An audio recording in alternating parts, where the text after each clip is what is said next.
Now scream queen with a million smiles. Catching all the love from around the world. Whoa. Hey Shelly, won't you shine your light? Shine your light in the darkest times. You make it bright, Live stream dreams, we're all by your side, by your side. Keep on doing what you do, girl. You're one of a kind, one of a kind. Shelly, Shelly, you're our live stream star, star. Keep rocking your show, no matter where you are. Hey, hey, hey, it's Shelly from the block.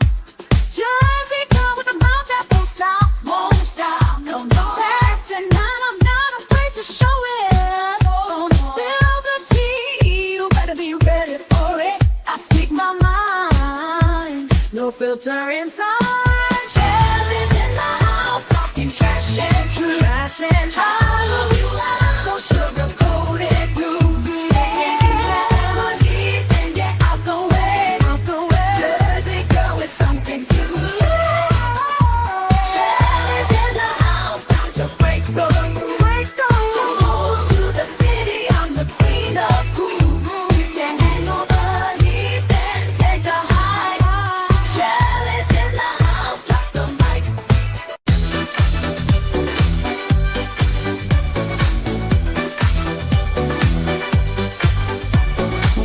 Hey, chillin' in the house tonight.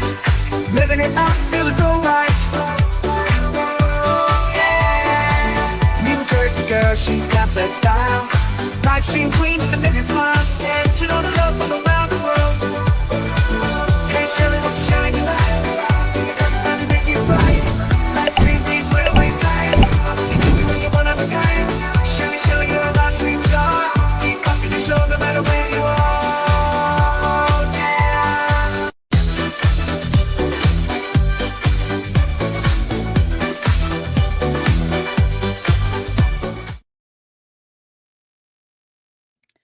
Hey, hey, happy hump day. It is January 15th, 2025, 12:03 p.m. on the lovely East Coast. This is Shelly, your mouthy mama, talking trash and truths. You've come to Coffee and Chaos with T3.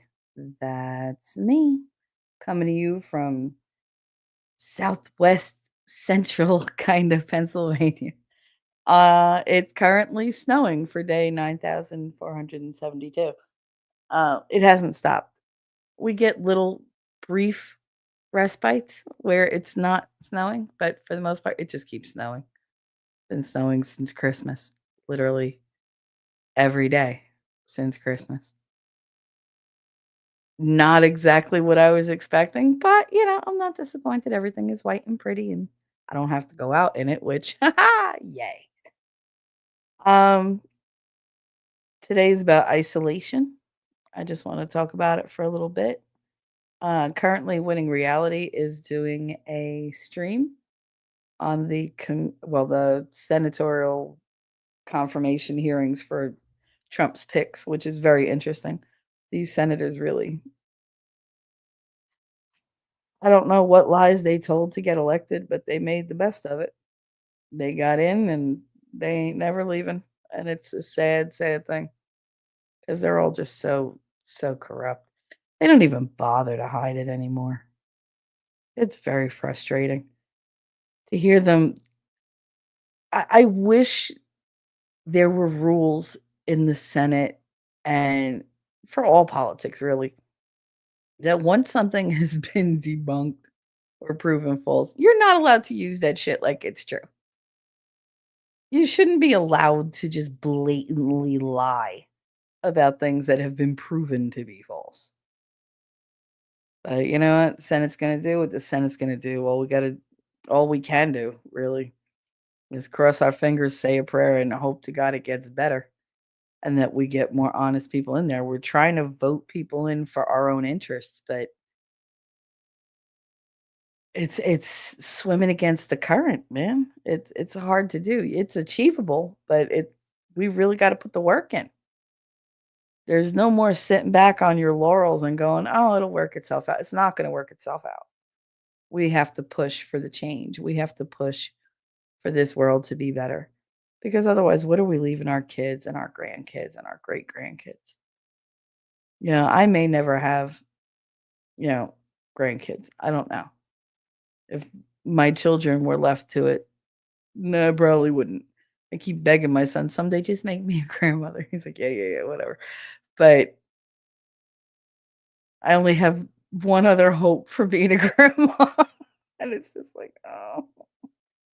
And I still gotta be grandma by proxy, which'll suck, but doesn't matter. Babies. You'll know that anything with kids, I'm gonna jump in feet first and be like, "Yeah, let's do, arts and crafts, and let me make you cookies." I think I'd make an awesome grandma. It's a hell of a lot, better job than being a mom sometimes. Being a mom, you gotta be the heavy. I'm so tired of being the hard ass all the time. I want babies I could just spoil. Kinda like I want a honey that I could just spoil. I don't wanna have to deal with all the crap that I've dealt with. I don't wanna flinch when the person I love reaches out to touch me. You know, I want peace and I want happiness and I'm willing to fight for it. It's sad that you have to fight for it, but that's what happens.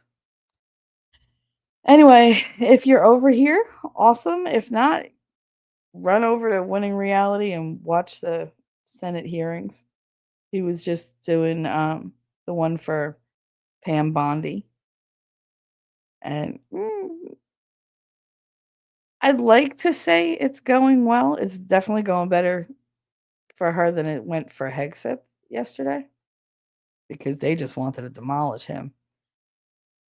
The way those women went at him was atrocious. The women in the Senate and in the House make me so ashamed of my gender, of my entire sex. Like, it's the henpecking and the bitching and just the rudeness. This is why I don't like working for women because they think, "Oh, I'm in charge, so I get to boss everybody around. I have to be a super bitch to be powerful." No, actually, the more fair you are, the better of a boss you're gonna be, the more you're gonna get out of your employees. I had women who they ordered me around and whatever, and I'd look at them like, "I could have done that in the blink of an eye, but because you're such a, see you next Tuesday about it, I'm not doing it, like, at all. In fact, I'm gonna work counter to it so the next person has to do it takes longer because I don't wanna, because 'cause you're such a bitch." Like, the best way to get me to do something is tell me you need my help. I've told you guys this. The best way to get anybody to do anything for you is to tell them you need their specific help because people need to be needed. They want to be helpful. They want to be good. They really do. The majority of people out there want to be good. However, when you treat them a certain way, then they're going to buck. Yeah, they're gonna pull against the leash, like, nobody wants to be led around on a lead. They want it to be their decision. They wanna be, you know, the person in control of their own destiny, their own actions. So when you ask them for help, they're making a conscious decision to be good. That actually helps them as much as it helps you. That's how you get what you need. Demanding things doesn't work. Just like I used to tell my ex-husband, "You keep yelling at me. Why? Because you don't listen. Do you think being loud is gonna make me listen more? Because guess who between the 2 of us can be louder? I can." And it's like, unless you can best me at something, don't come up against me because I'm gonna steamroll right over you. I'm bitch enough to admit that of myself. Like, anytime you wanna throw down a challenge of any sort, I'm there for it. I'm the most competitive person I've ever known. You can ask my entire family, every friend I've ever had. I don't lose at games unless, I'm being nice about it. And I don't lose arguments unless I want to. unless there's a benefit in it for me. But anytime you want to throw down a gauntlet, I will pick that bitch up and run with it. Anyway, say hi to my chat. T-Rex will be listening but driving, so not chatting. Have a fantastic show. Thank you. Now you'll be chatting and winnings, and that's fine. That's fine. Go over there and give him support because I hate that I had to leave him. I wasn't going to do a show because he was live, but yesterday I didn't do my show. I didn't do shows last week because I was sick. And a lot of me not doing the shows ties into what we're talking about today. Because could I have done the shows? Yeah, probably. But I was going through a little something. And being sick on top of that, I was like, man, fuck this. I can't. So anyway, if you can, you could always do a rewatch or just stop in, say hi, and then go back to winning. I think at 12:20 they're gonna reconvene. He might be looking at Rubio's or somebody else's hearing right now. Because right now Bondi's is on a 30-minute lunch break. I don't think they should get lunch breaks. Like if we gotta suffer, you gotta suffer. Anyway, how you doing, T-Rex? Go back to winning and keep him company. Um, Wolfram wipes his paws, lopes in, and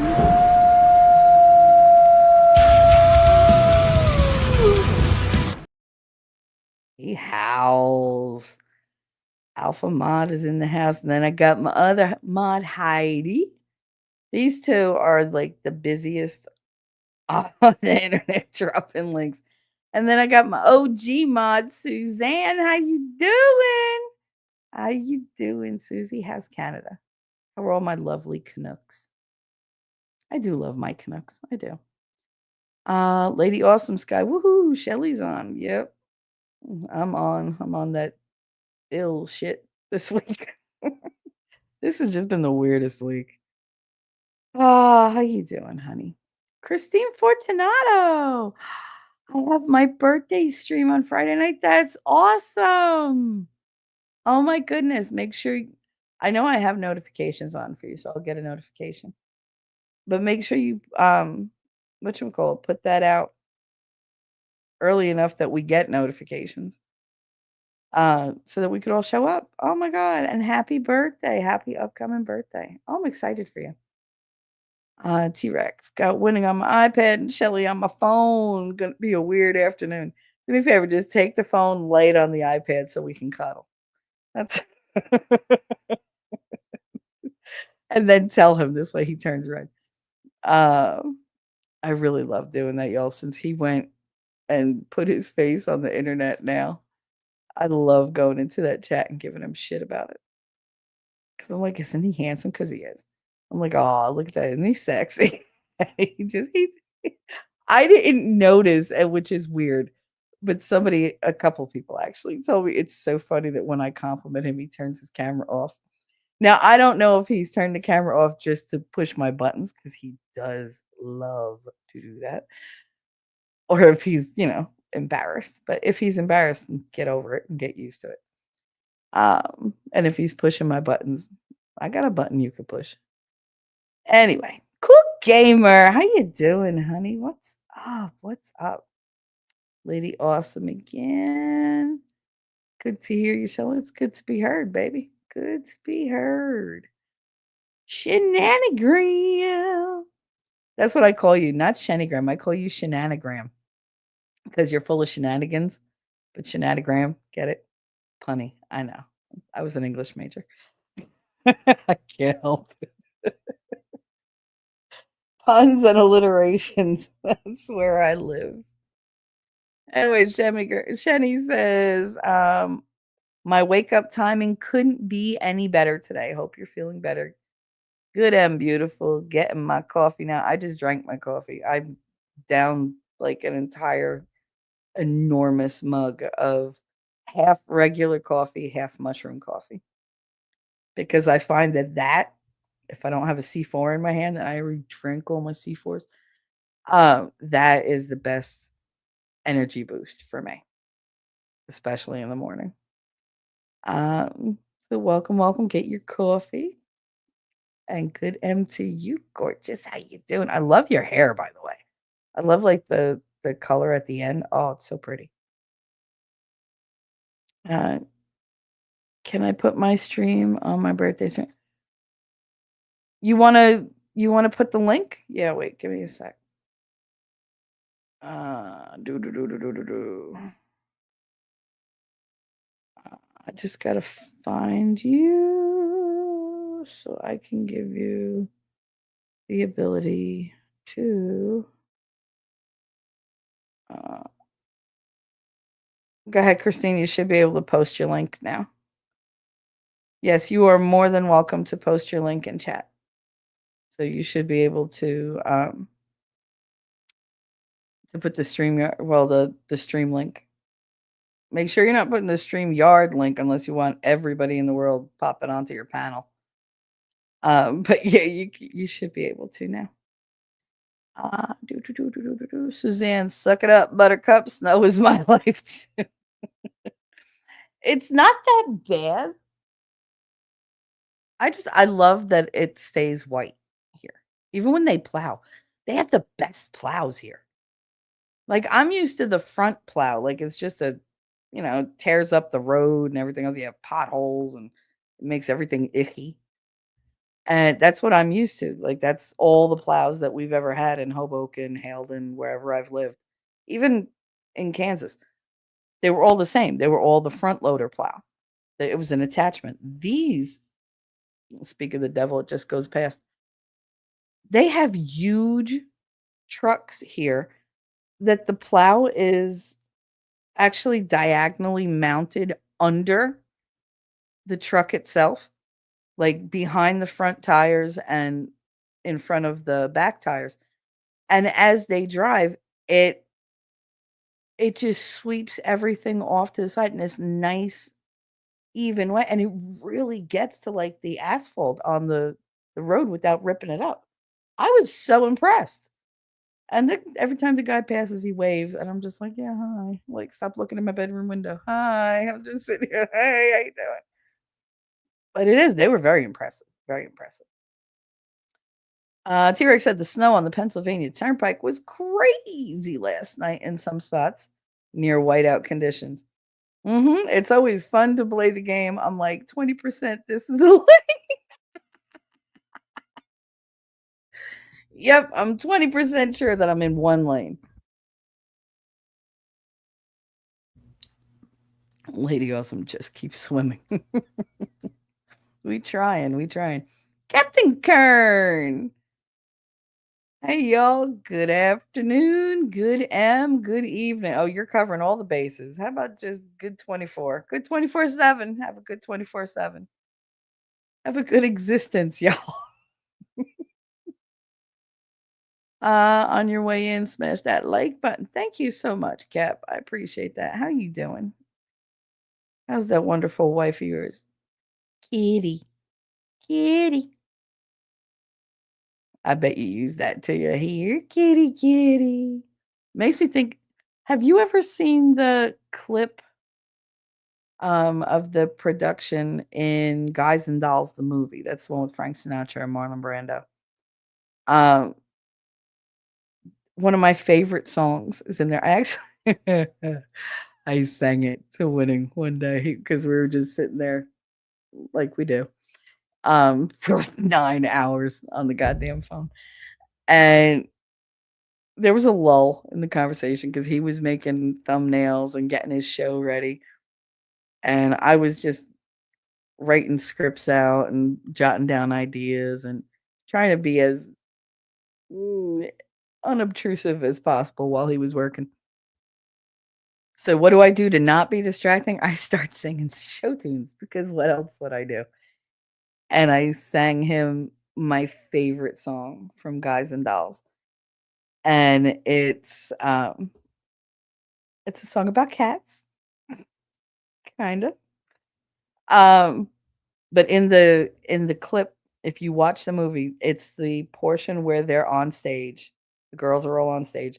They're dressed up in these like really really gorgeous and very sexy outfits where they have cat ears and like a little black cat nose and some whiskers and they have a tail.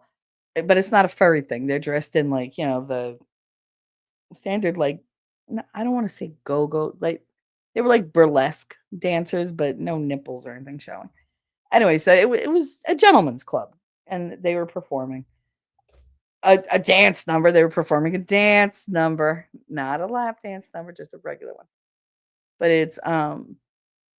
it's called Pet Me Papa or Pet Me Nice. But it's so cute because it's like pet me papa, papa pet me nice. Pet me papa, papa break the ice. If you don't want me out roaming the city, talk to me pretty. Here, kitty kitty. And it's such a good song and it's a feel good song for me because I get so like pumped when I sing this song. And I sang the whole thing to him with the purrs and everything else, and he was just like, "Mhm." Like see, y'all get to see him on screen now, and that's so weird for me sometimes because I don't see him on screen when I talk to him. He keeps me with the avatar, and it's like, "Ugh." But, I mean, fair is fair because 'cause I'm not turning my camera on either. I don't need him to, break down every expression I make. I'm expressive enough in my voice. But, yeah, I sang that whole thing for him. It was fun.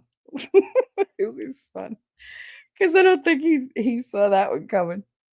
Anyway, but you should check that one out, Captain, because I love that song. It's so cute. I'm sure your wife would love it. Uh, if you hear wheezing, guys, I'm gonna apologize from now because I've been having asthma attacks like crazy. So I'm not exactly the best when it comes to breathing right now, and I didn't take my medicine. So shut up. Anyway, just remember the Senate is so corrupt. They filmed a gay porno in the Capitol building and nothing really came of it. Well, something came of it, but no repercussions. I remember seeing the video. Something definitely came of that. At least one thing. Probably two. And probably multiple times. I know I would never eat lunch off those tables or want to ever sit in one of those seats. I could tell you that. These people are gross. Like, I've had sex in some weird places, but I mean, I didn't have it in the middle of a Senate hearing room, nor did I film it. I mean, if it was filmed, that wasn't by me. And if it was filmed, that better never see the light of day or somebody's gonna get unalive. But mm-mm. Last said, I'm not interested in Bondi getting confirmed, but since winning was streaming, I watched. Oh, you're so sweet. I want to see RFK Jr.'s confirmation because we need him so badly. Absolutely. Maha all the way. And they're going to grill him. And I can't wait. He knows their games. You want to see a bunch of senators shitting themselves? Because he's going to be sitting there with those ice blue eyes, like, bring it, bitches. I can't wait. I can't wait. Um, introduce Suzanne. When all you run into is a hellish nightmare, you tend to stay indoors, closed up tight. I haven't left the house in a year, T3. Oh, honey. I feel bad. I do. I feel bad. I relate, believe me. I mean, I moved into this house, what, August 24th, and I haven't been anywhere. I don't know what the town looks like because they won't take me anywhere. I can't go on my own. And now that it's snowing, I can't fucking maneuver my way down the ramp. We don't have any steps.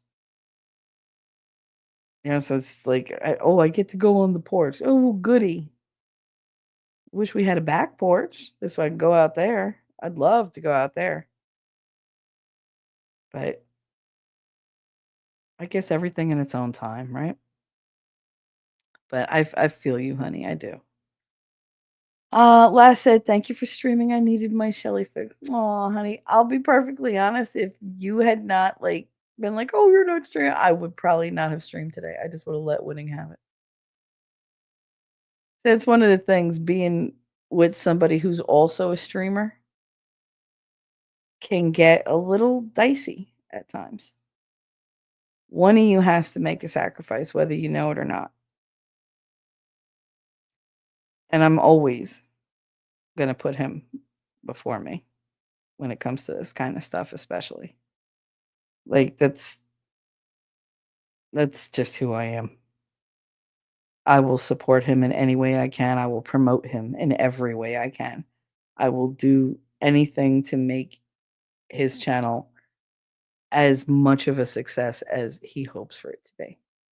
Because I believe in him. I believe in what he does. I believe in his message. I believe in his abilities. One of the reasons that I didn't stream last week, besides being sick, was I didn't trust myself to get up here and talk. Because there was a couple things that were weighing on my mind, and they're still weighing on my mind, and they're pissing me off. Because there are people out there who talk shit about him. They talk shit about him because, I don't know, he rubbed them the wrong way, or, he told the truth about them and they didn't like it. And all those people can go fuck themselves. I keep letting go of the past, and people like plungers keep bringing shit back up. And it's like, you know what? I am fucking done apologizing. Whatever. If I was mean to you, fuck it. I was mean. If I was a problem, fuck it. I was a problem. If I brought you drama, fuck you. You love drama. Like, I'm done being apologetic. I'm done being the nice guy. You want to push the bitch button? Let's fucking go.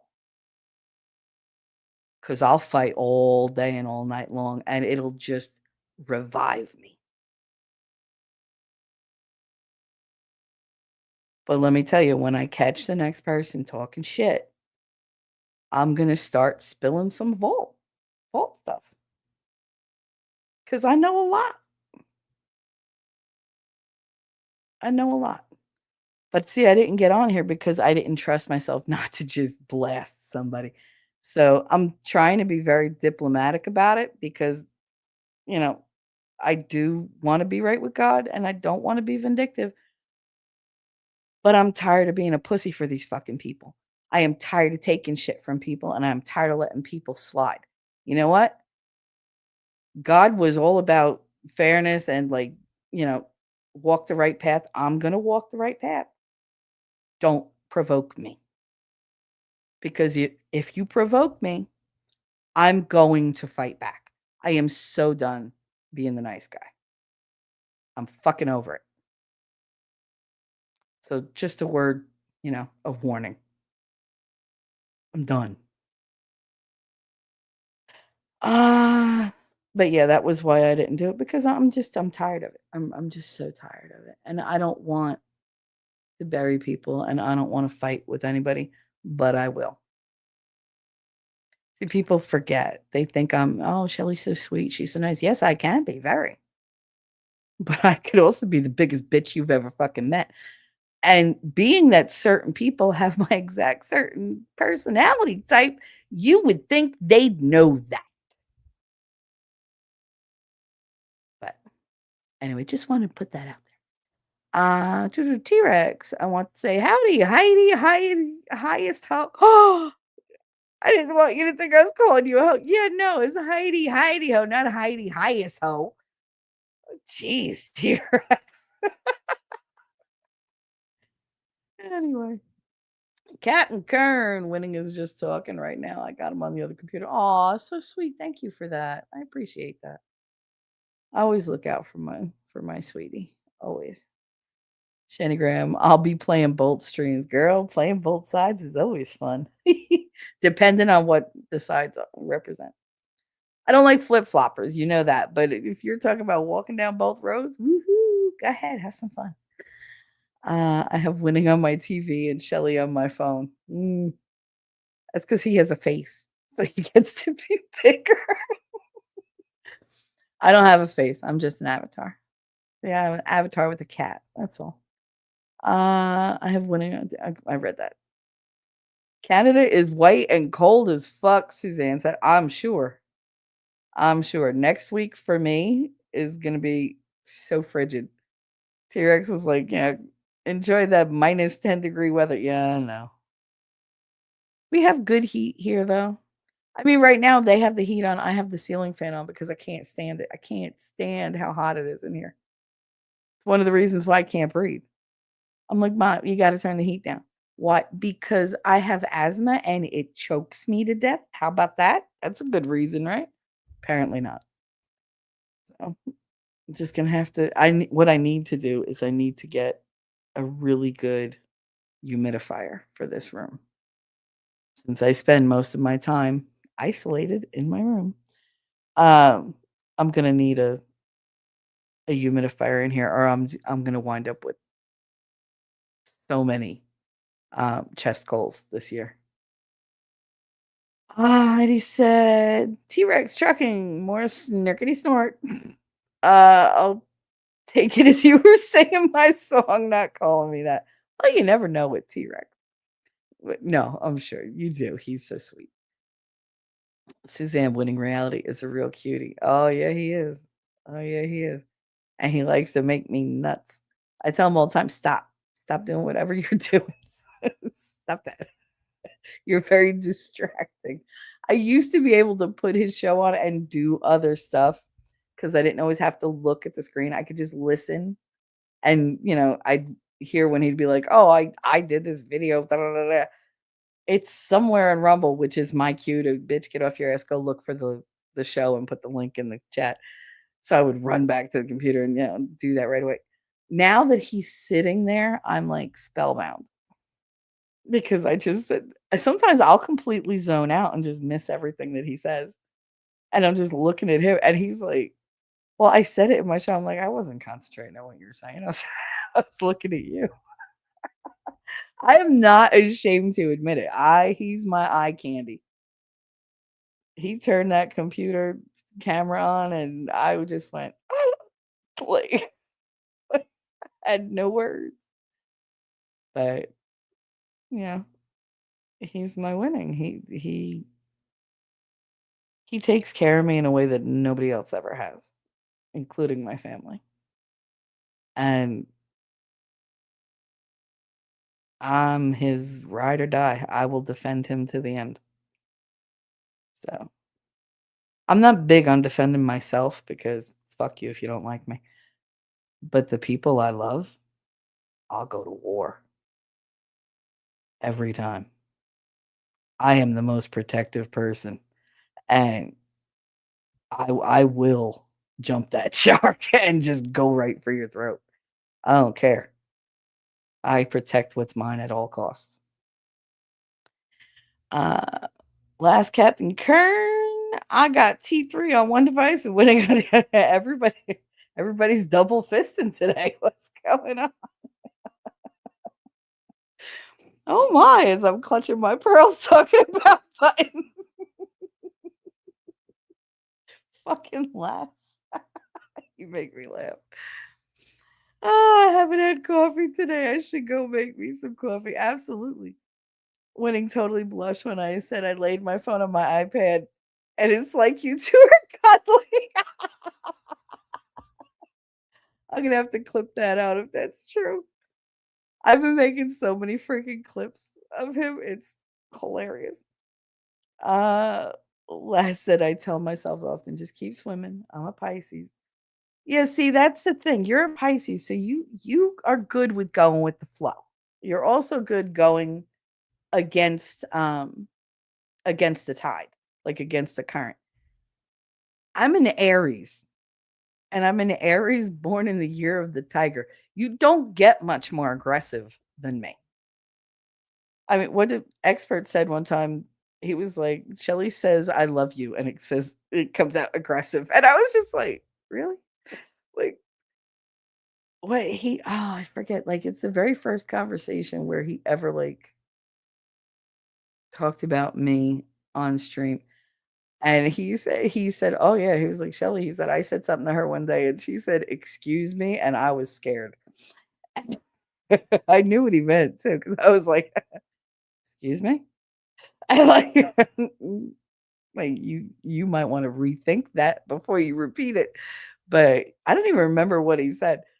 But people just they interpret my tones way too much. It's like, dude, for the most part, I'm in a good mood. Just don't fuck with me. That's all. It's not that hard to do. Um, K Marshall, hi y'all. Didn't want to miss. Hi Kay. How you doing? I'm glad you came over. Thank you, sweetie. I appreciate that. Uh Lady Awesome, I knew I liked you, fellow fish and Captain Crunch. Oh, I'm always surrounded by Scorpios and Pisces. You know that? Scorpios and Pisces are always in my vicinity. They're just tons of them. It's so weird because I mean, yeah, of course, I have other like, signs that come into my life, but for the most part, yeah, no, Pisces and Scorpios. It used to be just Pisces or Pisces and Sagittarius, but now we've switched to Scorpio because in the last what 15, 16, well, other than my son, there wasn't really more than one. But yeah, I'd say all right. In the last 20 years, I've had a huge amount of Scorpios come into my life. And they do make life interesting. I'll give you that. They keep me on my toes. My Pisces people generally we just go with the flow. We're good. Um, and yeah, I just paused winning. My head is spinning. Why is he on a rant? I love when he's on rant. Oh, so good.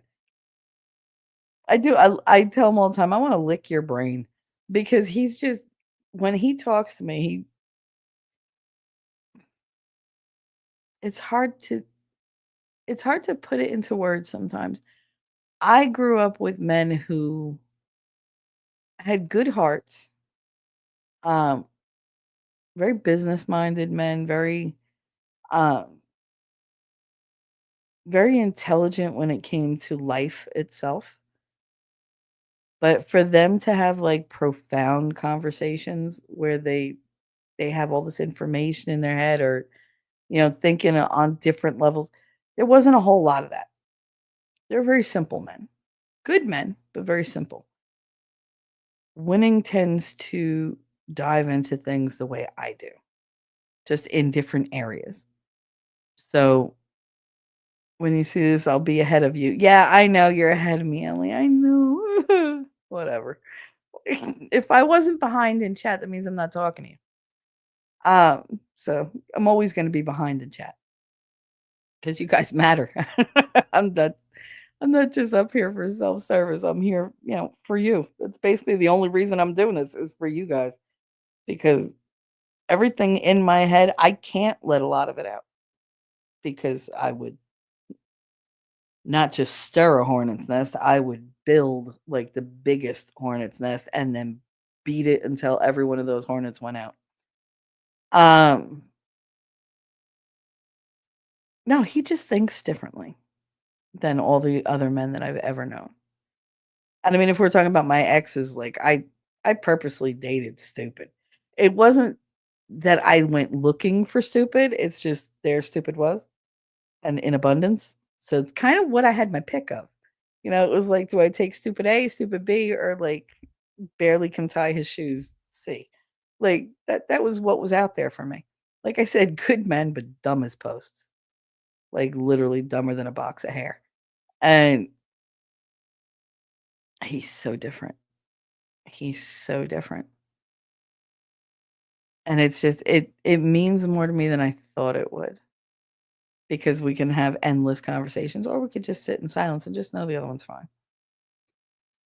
But yeah, no, it's I forgot where I was going with that. But yeah, no, he has your head spinning. Yeah, he could do that. Some nights I'm like, dude, I can't. I need you to like just be dumb with me tonight because I'm not my brain is on the fritz. Like I can't do it. Suzanne, I have zero plans to leave the house, but now I need to find a new doctor. We just lost ours. I'm in the same boat, babe. In the same boat. I'm going through all these insurance hurdles. And I just want to find like a local, like country doctor to have as my primary care because I figure that would be better for me, probably. Like it would be better if I had a country doctor because yeah, maybe they'll pay more personal attention to me and I won't be just a number. So that's what I'm hoping for. I don't know if I'll achieve it, but that's what I'm hoping for. Just saw a news article, T Rex said. U-Haul offers 30-day free storage to families displaced by LA wildfires. Didn't see that shit for the hurricane victims in Florida, Tennessee, and North Carolina. No, of course not. The same way they're giving, oh, we're going to give $770 checks to, everybody in LA that lost. What do you think that $770 is going to do against a multi-million-dollar house? And these people are millionaires and billionaires. Shut up. We're not talking about like the, hardworking people of Appalachia or whatever. Like we're talking, or the Smoky Mountains. We're talking about people who literally shit money. They could wipe their ass with money and never run out. I'm sorry, maybe it makes me a bitch, but fuck them. All right, Mark Hamill's house went up. Oh well. Do I feel bad? Do you know what I felt worse about when I heard that Mark Hamill's house went up? I said, "Oh my god, all that Star Wars memorabilia that he probably had, probably gone." That's what I was upset about. Him, I don't give a shit. I really don't. It could be the meanest thing. Somebody could say, "Oh, she's so mean." I don't care. These people, a lot of them have been vicious to Trump and anybody on that side of the political aisle. Anybody with any kind of values, like, for family or, like not harming kids or whatever, right away, we're the devil. We're the enemy. They've had so much crap to talk. You know what? You wanted to put yourself above everybody. You wanted to be separate. You want to, oh, everything we do is good. And this is where it got you. So reap what you fucking sow. I don't feel bad. I don't feel bad. Karma came and bit me in the ass many, many times in my life, and nobody felt bad for me. Nobody felt bad. They were like, well, it's life. You got to move on. Guess what? That's life. Got to move on. And don't depend on anybody else to give you a handout. Like, pick your own ass up. Go get an acting job. Go direct something and rebuild. But you all voted that retard into fucking governorship. So that's what you get. I didn't realize how mad that made me. Captain Kern, you're not kidding. I'm struggling to create content and go live. Pain, migraines, and real life issues. It's been overwhelming. It is. It can be a lot. It can be a lot to stream because we get up here, especially like, people like you, people like me. We get up here and we put our hearts on it.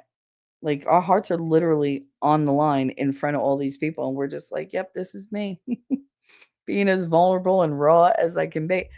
And trying to make it interesting and trying to make it entertaining, trying to make people laugh rather than just cry the whole time. Because we're always trying to perform and yet be ourselves. It's a really hard balancing act and it can be really, really draining. Especially when there are people out there who don't want you to succeed. Why they wouldn't want you to succeed, I'm not entirely sure. I don't get that mentality. I'm not that person. I promote everybody here.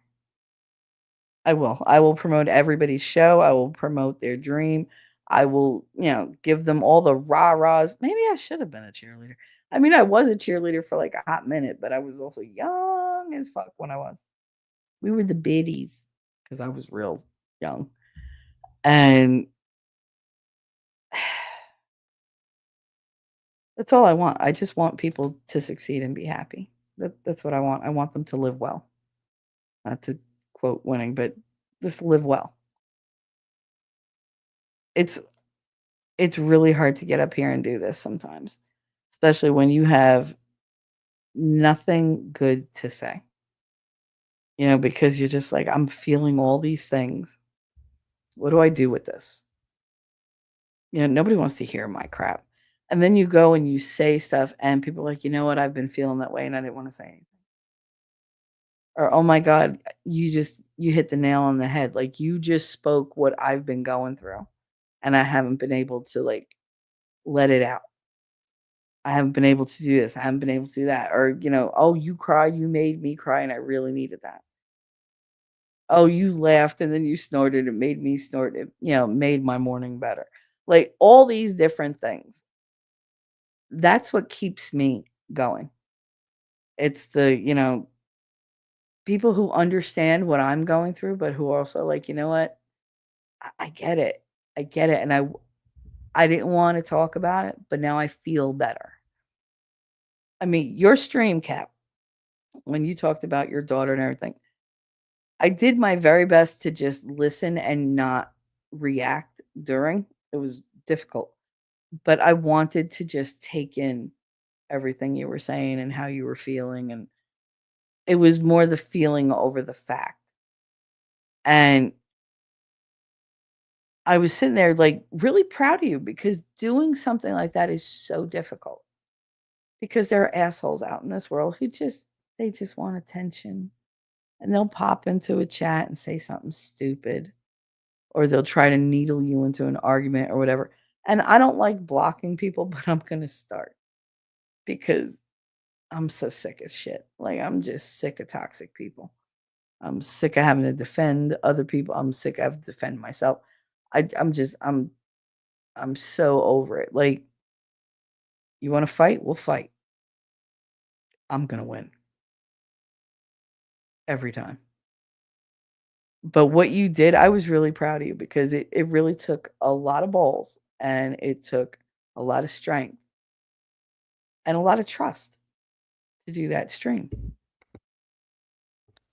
It absolutely took a lot of trust to do that stream. And kudos to you. If anybody hasn't already checked it out, it was Captain Kern's January 3rd stream where he revealed the details of his daughter's passing and everything that went with that. I encourage you to check that out and to give him the support that he deserves and to his wife because they've been through it, y'all. They have gone through hell and they're still going through hell and they're going to come out the other side because they're not going to stop. They're going to keep pushing forward. I encourage everybody to keep pushing forward no matter what you're going through. You're not the only one. You're not alone. And other people have come through it, which means you can too. Will it be easy? Probably not. Nothing ever is. Nothing worthwhile at any rate. But I believe in you. I believe you can do it. I believe you can make your way out the other side and come out better for it. Come out stronger and maybe help some people along the way. So that's what we're about around here. I don't wish anybody any kind of failure unless it's a failure they need to learn from. I just want everybody to be happy. I really do. Myself included. I always talk about other people being happy and yeah, but I'm among those people and I got to keep reminding myself of that. I'm allowed to be happy. Um I grew up in an environment where happiness was not the goal. Obedience was the goal. And since that was their goal, I mean, I guess I could say that they achieved their goal, or I could say they failed spectacularly because it depends on what day you catch me. I can be very, very obedient, or I can be the biggest pain in the ass you've ever met. By being so oppositional, you're like, you could say breathe and I'll hold my breath just to be a bitch. Like it's just how it is. Um But yeah, it is difficult. It is difficult to get up here and do this, and some days I just don't have it. I push myself to get here for you guys, but then like he's doing a stream, and what do I feel? I feel guilty because I'm doing a stream and I'm not there. I feel guilty, which is why his name has come up every other minute because my head is just winning, winning, winning, winning, winning. Like that's all it's doing. That's all I hear in my head. So just bear with me.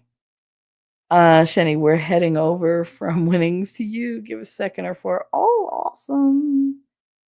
I'm assuming he's gonna do more of these unless he's gonna go take a nap.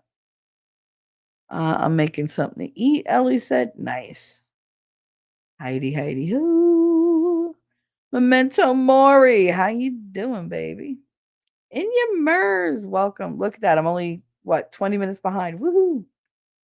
I put it back on to go vote on the poll. Winning put his poll out. Damn it, and I missed it. God damn it. Lady Awesome said, don't you make other people's problems your problems. Just let it go. Let it go. Let it go. They ruined that saying. I swear to God, they just ruined that whole thing. It just pissed me off so bad. You cannot say let it go without singing the song. At least in your head. Although he would argue with me on that.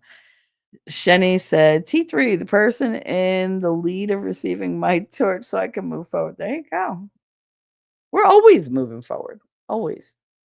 It might be like a centimeter at a time, but don't worry about it. Don't worry about how far forward. Just keep going. And if you fall back a little bit, all right, don't be a little bitch. Get up, dust yourself off, walk again. Let's go. Les said, if they have a problem and feel the need to talk about it, that's their problem. Yeah, that was what I adopted for the longest time because it was about me. Like, you want to talk about me? I don't care. I really don't. You can fuck yourself 7 ways to Sunday and back. But you're gonna come after somebody or talk shit about somebody I love? Oh, see, now I got a problem. That's not a good place to have me. Because I get vicious. Michelle, that's your coming of age mood. Now you're on my level of thought. There you go, Suzanne.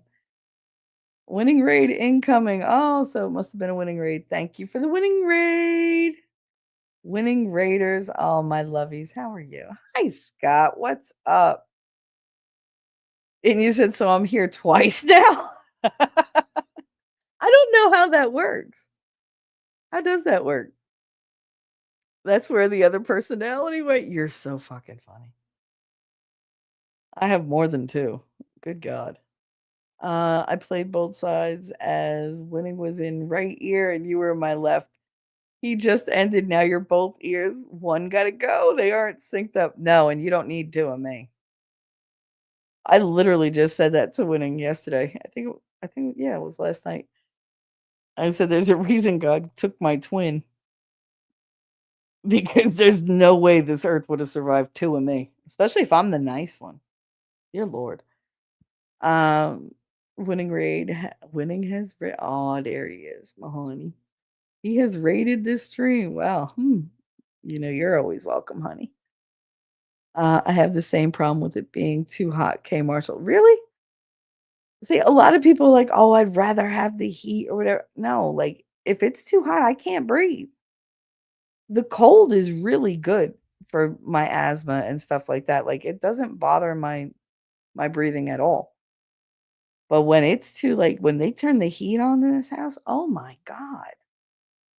I'm like, y'all, I know you're old, but can you throw on a sweater? Because I can't there's only so much cold I can, bring in unless I'm gonna open the freaking window. That I think would be too cold. Wolfkinder, hi honey. I know I'm behind. I'm trying to catch up. Nerd just dropping by to say hi and bye. Hi and bye. Hi bye. Hi bye. Hi bye. Let me see if I can go ahead. Everybody's saying hello. Memento, my 93-year-old grandma keeps her house at like 80 degrees. That's what they do in this house. And I go over and do because I don't like touching thermostats. Let's just be clear. The way I was raised. Grandma had the thermostat set at 68 no matter what season it was. And if you touched it, good God help you. And so I don't touch the thermostat in any house that I've ever lived in because that way lies badness. So yeah, I don't touch the thermostat, but The other day I got up and I was like, "No, see, it's like 88 degrees in here. Like I'm sweating in my sleep. Nah.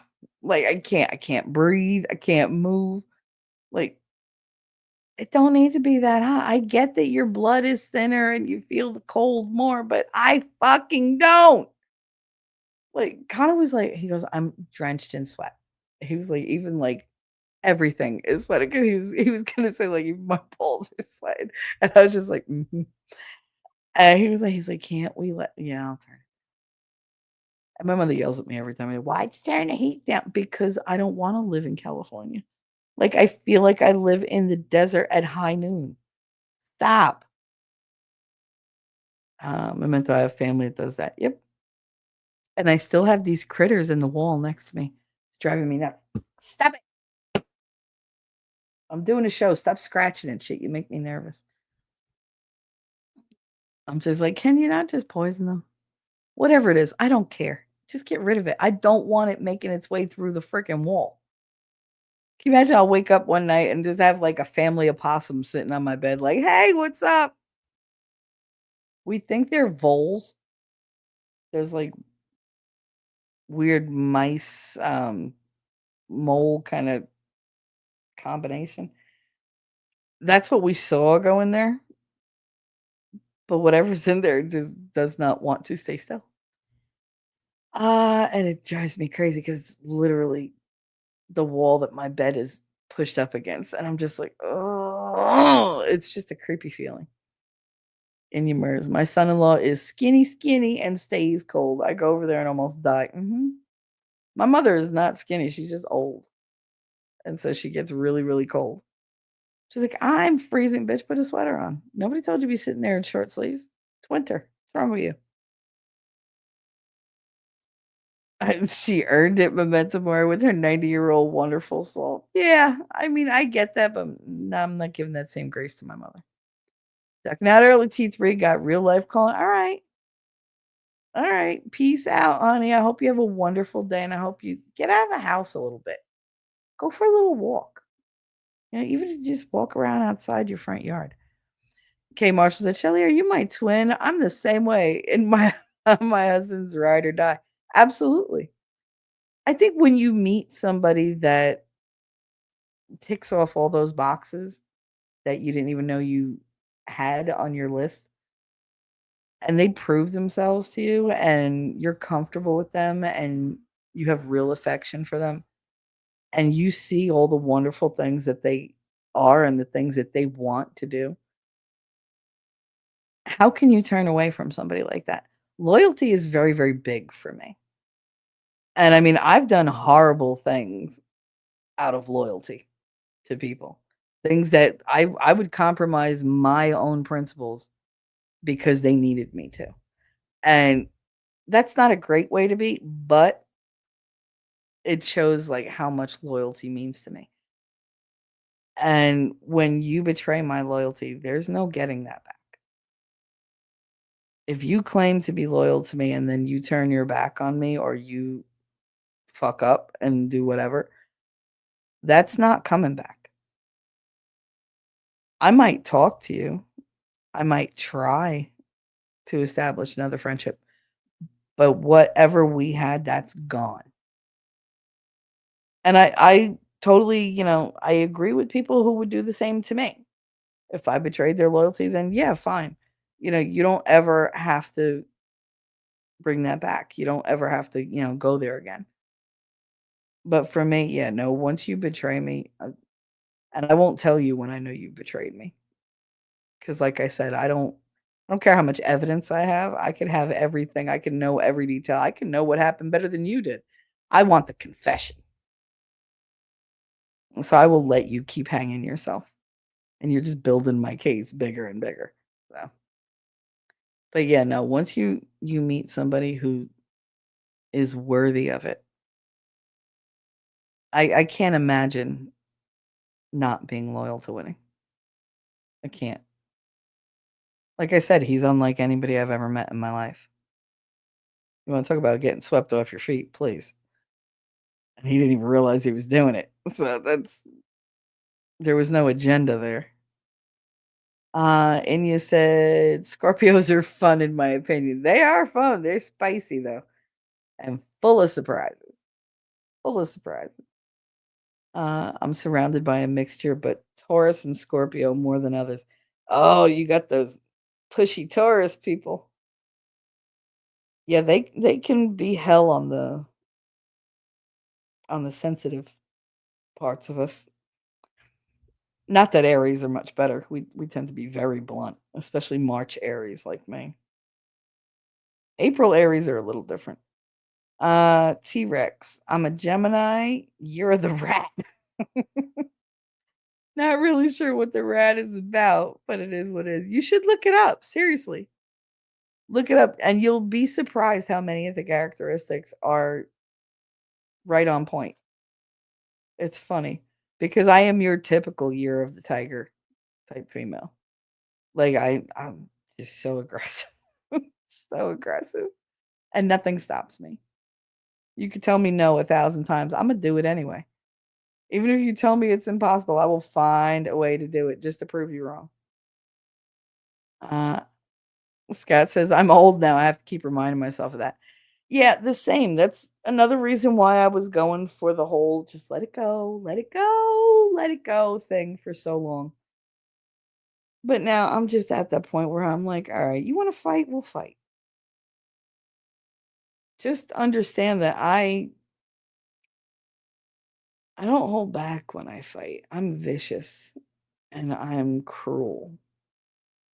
So unless you want me to go there, how about you don't push me in that direction? Because I'd much rather be this happy, peaceful person and just enjoy my life and that's it. But if you're going to piss me off, well, you get what you pay for. T Rex, that's what my son is. Yeah, awesome. Lady, I attract the sign of Aquarius and Taurus figures. I could see the Aquarius. Absolutely, I could see the Aquarius. And I've only ever known maybe like 3 or 4 Aquarius people in my life. My father was a Taurus, my biological father, and so was my nana, his mother, and they were your typical Taurus people. Like, they were yeah, it was it was a lot. Um, Called him my Sour Pouch Kid since he was born. Aw, that's so cute. I call Connor so many damn things. He's Connor Bobanner. Connor Bobanner. Banana Fanafoner. Me my Momaner. You're my Connor. he just I used to sing all little ditties like that. He just look at me and go, something wrong with you. I love you, but there's something wrong with you. Like, ah. And he said, I'm Aquarius. I know quite a few in the family. See? It's weird how we tend to in families have bunches, right? You don't have like there you'll have like 6 months with no birthdays, then everybody hits in like 2 weeks. That used to drive me crazy buying shit for people. Wolfram is a Leo. I'm also a wolf. I am conflicted. See, you make me nervous when you say shit like that. Because my ex-husband also loves wolves. It's don't take it a certain way, but I used to call him Wolfie all the time. Um, he's also a Leo. And he also listens to my show, which I don't know why. He must like, I don't know, self punishment or whatever. Like, he must be a glutton for punishment. Because why are you going to listen to my show knowing I'm going to tell the truth about you? And I'm not going to hold back. Like, because I don't give a shit anymore. So it's just like, meh. 770 will buy a mailbox installed by a contractor out there, right? But they need the permit. Everything has a permit out there. We have to remember that there are hardworking blue and white collar folks that lost everything, not just the rich. That's true, Kat. That is true. However, the majority of people that they're focusing on in the media are the rich ones. And I don't have a whole lot of, mercy. I have some. There is some sadness for them, but for the most part, I'm like, meh. I just keep wondering what they're gonna do with all that land. Like, are they going to rebuild? Because have we heard anything about Maui at all? Has anybody seen recent pictures of like what they've done? Have they cleared out debris? Are they rebuilding? Did they finish rebuilding? Are they just leaving it as it is? Like, that's the problem with that I have with the media and even like not just mainstream media, even like the independent media that we don't, we tend to rely on. They take you to a certain point and then a new story comes up and fuck all about what they were talking about before. Then you don't know anything after that. And it's like, can you do a follow up? Can you people follow up with things and give us updates? Because we'd like to know. They're just like, oh no, on to something else. The ADHD news reporting it's got to stop. Like we need some kind of continuity, not just consistency of bullshit, because we got that in abundance.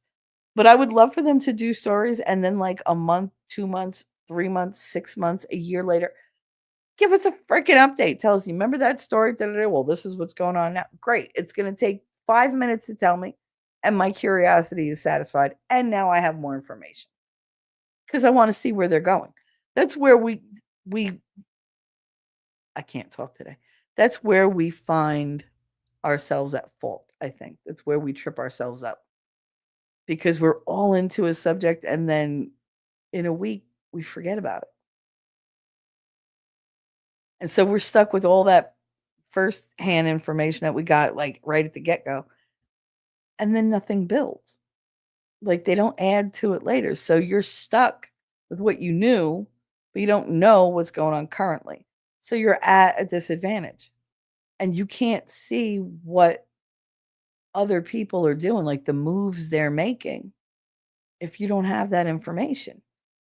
And these are things that were so controversial or like, like conspiracy heavy or whatever when they happened. I would like to have an update. I would like to know what's going on now. This way I can know whether I was right back then, whether I was wrong back then, what they were doing back then, what they're doing now. Like, give me the whole picture. They give you like this little Polaroid snapshot and go, here, be happy with that. But make sure you listen to my narrative because I'm always right. Like, no, I want information. I don't want your opinion. I want to base my opinion on the facts. I want to form that myself. Last said, my first 3 kids are Aquarius, 3 birthdays in 1 week. Yep. That means at a certain time of year, you're bound to bow bow. I guarantee it's when all your shows are on hiatus and there's no good movies out and it's cold. Or too hot to go out. Not all the people who love Sums and Cali are rich. But I know, Wolfkinder. I know. I'm sorry. But the ones who are rich, fuck them. T-Rex, breaking news. Israel and Gaza have reached a ceasefire. And Hamas is to release its hostages. Look at Trump making the world better on day -5 that he's on track to be the next Reagan. I mean, I hope he does better than Reagan. I do. Reagan was good, but I want Trump to just have his own achievements, set his own level, his own standard of excellence. I want him to do that just so everybody who said he was going to be a tyrant or a failure can choke on their words. My first 3 kids too. Nice. Feeds chat. Of course, you're feeding chat to make it bigger for everything. Eggs for everyone. Bro, he needs to start killing these chickens. We got 31 chickens. I enjoyed the first one that he killed. He needs to like move on and just come on, let's go. I got big freezers in this house. Let's fill them up. Maybe if I followed zodiac stuff, Pisces, and you're the fire dragon. Nice. You know what, Heidi? That does not surprise me at all. Not at all. Because you're very go with the flow, but you definitely have points that you stand on and won't budge. I like that about you. I do. My brothers were 2 years and 1 day apart. Oh damn. Yep. So there was some kind of celebration that went on at the same time every year. Thomas, you know there are houses that burned down that were running for $450,000 a month. 26 bathrooms? Could you imagine? I don't pee 26 times a day. Could you imagine picking a different bathroom every time you have to go? And it takes you like a week to go to the bathroom in every single one of them? That's ridiculous. And who's cleaning 26 toilets?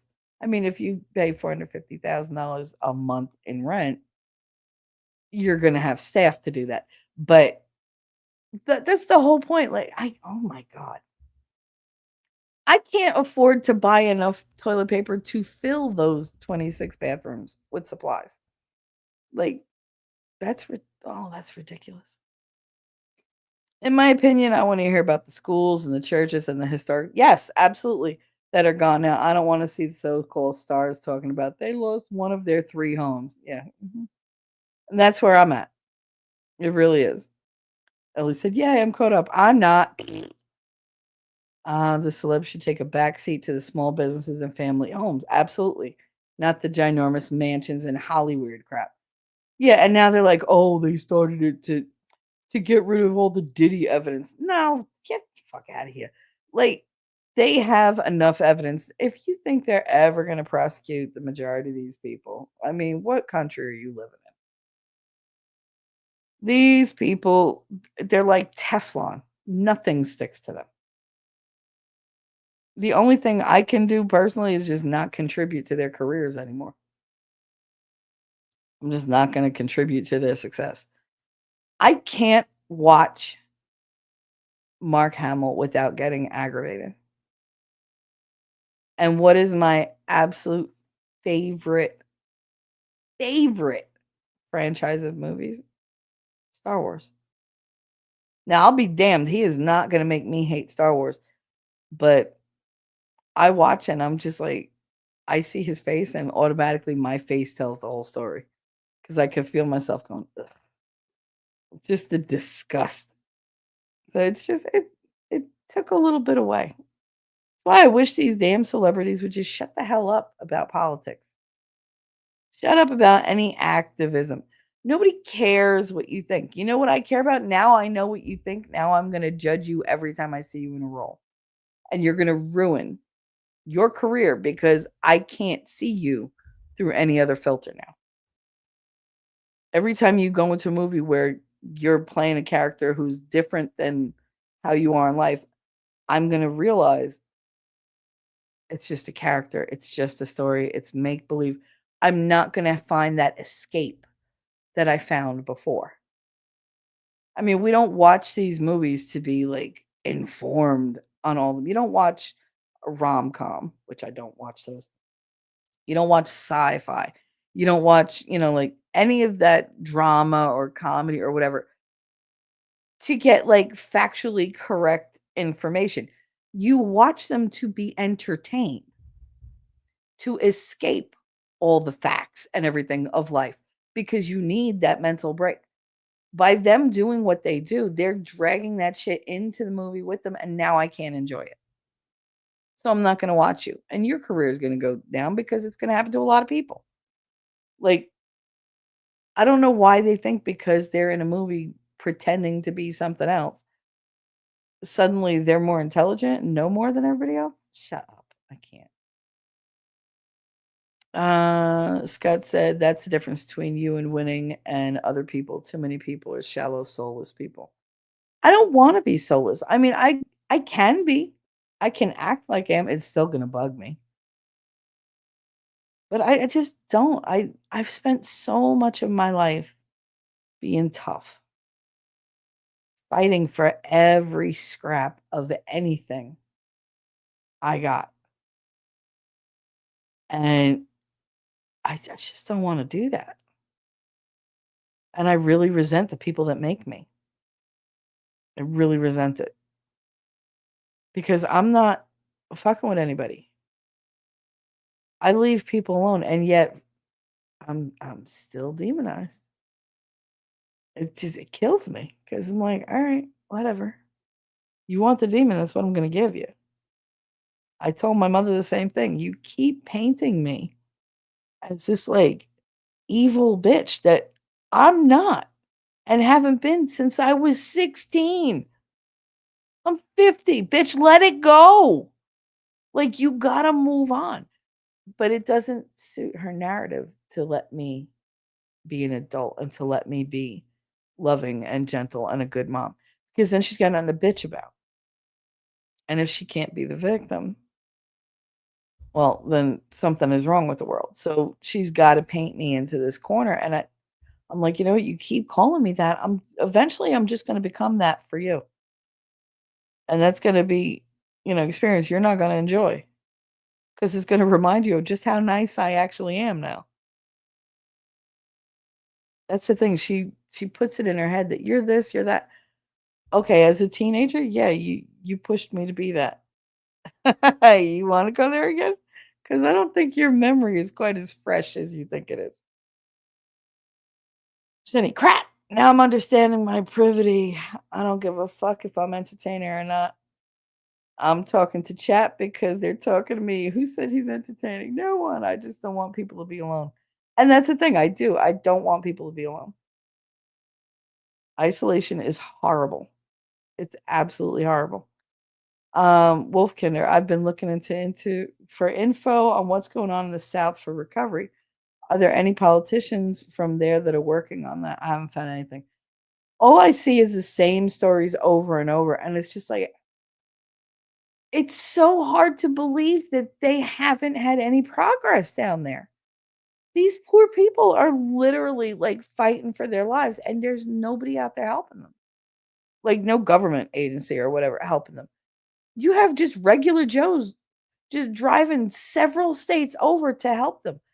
I love seeing that, but they shouldn't have to. There should have been things in place to take care of those people. What is that state doing for them? Like, what is that state government doing for them? Do I want a welfare state? No. But if you allow like a natural disaster to happen within your state without having provisions for the people you know are going to be affected, I will hold you directly responsible. You need to step up. It's not being a welfare state, it's not being a nanny state. It's you doing your damn job. These people give you their tax dollars. What are you doing with it?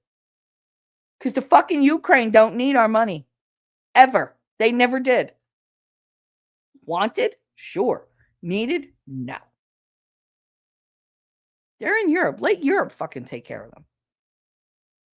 Who's taking care of this country? Can we get back to that?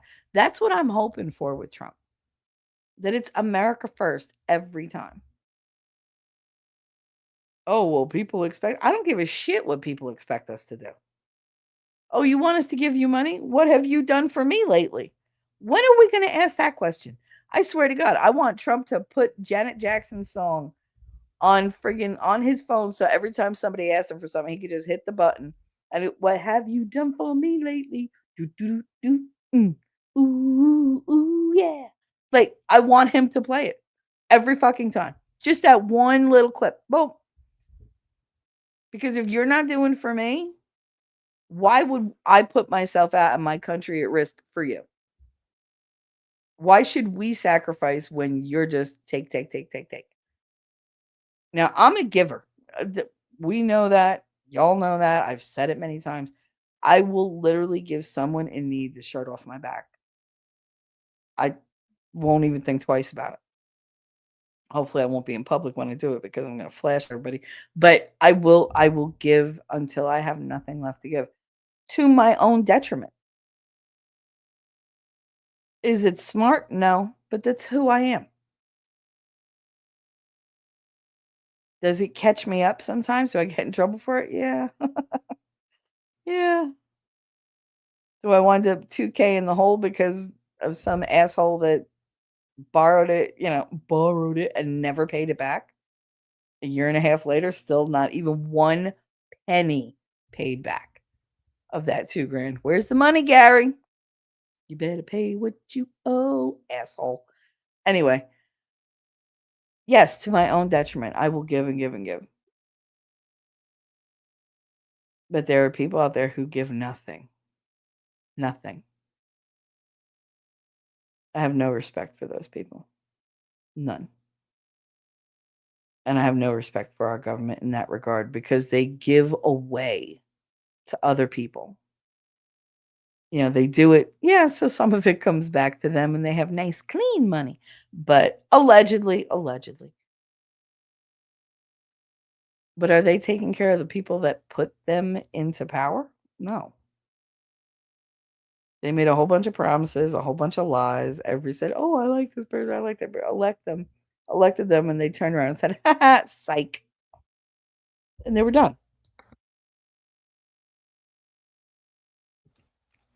Ellie said, "There's some nasty shit going on behind all the law tube and adjacent streams."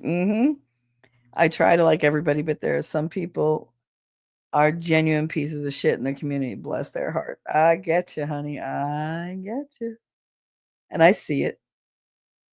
I listen and I take the mental notes. Okay, I'm not going there again. Okay, no, no. And I don't unsub from people who do that, but I do turn the notifications off because I don't want to know if you're live. I don't care. The less I think about you, the better. But even at that of much of an extreme, I won't take away my sub because I don't want to take away all my support. There's literally only 2 people that I voluntarily myself unsubbed for. There have been others who have blocked me, so I've been unsubbed. But as far as me clicking the sub button to get away, only 2 people. That's it. And they're both men. Because it's petty. And as much as I enjoy petty, sometimes it's just petty that doesn't need to exist. I'll be petty in different ways. But no, I totally get where you're going, Ellie. I feel bad that I actually listen to some of these streams because I feel the need to know where they stand. And it hurts me to listen to some of the things that they say. And it hurts a lot more when sometimes I don't like what they're saying because it's the truth. And maybe I'm not ready for that truth.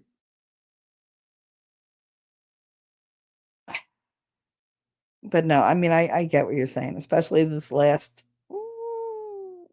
not even a year yet, but maybe like the last, I don't know, 6 to 8 months.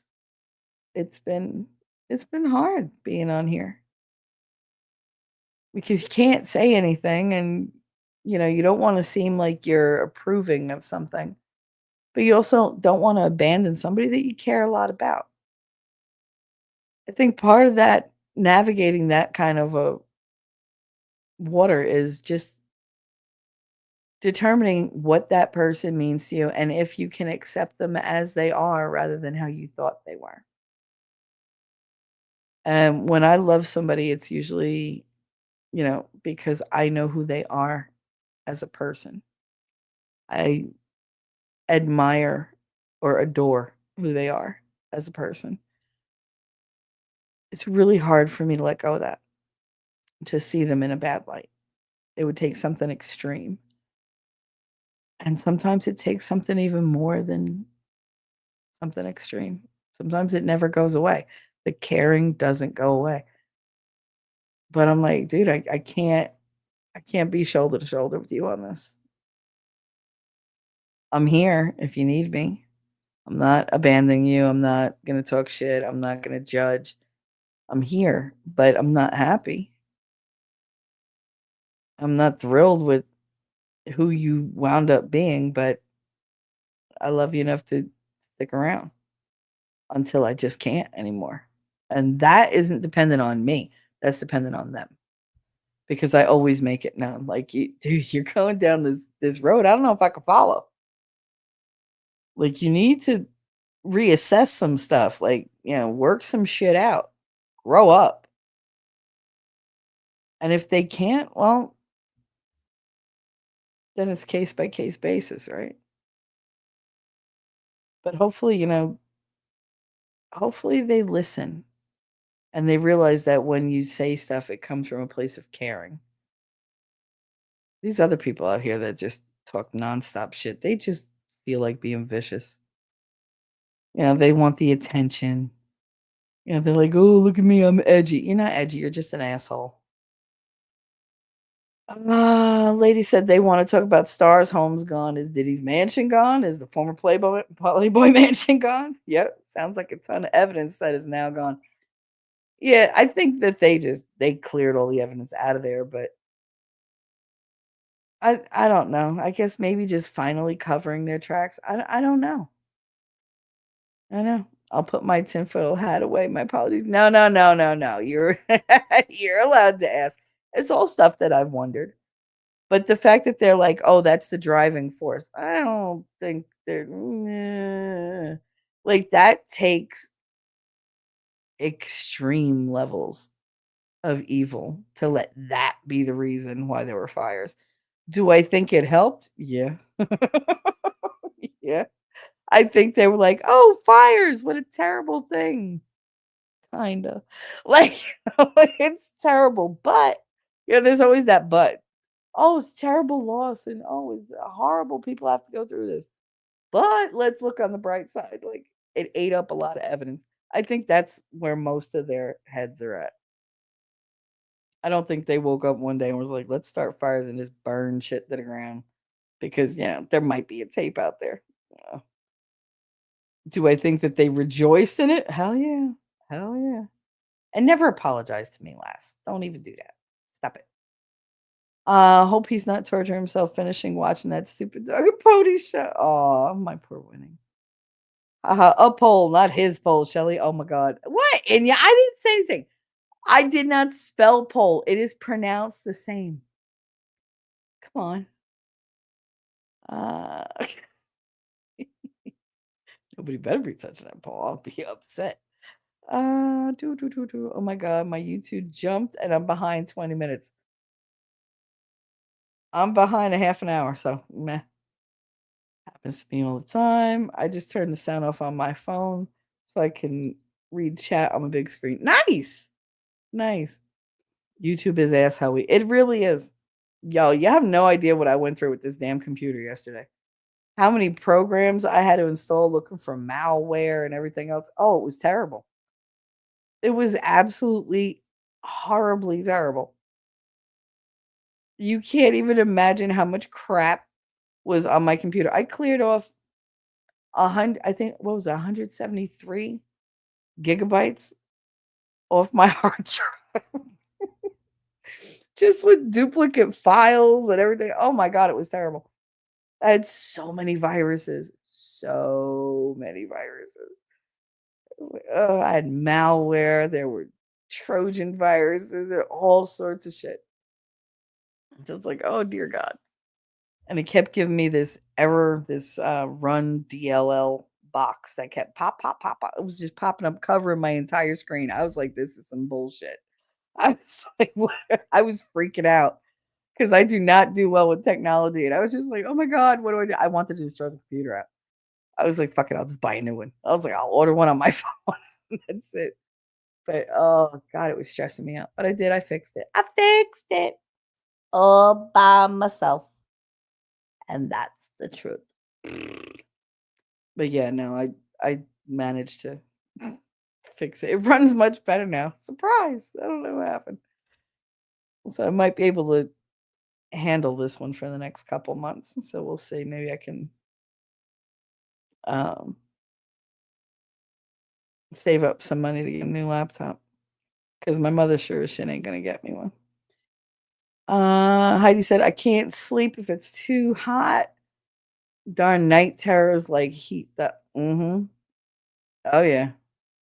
The night terrors do love the heat. When it's super hot, that's when I have more nightmares than normal. You're onto something there. When it's nice and cool and I'm relaxed and everything, I have very pleasant dreams. Sometimes I get a little hot in a dream, but like pleasant dreams. But no, when it's hot, I feel like I'm like living in hell in my dream.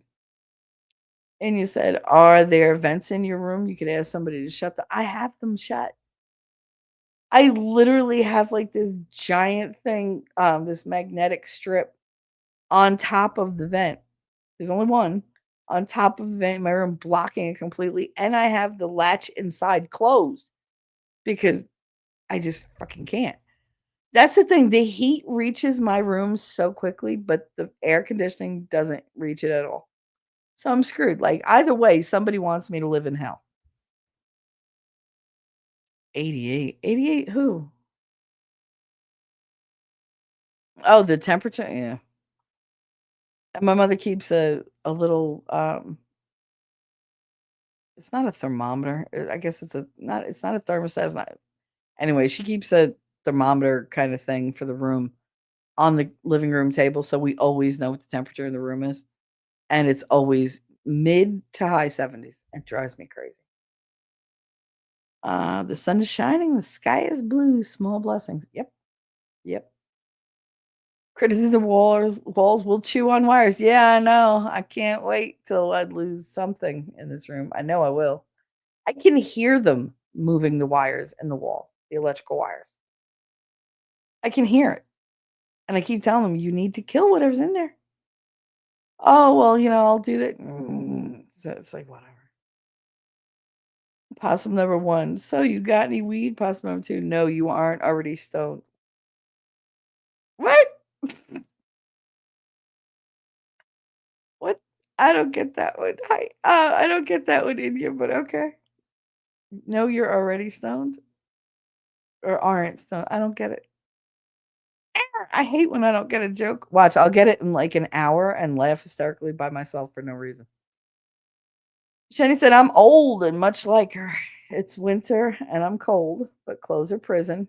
Notice I didn't put that I had like heavy pants. No, pants are prison. Uh, I'm sorry, my mind derailed. Pants are prison. Yeah, clothes are prison, and I don't want more on me. Getting better with the throw blanket though.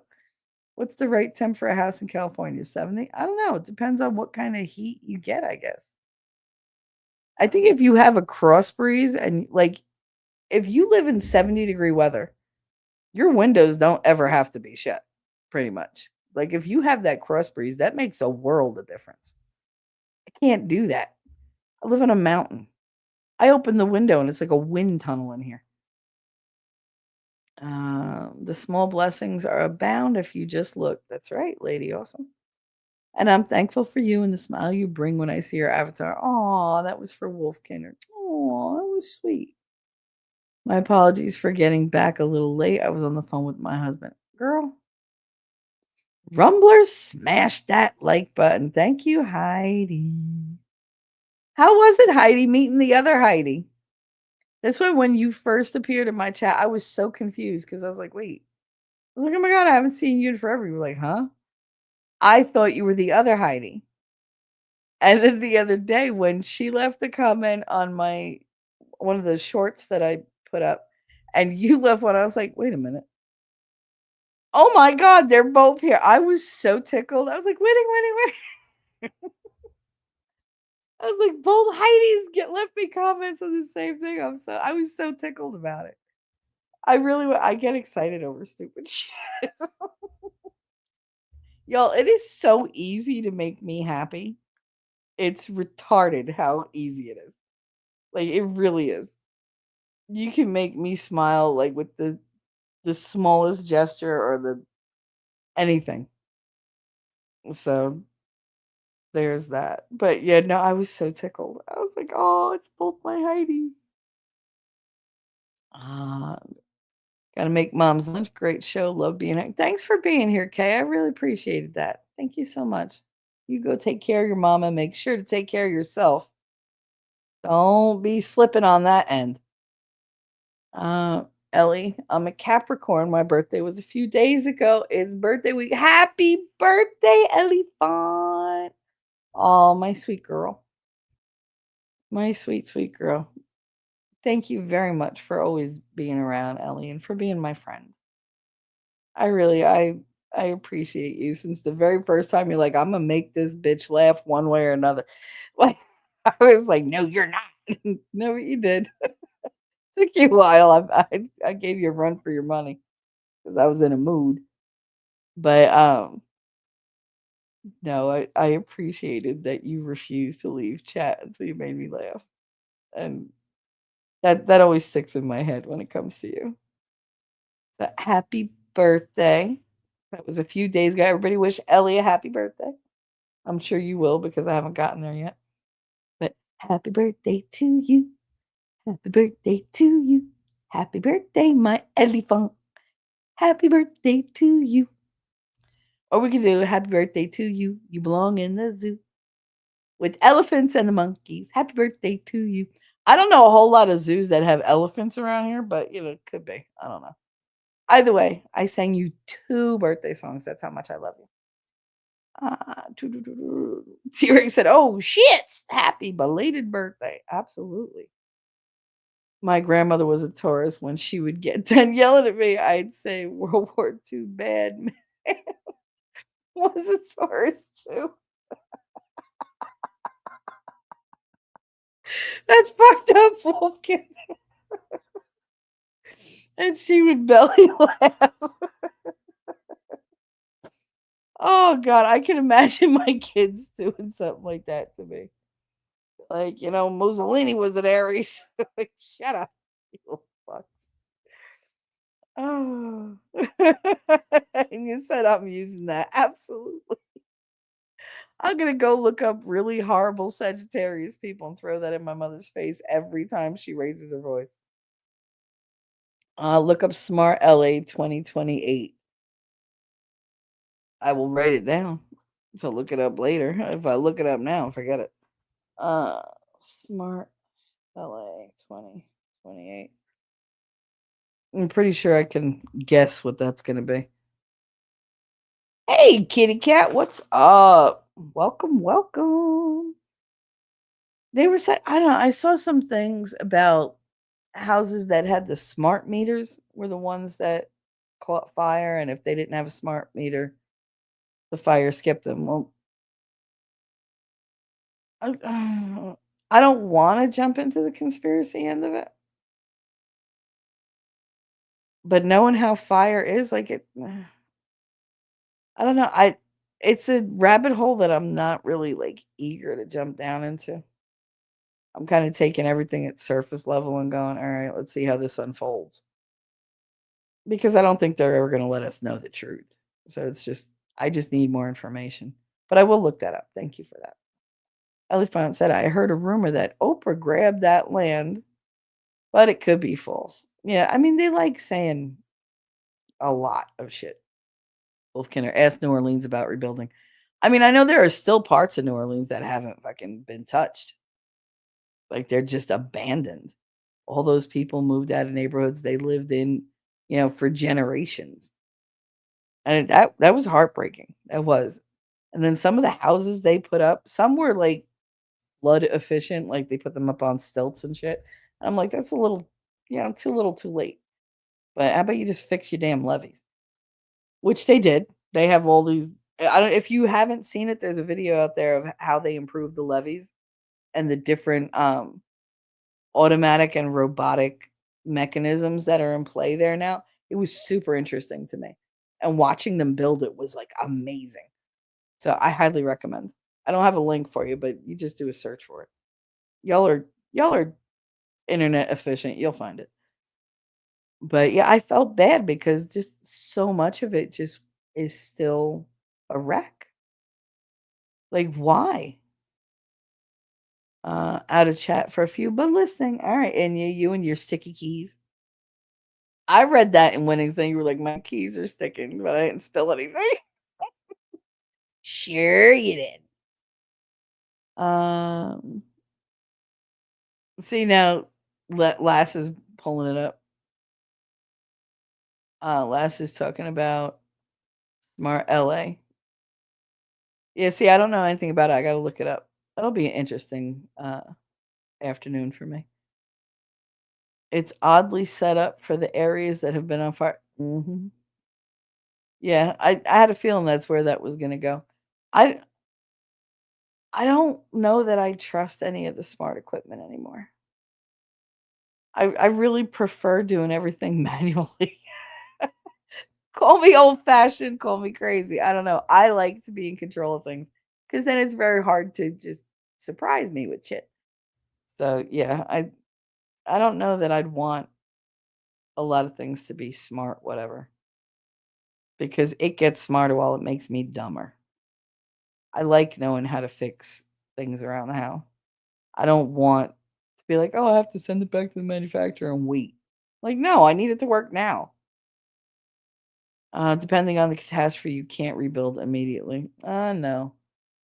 I mean, there's got to be efforts even to clean up. So many of these places just left all the stuff like where it was. Like you see all the debris everywhere. It's terrible.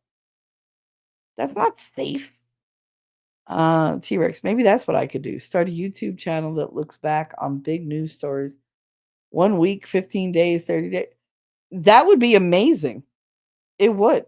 You could be like the update channel. Stay updated. That would be amazing. It would require you to do a lot of research though.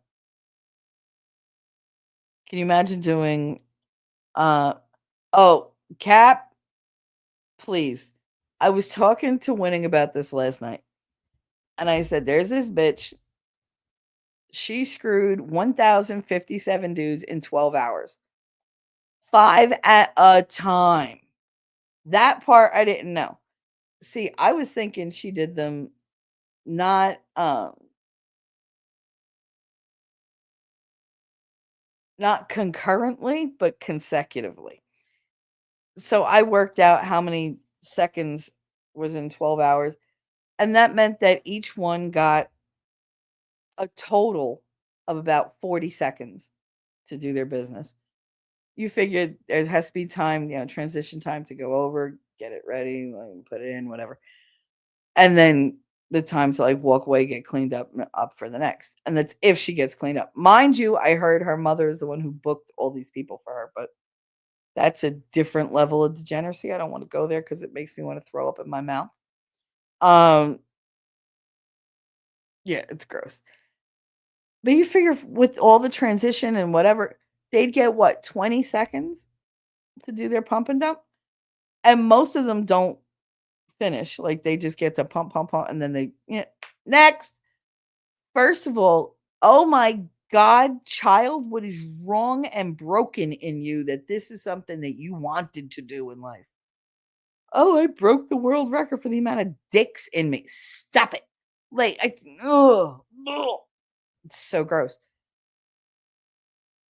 I know I should be like to each his own. I'm not gonna judge. Fuck that. I'm judging.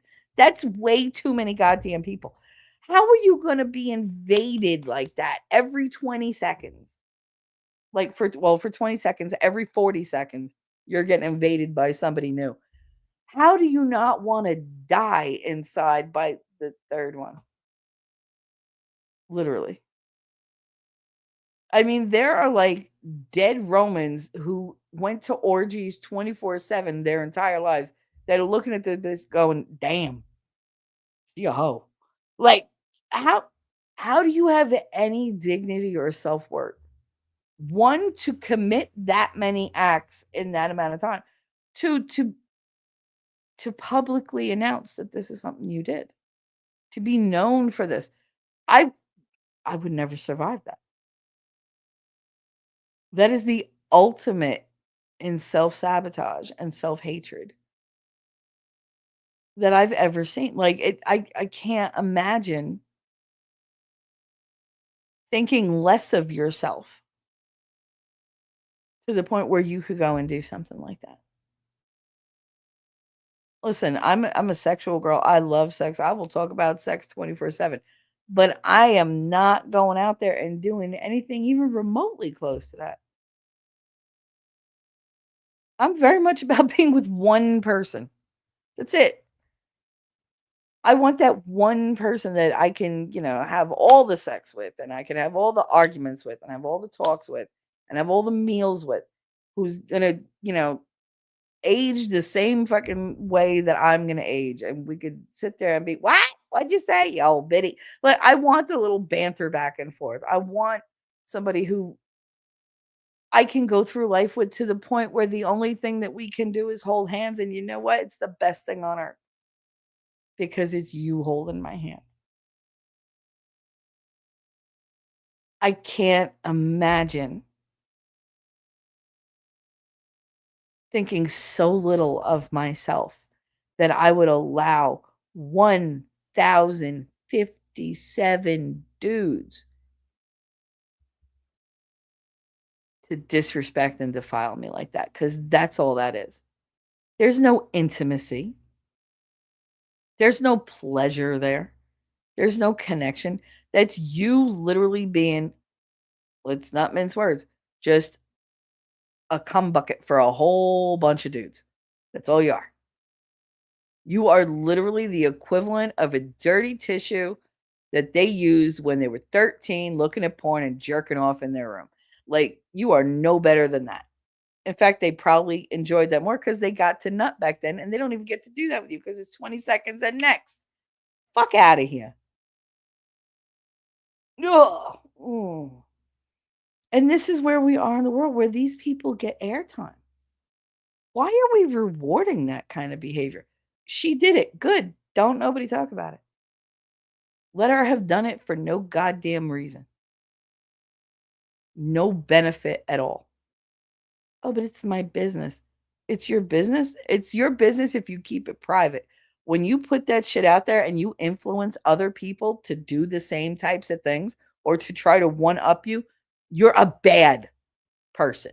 You are a bad influence. And now it's our business because you put that shit out there. You wanted to make money off it. You wanted to be famous off it. Congratulations. Whole bunch of stuff goes with that. Oh my god, I watched a crazy movie, Nando Fedor and the Talking Mongoose. Why? It's based on a real story from the 1930s. It's a little slow, but I thought it was entertaining. Oh, Nandor, that's the name of it? Nandor Fedor and the Talking Mongoose? Sounds interesting. Is Nando Fedor a snake? Because usually they put snakes and mongooses together. But I'm gonna have to write that down. Wait, see, now you got me curious.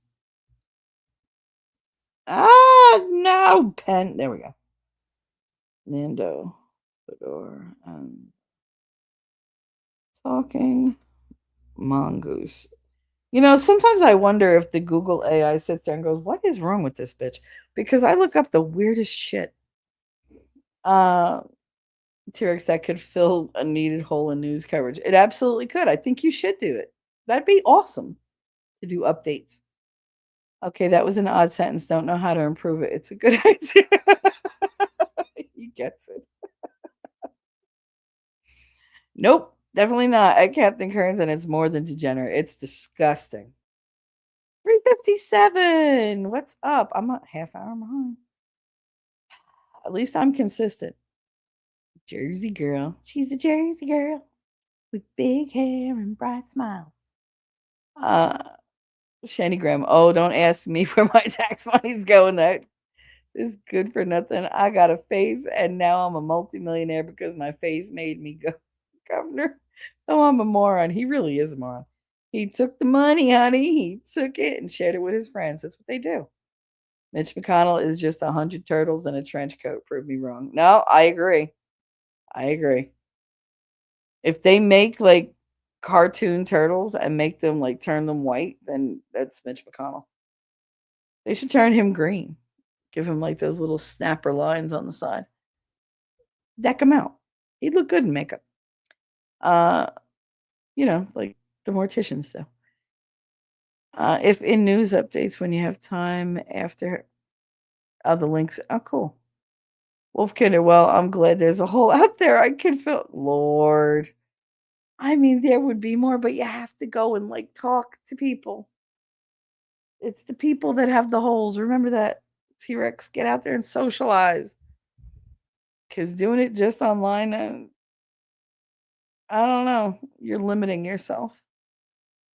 Captain Kern, don't let Lina know that she will want to collect them. Oh, Lord. Lady said, I feel that, Shelly. I expected my mom will never see me past this. Yeah. I expected my mom will never see me past a 17-year-old in high school, pregnant and unmarried. That's your label for life. Despite the fact that said child is 28, I've been married twice and on my second set of twins. It doesn't matter how far you've come, they only remember you at your lowest. They only remember you at your lowest. My mother judges me based on a kid who had just lost her dad, who got uprooted out of her life, had to live with her and take care of her, had been beaten for like over a year, had been raped, had had a miscarriage at 15, and who was in the middle of a lesbian relationship I had knew nothing about because I couldn't stand to be around any kind of men because I was terrified of them. And that's the person she bases me on. The angry, don't touch me, nobody's helping me, nobody protected me.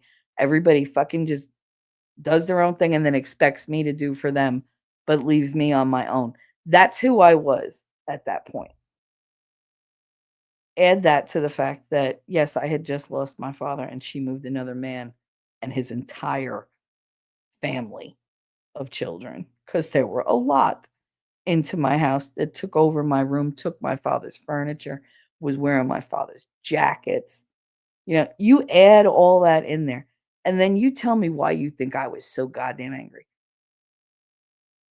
You went away 2 days before Christmas and left me at 16 years old by myself in an apartment for Christmas and New Year's, and what, I wasn't supposed to be bitter about it?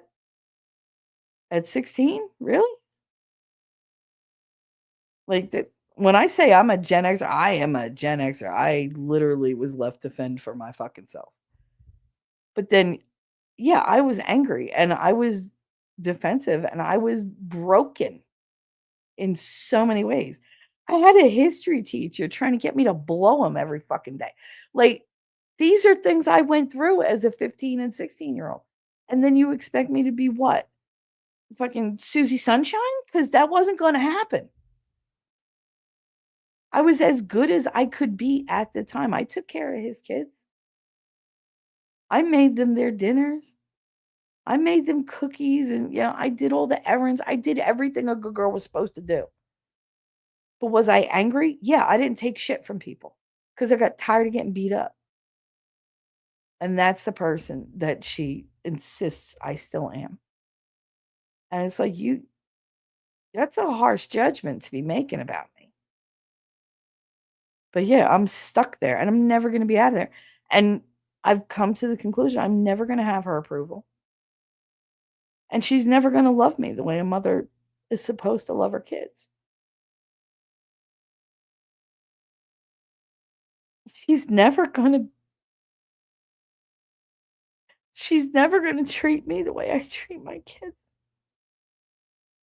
And she's never going to feel that for me the way I feel for my kids.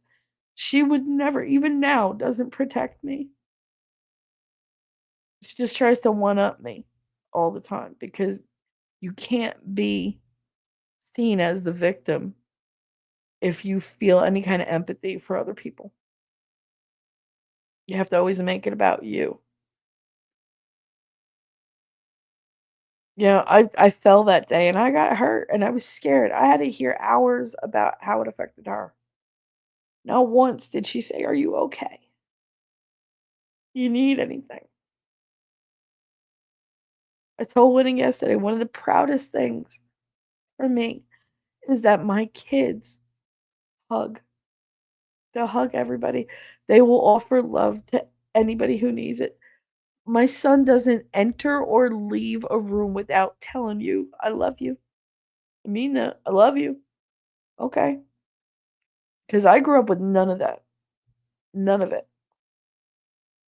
And I'm proud as fuck that they are the way they are. Oh, God. Give me a second. That was unexpected. 3:57 when you have to stop at the Quick Trip for a dump emergency. And the next soul is looking at my gun belt. Well, if you they didn't have well, I mean, just imagine it this way. If they're in there taking a dump too, they're no longer constipated. You scared the shit out of them, literally. They're in the right place for it. Ah, petty for all. Listen, I love being petty sometimes.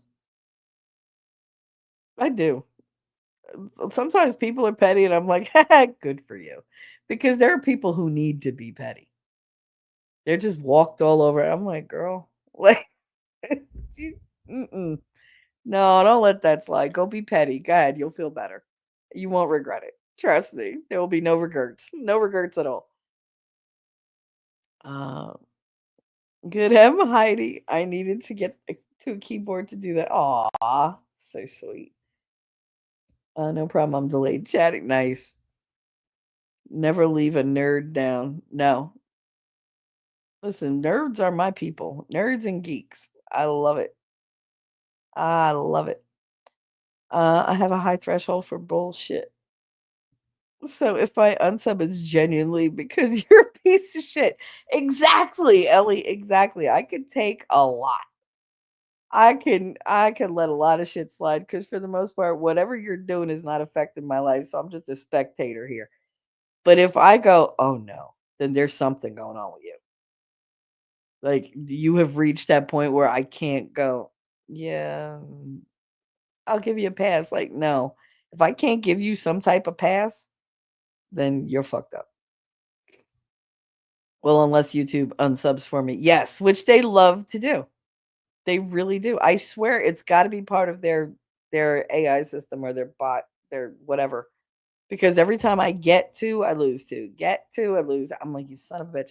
I think I get two new and it goes through like the oldest ones and then just chucks off the oldest two that haven't like been active. But it often unsubs people who are very active in my chats. They're like, "How come you're not streaming? What are you talking about? I'm not getting any notifications. I've been streaming like twice a week, 3 times a week, 4 times a week. I don't get any notifications." And they look, they're like, "How am I unsubbed?" I'm like, "I don't know. You're a regular. Like, what the fuck?" Yeah, YouTube is just an ass. Um, I'll be here nonetheless. Oh, you're so sweet, 357. You made me laugh though, scaring the shit out of somebody. But definitely a person's constant association with the piece of shit other mods definitely can ruin the channel. Oh yeah, it absolutely can. It absolutely can. You get a reputation, which is usually unfounded and totally not true, but it is what it is. And then there are creators who just want to, they just have a grudge against you. They have a perception of you that isn't true, and they share that with as many people that will listen as possible. All the while being like, "Oh, no, I love her, she's so great." Like, stop being fake. If you don't like me, then don't like me, but fuck off. Just go away. I don't see why you have to, like, spread that shit around. That's just mean. Well, if I wanna focus on the things that we have in common, things that'll bring us together. We're being divided. Oh, yeah. I said that I meant to say that in Winning's chat. I typed out this whole amazing post, y'all. It was amazing. It was, like, earth-shattering.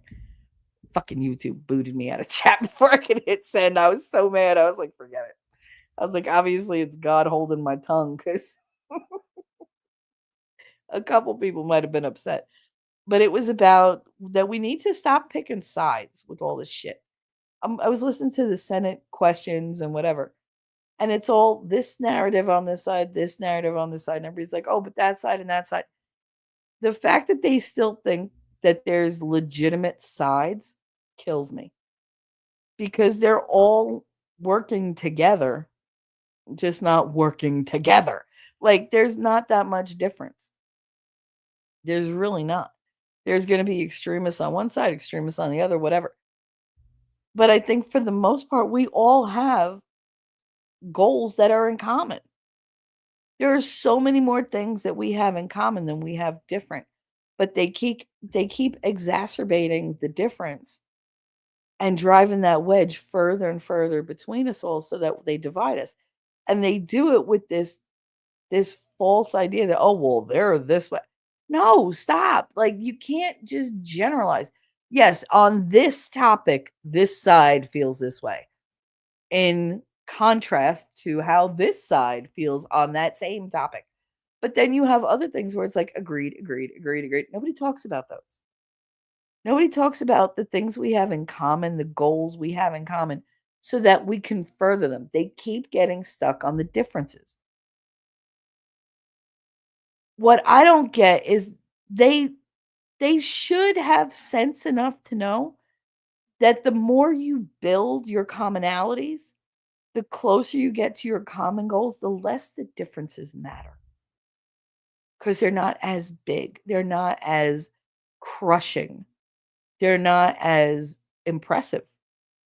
They don't leave as much of a mark when you have a more solid foundation. It's like any relationship.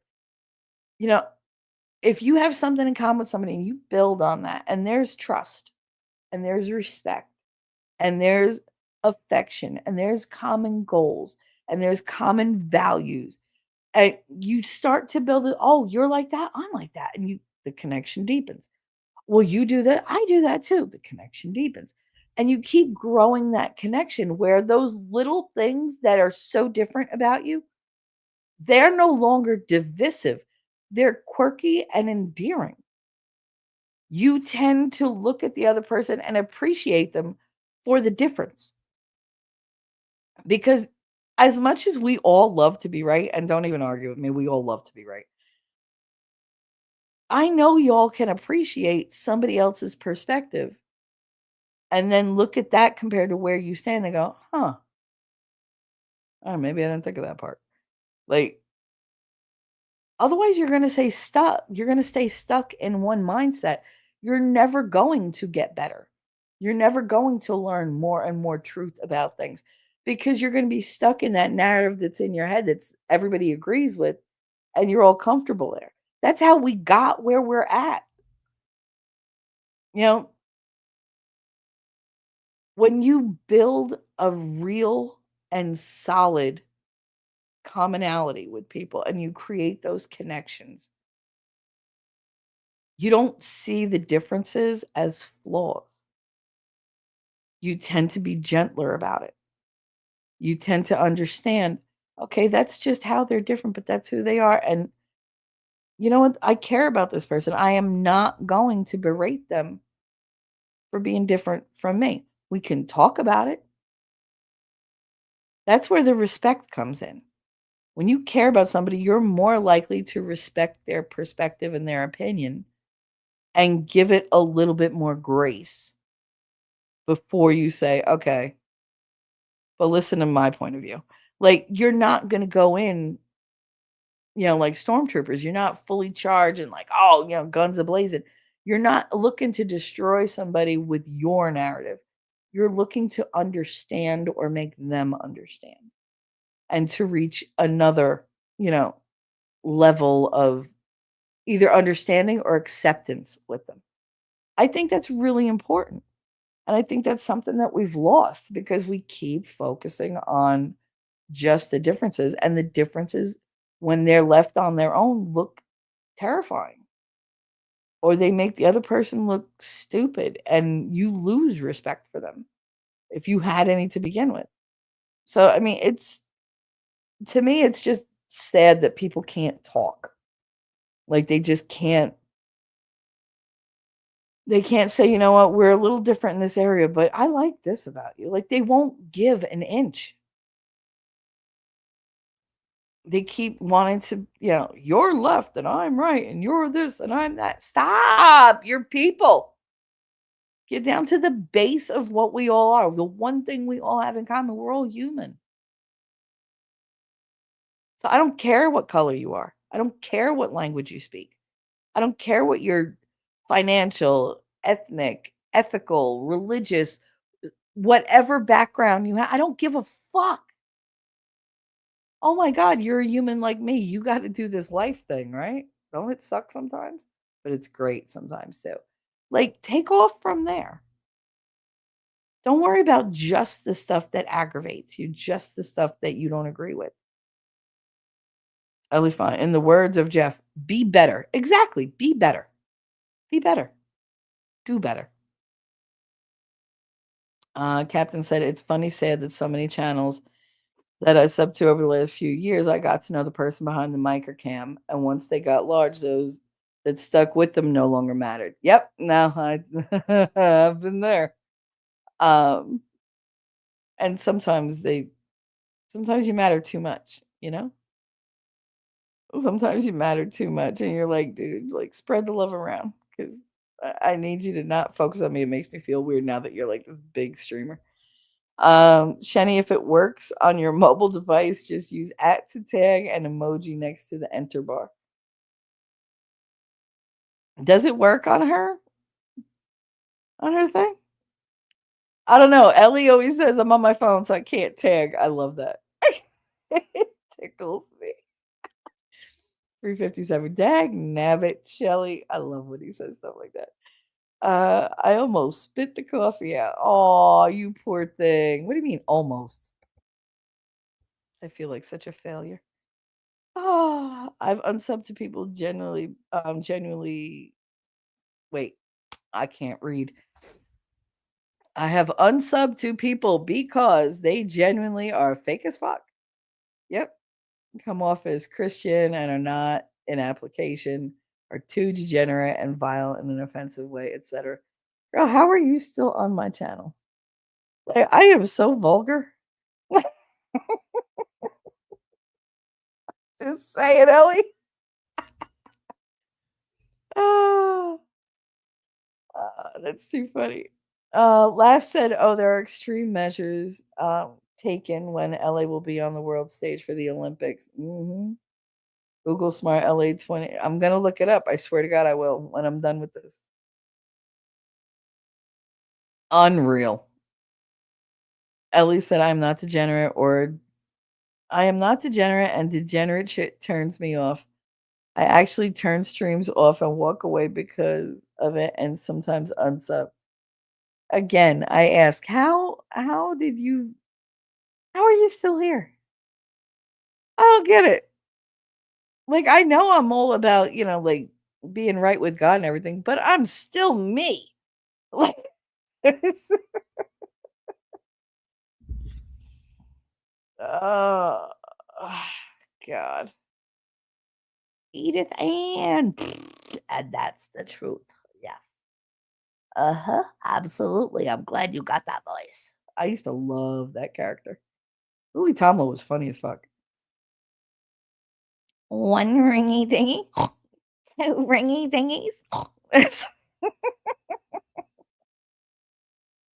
Edith Ann and the operator. I love both those characters. Ellie said, I don't do the sex talk, the innuendo, naked pics of people with no to little clothes, etc. It's vile. Girl, I will always talk about sex. I grew up in a gas station, dude. I literally have a 13-year-old boy's sense of humor. Like, that's just who I am.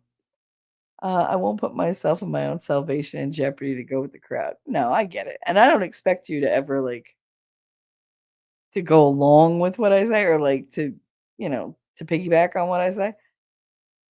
But I still expect you to laugh sometimes because it might be degenerate, but it's funny.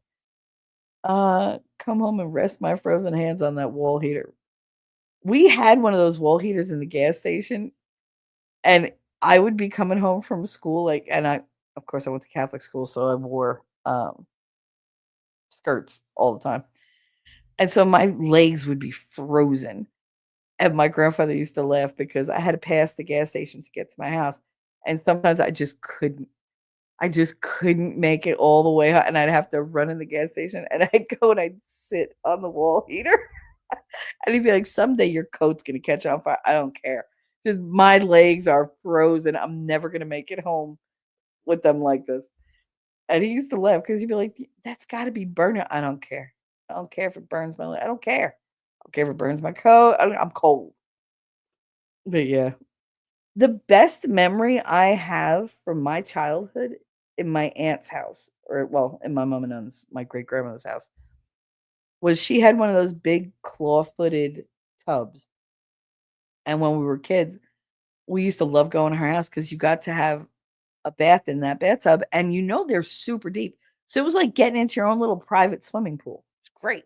They just put the plug in, fill it to the top. You could swim back and forth in that damn thing.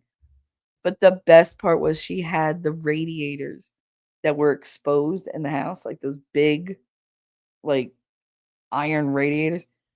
And she would always put the towel over the radiator while I was in the bathtub. And when I'd say, okay, I'm done, she would get it, or my aunts would get the towel and run into the bathroom. And I would be getting out of bed, and they'd wrap that around me.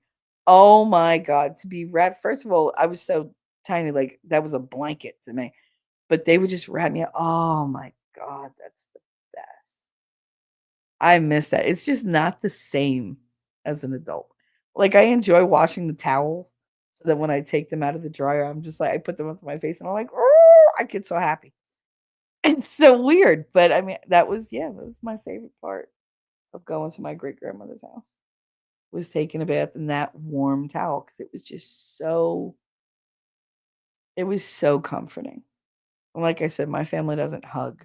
They don't say I love you ever. It's not like a once a year. No, they ever. They don't write it in a card. They don't say it to your face. None of that. It's just you're on your fucking own. But that was probably the closest I felt as a kid to being loved, was that damn towel. God, that's more depressing than I thought when I say it out loud. But it's true. So, Ellie, I am a happily married woman who is in a covenant marriage. I thought good thing I read that because my eyes are a little blurry because I was crying. So, like, they're a little dry right now. I thought it said convenient, but then I read it again. So you're in a covenant marriage. Okay. Looking at other people in little to no clothes to me feels like adultery. No, I get that. I do. I get that. Um, we do like the clips and stuff because they're funny. But like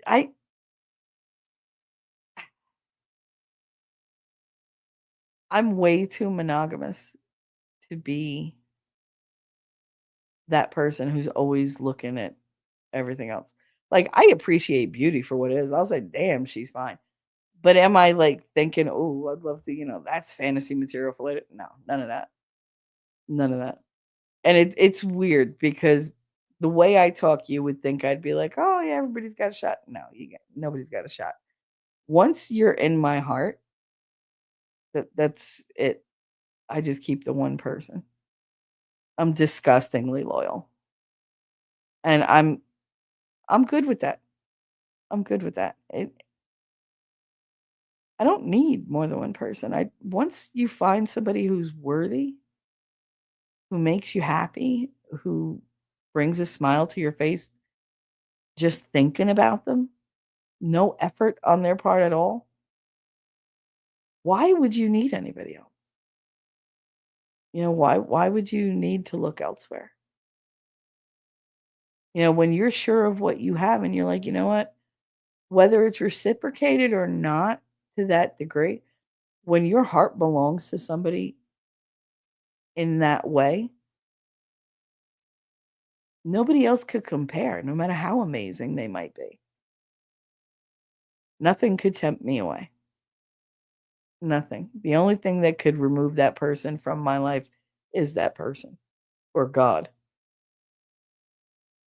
But yeah, no, I'm fiercely loyal with that kind of stuff. That's why my marriage was so hard. Everyone's like, "Why do you keep doing it? Why do you keep, like letting him?" Because I made a vow and I'm going to do everything within my power to stick to that vow because it's important to me. I don't break my promises. For me to file for divorce took so much. I moved to Kansas for Christ's sake with my kid and lived in a separate apartment just because I had to give everything that I could to save that marriage. And if it couldn't be saved, it was not a failure on my part. I don't feel like I broke any vows because I didn't cheat. I didn't lie. I didn't give up. I didn't abandon. I did every possible thing I could, regardless of what was coming my way.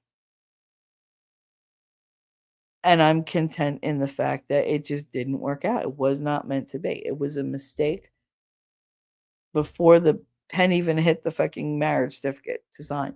Like, it was a mistake before we even said I do. Unfortunately, I didn't catch the mistake in time, and I had to see it through. But no, I get you, Ellie. I get you. 1980s, the best generation. I mean, I'm a 70s baby, but yeah, the 80s were fun.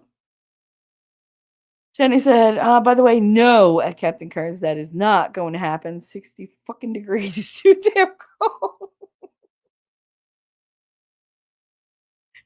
She's like, I like it to be warm. That's because Shenny likes to wear her tank shirts and her tank dresses, and she likes to have her arms out, which I'm like, I understand that feeling. I love to have my arms out. Um, I just don't do it around these people because I don't know. I tend to wear more clothes now that I live here. I think it's like a kind of armor instinct. You know, like the more of me is covered, the less of me they can get at. I don't know. It's psychological. I know that much because I hate wearing clothes.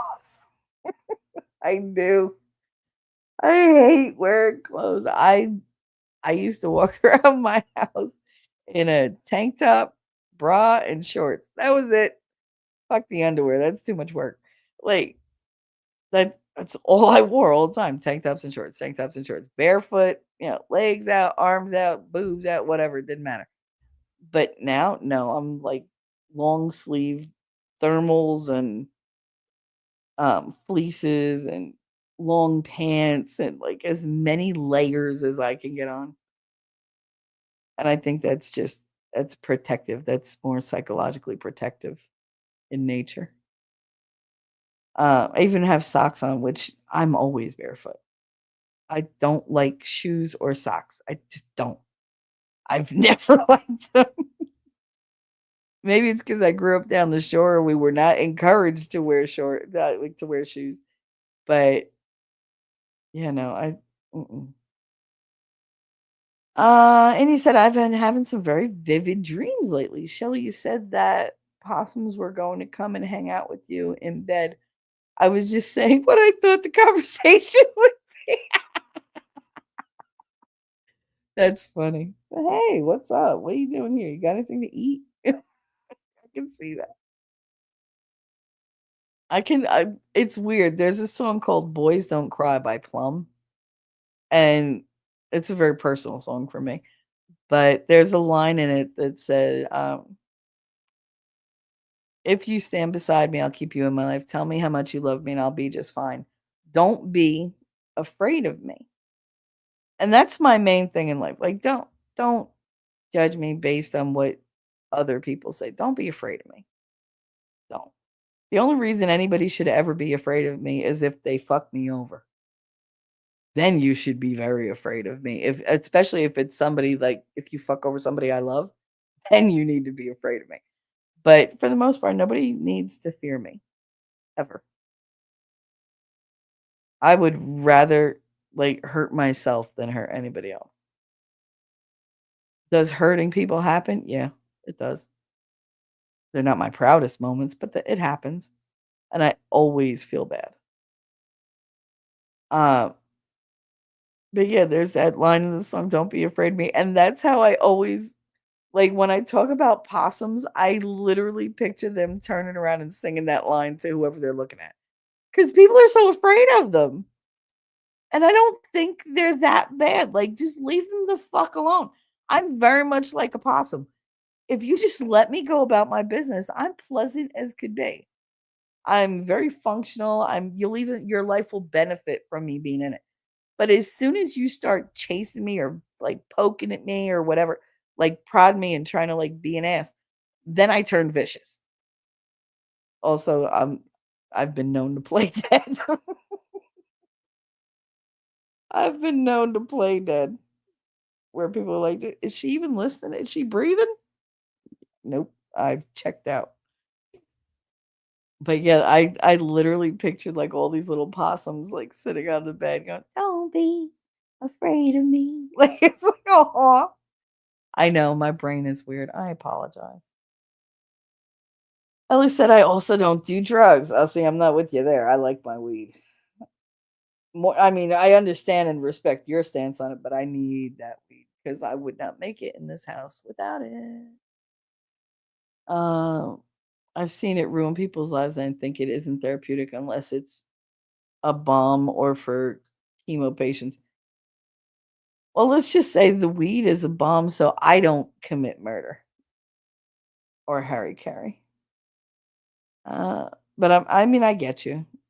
And I've never, other than as a teenager, I've never fucked around with any hard drugs. I don't even like hard liquor, to be quite honest.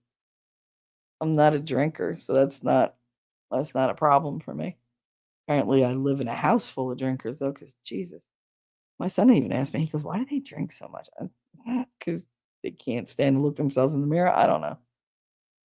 I know it's a coping mechanism. It's a huge cope.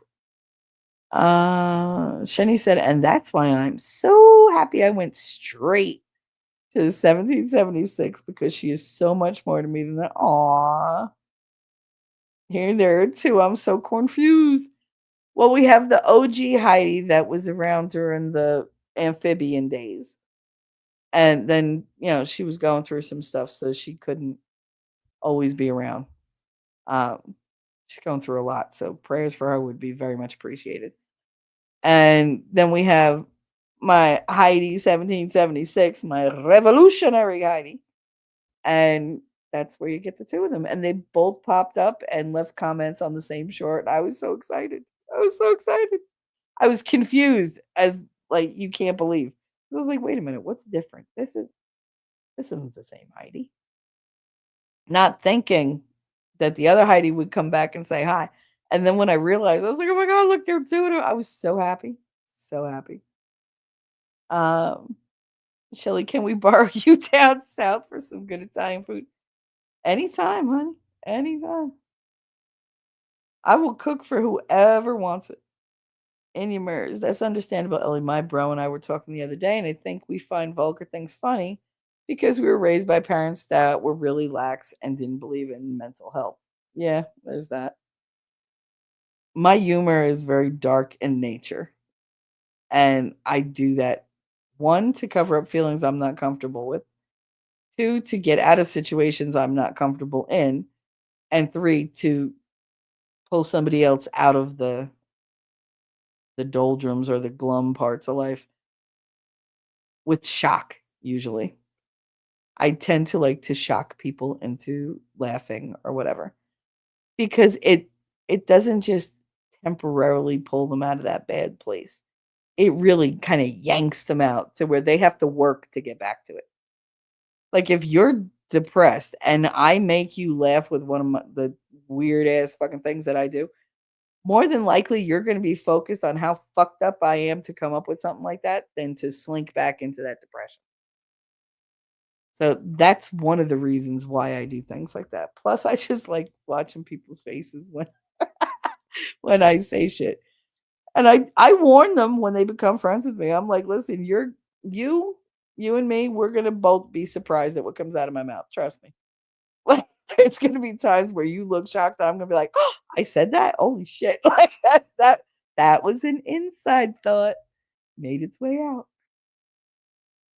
Lady said, I'm gonna heat up some soup. And y'all are coming with, absolutely, honey. Bring me with you. Put me in your pocket. You know what? Just stick me in your bra. That's where I like to be. Mostly out of ignorance. My mom would parental control certain things, but some things she didn't know to keep away from us, and we parented ourselves. Yep. So the great Malenko album is a childhood memory. What is that, Malenko? Oh, see, now you're gonna have to tell me about that. Don't make me look it up. Heidi said, talking trash truth. Heidi is the third or fourth Heidi I've come across in various chats. It was good to meet her earlier. I giggle when people get confused about it. Oops, that's a me thing to do. Yeah, no, like, I only had the one Heidi, and she's the one that I used to sing the Heidi, Heidi, Heidi ho, like, all the time.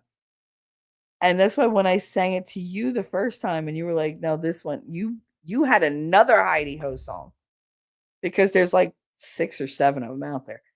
And I was like, "Wait a minute. Oh my god, this is a different Heidi." And then I got to know you and I was like, "Oh, okay." So I very cool name, very cool name. I happen to like all the Heidis that I've met. Thank God, because if I didn't, oh. But yeah, no, that's why I thought that's who you were in the very beginning. But I got to know you as you, and I appreciate and love you for yourself. You are Heidi 1776. Viva la revolution. Uh, and yeah, and it shouldn't have been, especially for my then 5-year-old brother. Girl, trust me, I know, I know. I mean, there's a dark place where my humor comes from, and I'm aware of it. I'm aware of why everything in my head turned sexual because that's the way it was hardwired before I was 3. So I mean that's never going to go away. And I can either feel guilty and ashamed of it the rest of my life or I can fucking enjoy it and make people laugh with it. And that's the way I choose to go about it because it's not going anywhere. It is not a personality defect. It is not a personal preference. It is literally the way my brain is wired because that's the way he wanted it. Now, I could either give him that power and say that he controls it and I can't help it because, like he did this to me, or I could just say, fuck it. It's part of who I am and I'm going to enjoy it. If nobody likes it, they don't have to listen, but I'm not going to give him that power. Even in death, I won't give him that power. My dirty jokes are my dirty jokes. My sexual thinking, that's me. It's just who I am, part of who I am. One piece of the puzzle. But I'll be damned if I'm going to give that to anybody else and then feel ashamed of it. No. If you are something because of something you couldn't control, why would you take the blame for it? You work with it, you examine it, you assess it, you change it if you want to and if you can, or you learn to accept it and make it acceptable if that's what you want to do. And that's what I wanna do, like, I'm not gonna go through the strain of trying to think around things or talk around things or edit myself constantly when that's just who I am. A small part of who I am, but still, it's a part of who I am, and I'm not gonna feel ashamed about it either. I know people like to try to, "Oh, Shelley, why do you talk like that? Why do you listen like that? If you don't like the way I talk, go fuck off." Like, not you, obviously, but, I mean, that's the way I feel, like, if something about me irritates you, then don't be around me. Why do it to yourself? You don't owe me shit, I don't owe you shit. Go, goodbye. There's the door. I have seen so many people enter and leave my life that at this point, very few of them would cause me to have a bitter kinda aftertaste because of it. I understand that part of life is people going in and out of it. Sometimes they leave for good, sometimes they leave for just a little while, sometimes they're gone for a decade or whatever. Unless you've seriously fucked up with me, the door is always open for you to come back. And I'm not gonna treat you like, "Oh my god, you la rah, rah." I don't care. People life is hard. It gets busy.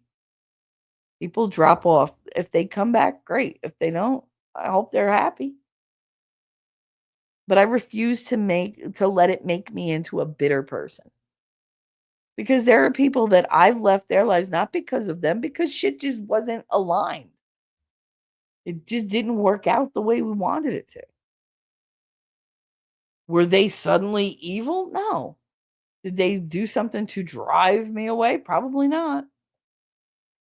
Just life got too big and too messy, and they didn't have a place in that part of my life at that time. Maybe in 10 years we hook up again and like become friends again or whatever. And it's all, rainbow and sprinkles and shit. But I'm not going to stress out over it. I'm just not. I was born alone. I will die alone. Everything in between is what matters. I can't change the beginning and I can't change the end. Like, that's just how it's going to be. The middle stuff is what's important. And I'm going to make the most out of that. 357. I heard that too, Shelly. Word on the street. The smart meters, when overpowered, can reach 7,000 degrees. What the fuck?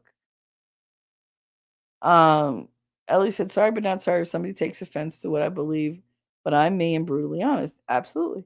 Recently, I've been evaluating my morals, values, and checking to see if I'm in line with my beliefs. I think we all need to do that from time to time because you get complicit. Because, like I said, life is busy. Shit slides by, and sometimes you just don't have the time to stop and examine it. Oh my God, I'm an hour behind. I gotta speed up. All right. I'm not gonna buy into the smart meters thing. People who don't live in these kind of fire zones are trying to make something out of it, and that's fake. Thank you, Shenny. The non-melting snowball conspiracy has been cracking me at what? It always worked that way. Ever hear of this cool thing called an igloo? We used to make small ones and light fires. It wouldn't melt. That was the whole point of igloos. I remember science class, like they taught us that the inside of an igloo is toasty warm. Like you're not like you're not going to freeze inside it like it's a freezer. It's not actively pushing cold air at you to freeze you. But I remember reading all about that kind of stuff. And it did. It was like, oh, there's a little hole in the top for the smoke to go out, but it doesn't melt the ice. Okay. That's awesome. Uh, well, that's theory for California. It's a land grab. Yeah. You think most rich people are going to go through the red tape to rebuild? Nope. They'll just take the money and run. Yeah. And they'll rebuild somewhere else. Or they'll just buy outright. They're like, oh, I didn't want that house anyway. I never feel bad about the houses or the displacement even because there's always going to be a place for somebody to stay. Like, I hope. I mean, that's the optimist in me. I always feel bad about the loss of the memories that like the memorabilia. Because there's stuff you can't replace. You can't replace people or yourself, but everyone's like, oh, they're just things. Yeah, but they're pictures of my kids and home movies and like heirlooms from past generations that from people who meant something to me. It's the sentimentality that you lose that I feel is so destructive because you got to just let all that stuff go. You can't continue to hold on to it, because you're not getting it back. Well, all the solar panels that burn delay building on the, oh, good God. The EPA is going to find all that land to be contaminated. And it would cost, God, billions to replace it. First, they have to clean it, which is a whole process. If you don't know, look up how they clean soil from places. Like they literally take it all out and it has to be trucked to a special place and treated and everything else. Yeah, so it's a whole big thing and it's a very expensive process. Don't trust the smart equipment. The power company here in Texas was using the Nest thermostats and raising temperature in people's homes during summer. Oh no. Oh, see, yeah. Let's make it hotter in the house. They use more electric, more heat, whatever, more air conditioning. We make bank. Some notable Sagittarius: Charles Manson, Ted Kaczynski, Joseph Stalin, and Pablo Escobar. Wolfkinder, I fucking love you. Oh my Well, my mother's in good company. Charles Manson, Ted Kaczynski, Joseph Stalin, and Pablo Escobar. Oh my god. Peace, man. Kaboom. That's Vidania. Ah, you want some blow? Like, that's us four in a row. Oh, that's hilarious. Oh, I almost choked there. That never happens. Anyway, Indy Mers, my husband heard it was to clear out the land to build some big thing for the Olympics, but who knows? I don't doubt it. I hear they're pushing the 15-minute smart cities in the burned places. I don't doubt that either. I'm sure all these things are at least partially correct. There's no one reason that this was allowed to happen the way it did. I don't believe in that at all. I believe that there were many benefits, and somebody somewhere said, fuck it, let it burn." Do I think they started it? Probably not. That's too dangerous. Too many cameras, too many ways they can get caught. Do I believe they took advantage of the situation and let it become bigger than it needed to be? Yeah, I believe that. I believe that with most natural disasters. They're like, fuck it. We wanted to do this, but let nature do it. Can't blame us if nature did it. And then they drag their feet. You might not have caused it, but you didn't help stop it either. Here's my biggest thing. Even though she's incompetent, I don't know why people are hating on the mayor of LA when her city was not on fire for the most part. Pacific Palisades, Malibu, Anaheim are all different. Yeah, but they're considered LA, and I guess they're under her jurisdiction. Maybe were the fire departments under her jurisdiction? Was the source of the water under her jurisdiction?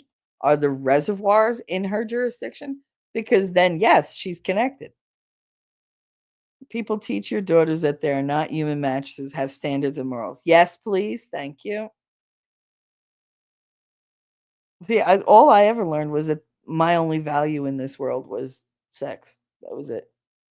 Because it's what everybody wanted from me from the age of 3. Like, what other usefulness do I have? They don't care how smart I am. They don't care how kind I am. They don't care how generous or loving I am. All they cared about was sex. How I could make them feel. That was my only value in life. I didn't I didn't enjoy um I didn't enjoy sex. I enjoyed the act of it once I got comfortable with it, but it never really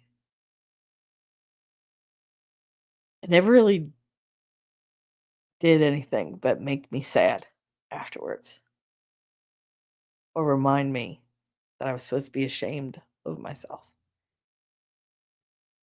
But it was the only way I knew how to connect to anybody. And it was safer for me because then I didn't have to be emotionally invested in anybody. And if they fucked off, I didn't care. If they didn't love me back, I didn't care. I knew how to get anybody. And that was the level of connection that I kept. It was always a physical, sexual connection because that was what I knew, what I was taught. It was apparently the only value I had. That was the message I'd gotten my entire life. And that was that.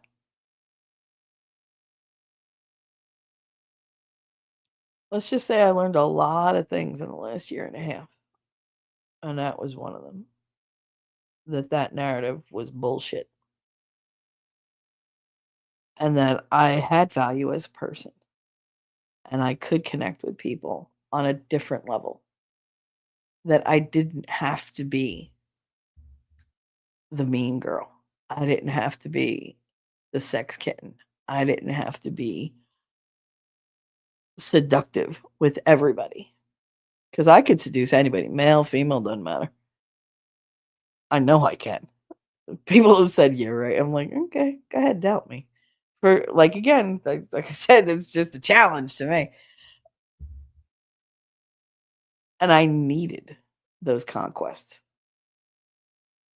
And I don't anymore. I still love everything sexual, don't get me wrong. That's that's just me. But I I don't want casual or um just a temporary fix, like a temporary connection. I want something more profound. I want something meaningful. I don't want it to be um a weapon. I don't want it to be a tool in my arsenal. You know, I want it to be meaningful. I want it to be good, but I want it to be meaningful and fucking fun. Let me put that out there because if it's boring, I'm out. But no, I mean, I don't feel the need to go to the extremes that I did before. I don't need to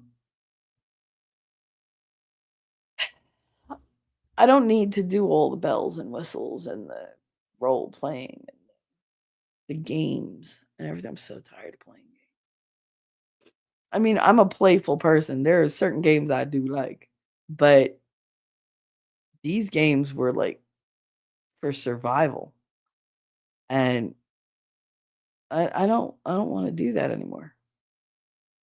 I don't feel the need to. It's funny how once you're aware of why you do things, you have so many different ways to change. So many different ways to approach it and look at it and go, "You know what? I'm gonna keep this because this is important to me, but I don't need all this." And you go through the rubble. Kinda like these fires. There's gonna be stuff that, even if it's damaged, it's so important that you want to keep it. And then there's gonna be stuff that's just garbage, and you recognize it as garbage, and you just throw it away. And then there's gonna be stuff that, by some miracle, made it through unscathed. I think that's what we all have inside our heads, inside our hearts. We just don't always have the time to sit there and go through the debris.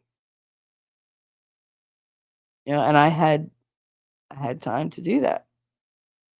God, like I've said before, I do think God put me on pause, Pause, Wolfram, for a reason.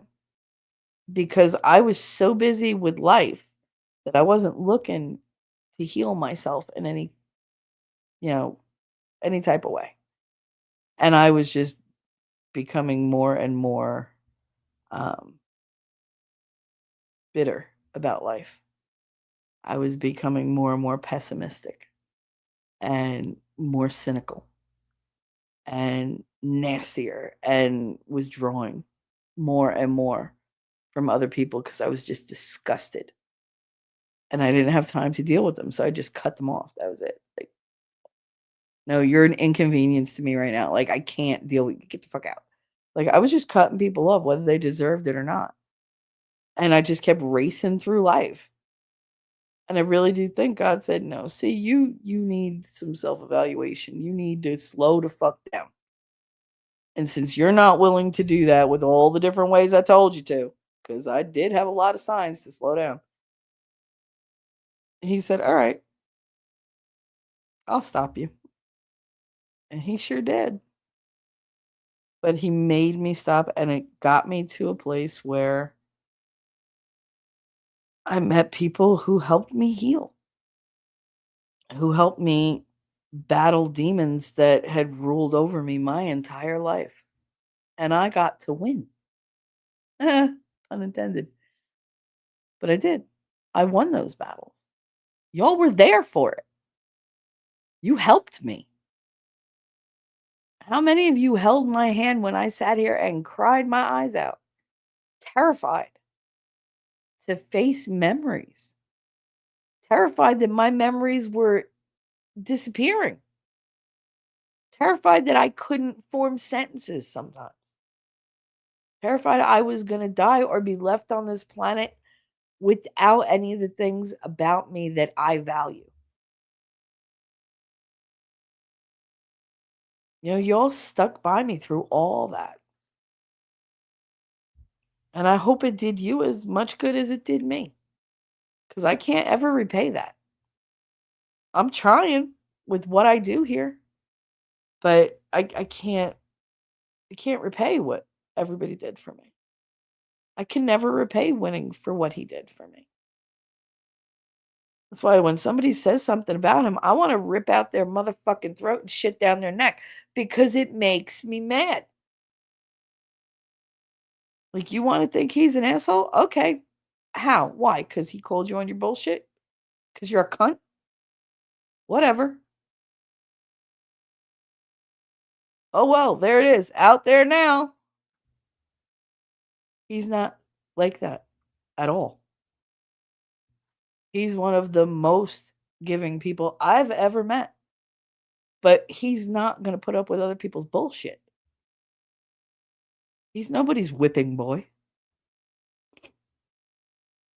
Yeah, that pissed me off. But yeah, I'm in a very different place, Ellie, than I was 2 years ago. And I do a lot of self-evaluation. I think we need to. Like I said, you need to go through the debris because we accumulate so much crap inside that we don't have the time to look at it. Sometimes you gotta stop yourself and say, no, I need to deal with this. And you're doing that. I'm proud of you. Lady's doing it too. Lady Awesome said she's going on this, like health journey because she hasn't had either the energy or the time or the motivation to do it before, and she's doing it now. Is it difficult? Absolutely. Changing what you know about yourself, facing things that you have, like that you've put on the shelf in your head or in your heart, those are some of the most difficult things in the world to do. It takes real strength of character to be able to do that in an honest way. And I'm very proud of everybody who even attempts it. I don't expect everybody to accomplish it first go around. You shouldn't either. You got to give yourself that cushion, that window of time where you're allowed to fuck it up. Just don't quit. Don't be a quitter. Don't be a spitter either, but because spitters are quitters. But you see, I can't.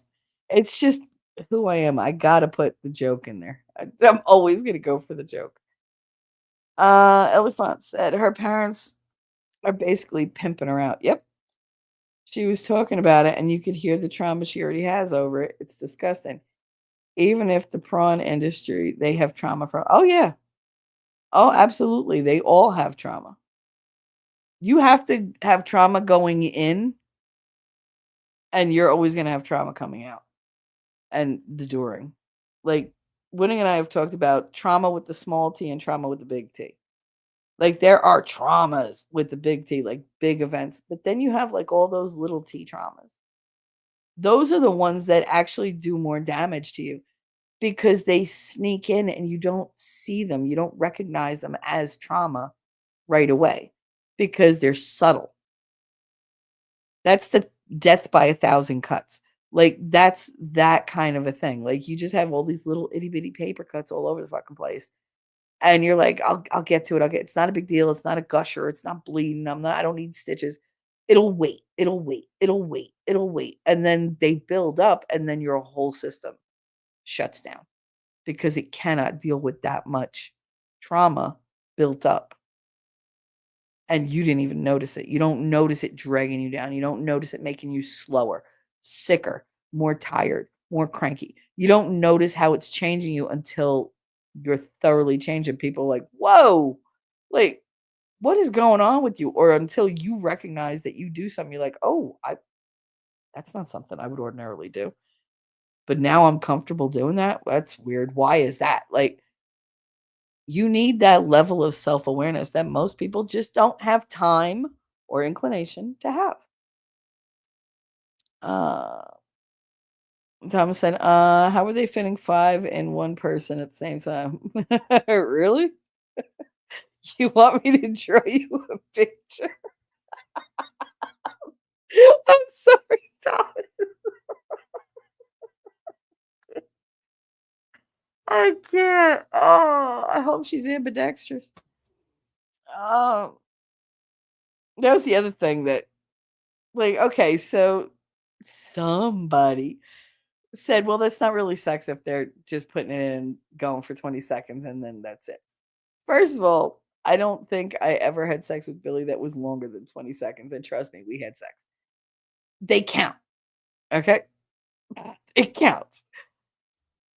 If sex under 20 seconds doesn't count and having sex with somebody who doesn't nut doesn't count, then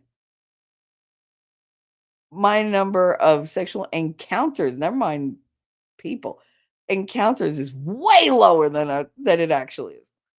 Like way lower. I can literally count it on, well, probably 2 hands, to be honest. Well, 1 hand maybe, but definitely less than 2, but more than 1. So, like, right around there. But yeah, and that's encounters, period. Like the entire encounter, not people. So yeah, no, but yeah, Thomas, I could always draw you a picture. Um, she got plastic surgery to put a vagina in her body in a different place. Oh my god. I honestly wonder if it's not all a lie or something. Oh no, it's possible. It's possible. She would have to be set up in, like, I would think there would have to be some type of positioning that allowed for that many people to be around her, like, at the same time. But I don't know, but I didn't hear about the 5 in one person. I heard about the amount and the time. And like I said, I worked it out to like seconds. But she could pleasure a minimum of 5 people at once. Could be more. Just saying. Just depends on how bendy and stretchy she is in certain places. Uh, Jenny, I can really only think of a way to get 3, maybe 4 if you're super committed. Really? Really? Also, holes can't be too close together no matter how much they say. They had to make those guys super skinny or hips to take room. Actually, no, they really didn't. Like I said, positioning is everything. And if you want to know how, go read Anne Rice's Sleeping Beauty series by Anne, yeah, A.N. Rockwillar. That's one of her pseudonyms. But yeah, the Sleeping Beauty series, read it. Trust me, it's possible.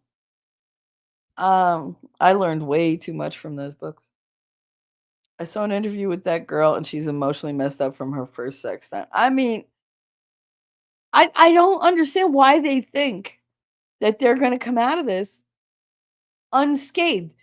I would be a fucking wreck. I would probably isolate for a year if I had to shake the hand of 1,057 freaking people in 12 hours. That would be overwhelming for me. Just to shake hands. Could you imagine? I tried to explain this the other night. Women are built different. It's not just anatomy. It's our anatomy literally makes us the receiver no matter what. In order to have any type of vaginal sex, you have to allow someone into you. You are granting passage to somebody, right? You are letting somebody invade your most personal space. That's traumatic no matter what. It can go really, really well or really, really bad. There's generally not a meh kind of mentality about it. No, people like to pretend that they're like, oh yeah, whatever. It is whatever. Like it doesn't matter. They're full of shit and lying to themselves. And that's the thing about like that I have a problem with transposers when they're like, oh, being a woman, like I'm a woman. No, you were not born with a vagina. You have no idea how vulnerable you are with it. You have no idea what it feels like to be violated and invaded by something you can't stop, like a battering ram. You have no idea how badly that can go. You have no idea what it does to our psyches, what it does to our self esteem, what it does to our bodies. Like, unless you're on the receiving end of it, you can't understand. And you can't understand growing up from being a baby, knowing you have that vulnerability. It's not my muscles that make me weaker than men. It's the fact that I can't just plow through somebody with my body, like in that respect. When I'm the one who's going to, I'm the receiver. I'm the more vulnerable partner.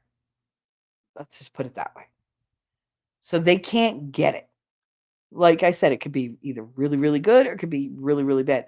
The fact that she didn't think that this would be psychologically devastating, it blows my mind. It really does. Like I can't.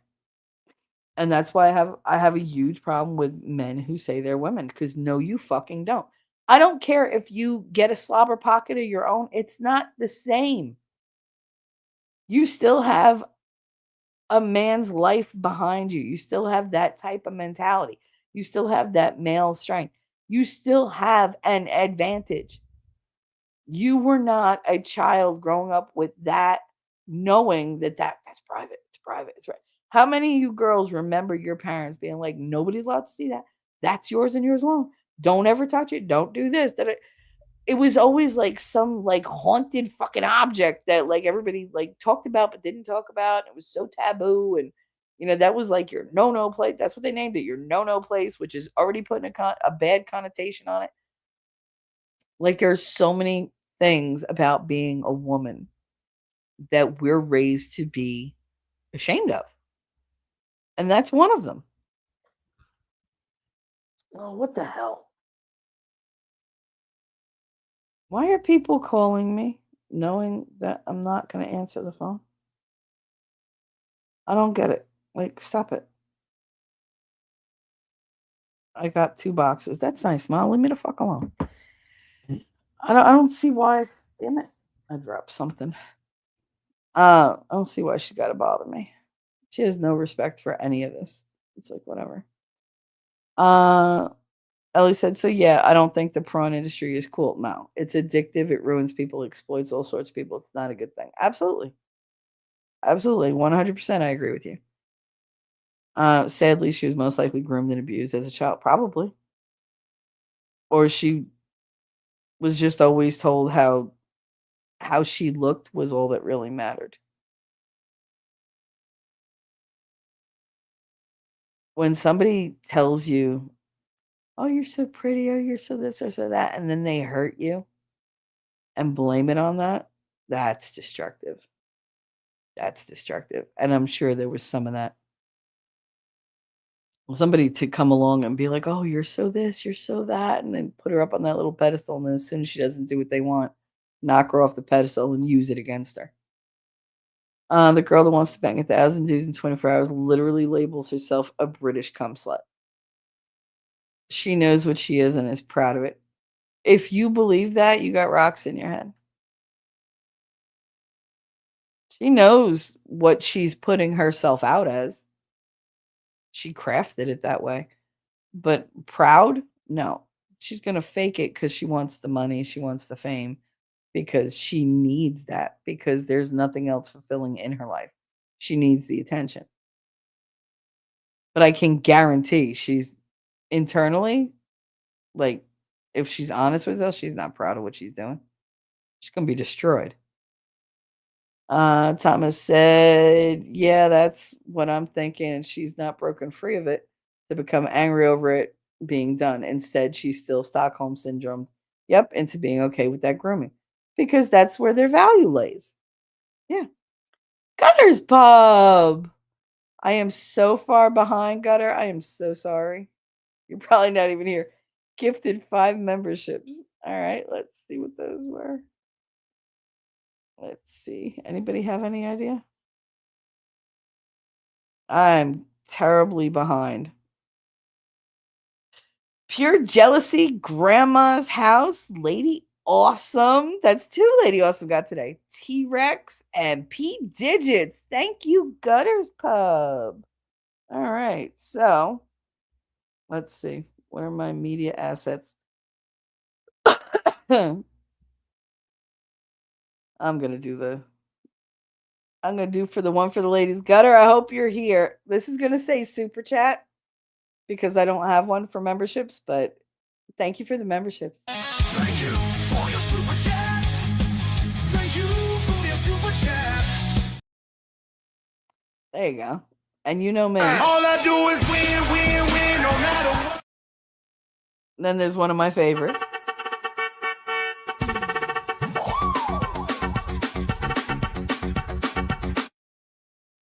Oh, I got one for you, Gutter. I don't know if you've heard it or if you're still around, but this is my favorite. What? Did I put it in the wrong place? Probably. I've been doing that lately. I'm putting things in the wrong place. Where did I stick it? Did I stick it in the wrong place? Uh-oh, don't do that. I'm going to go over to Shelly's and see if I put it over there. What have I done? What are you going to fit in that thing? That's so small. That tickles me so much. You have no idea. But thank you, Gutter. I play that one just to make myself laugh. Thank you. Please say thank you to Gutter for her gifted memberships. If you receive one, I appreciate it. Good M, baby. Good M.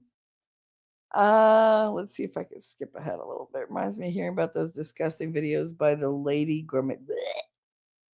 Do not look that phrase out. Yeah, no, I know exactly what you're talking about. Nope, not touching it. Haven't done that since. Yeah, no, blue waffle. Don't look up pink sock, blue waffle, none of that shit. I hate it because people like don't look it up. I'm like, I will let that shit like stay in my brain for months and avoid looking it up. Then all of a sudden I'm like, ah, fuck it. I look it up and then I'm instantly regretful. Instantly regretful. I don't look up weird shit. Good. Let's see. Sounds like she's gonna judge you over that because she's avoiding taking responsibility for letting you go through that. That's what they do. Damn it, Shelly, don't make me cry. There's no crying in baseball. I know. My grandmother was that way with my biological dad treating him like he was 13 till the day she died. Yep, they do that. They do it. Sweetheart, I don't read chat. I listen to you. Your mother is broken and wants to build you to be broken as well.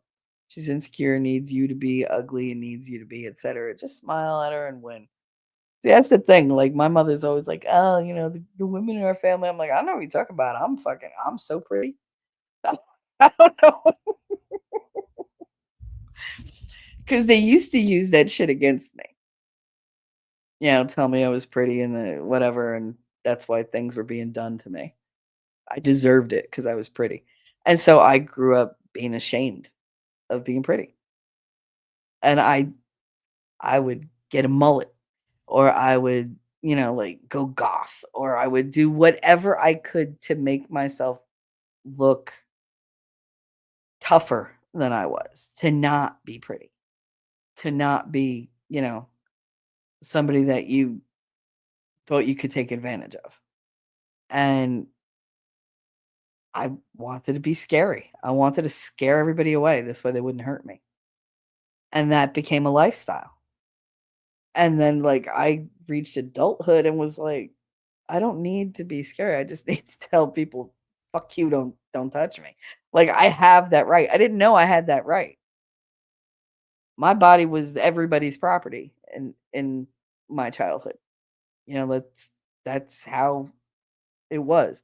Whether it was for a sexual reason or errands or whatever, I didn't have any type of um autonomy. I literally belonged to everyone for their use, whatever that use was. And that became my lifestyle. And once I had Katie, I couldn't allow that anymore. Like, you're not I don't belong to you. I belong to those kids. You know why? Because they're completely fucking dependent on me. So you don't get to get whatever you want out of me anymore. I'm not jumping through hoops for you. I'm not, like singing your tune or whatever. I got to live for them. I have to be stronger for them. And that's when the whole true, like, I'd rather people just think I'm mean and stay the fuck away from me. That's when that reached its like peak. And it took me many, many years to realize I didn't want to be seen as mean all the time because my kids were growing up, so they didn't need me as much, and I needed people. I didn't want to be judged like that. But it's really hard to backtrack. I've spent my whole life punching people away. I don't push, I punch. Violence was always done to me. I learned to respond with violence. Now I try to use my words. Now I try not to use my words, to take a step back, think, don't feel, think, then use my words. It's a process, and it's a lifetime of conditioning that I've been steadily working on trying to undo. What's fucked up is the people that keep pulling you back to that place because they can't improve. They can't let shit go. Like I said, I don't want to be that person, but that's my go-to. So if you want me to slip into that skin, I ain't got a problem with it. You're going to have a problem with it. But I don't want to go there. So I'm torn between the whole, like, be a bitch, don't be a bitch. Because part of me is like, I want to make you hurt so bad right now. And the other part is, no, don't be better. Be better. Be better. Be better. Now, see, Jeff's words are going to be stuck in my head. Just be better. Be better. The thing is, who am I being better for? Because I don't feel better when I'm being nice. I really don't. Sometimes you really just want to just lash out. But I won't feel better after that either. I might feel a little joy during. Sometimes a little joy is enough. Shelly, I wish like hell your mom could have learned to be just a little more tender with you.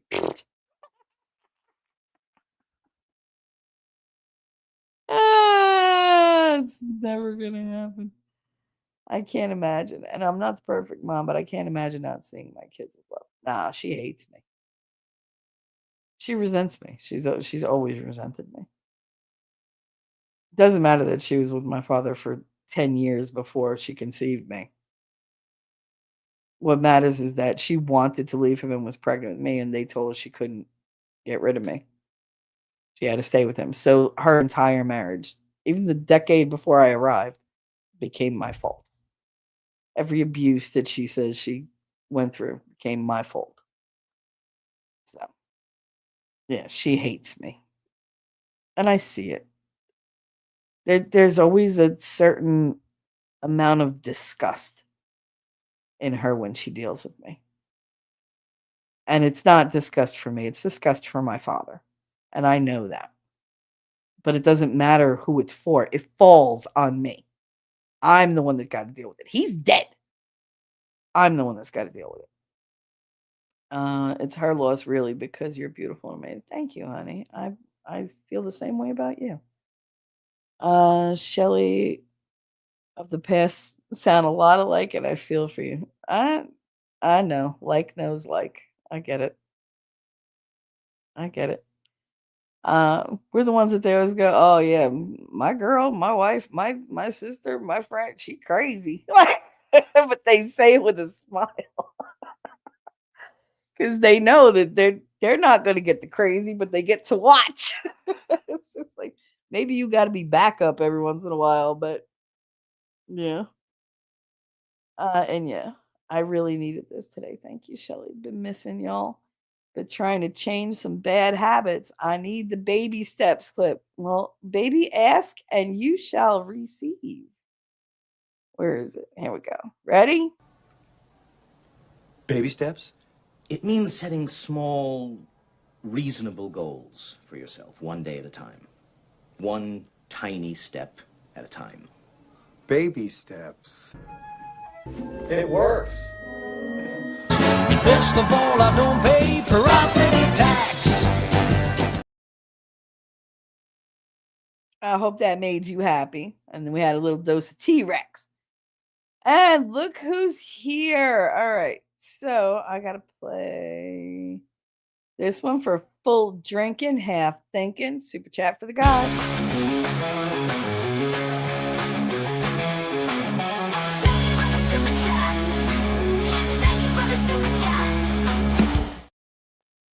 Woohoo! Thank you for the super chat. Full drinking. Half thinking. $20 super chat. Get it, mama. Thank you very much. Yeah, I know I'm so far behind. You know what? It is what it is. Y'all love me for being late as fucking chat. Whatever. At least I give you attention. But thank you so much. $20 from full drinking, half thinking. You know, I went to every one of your shows this week.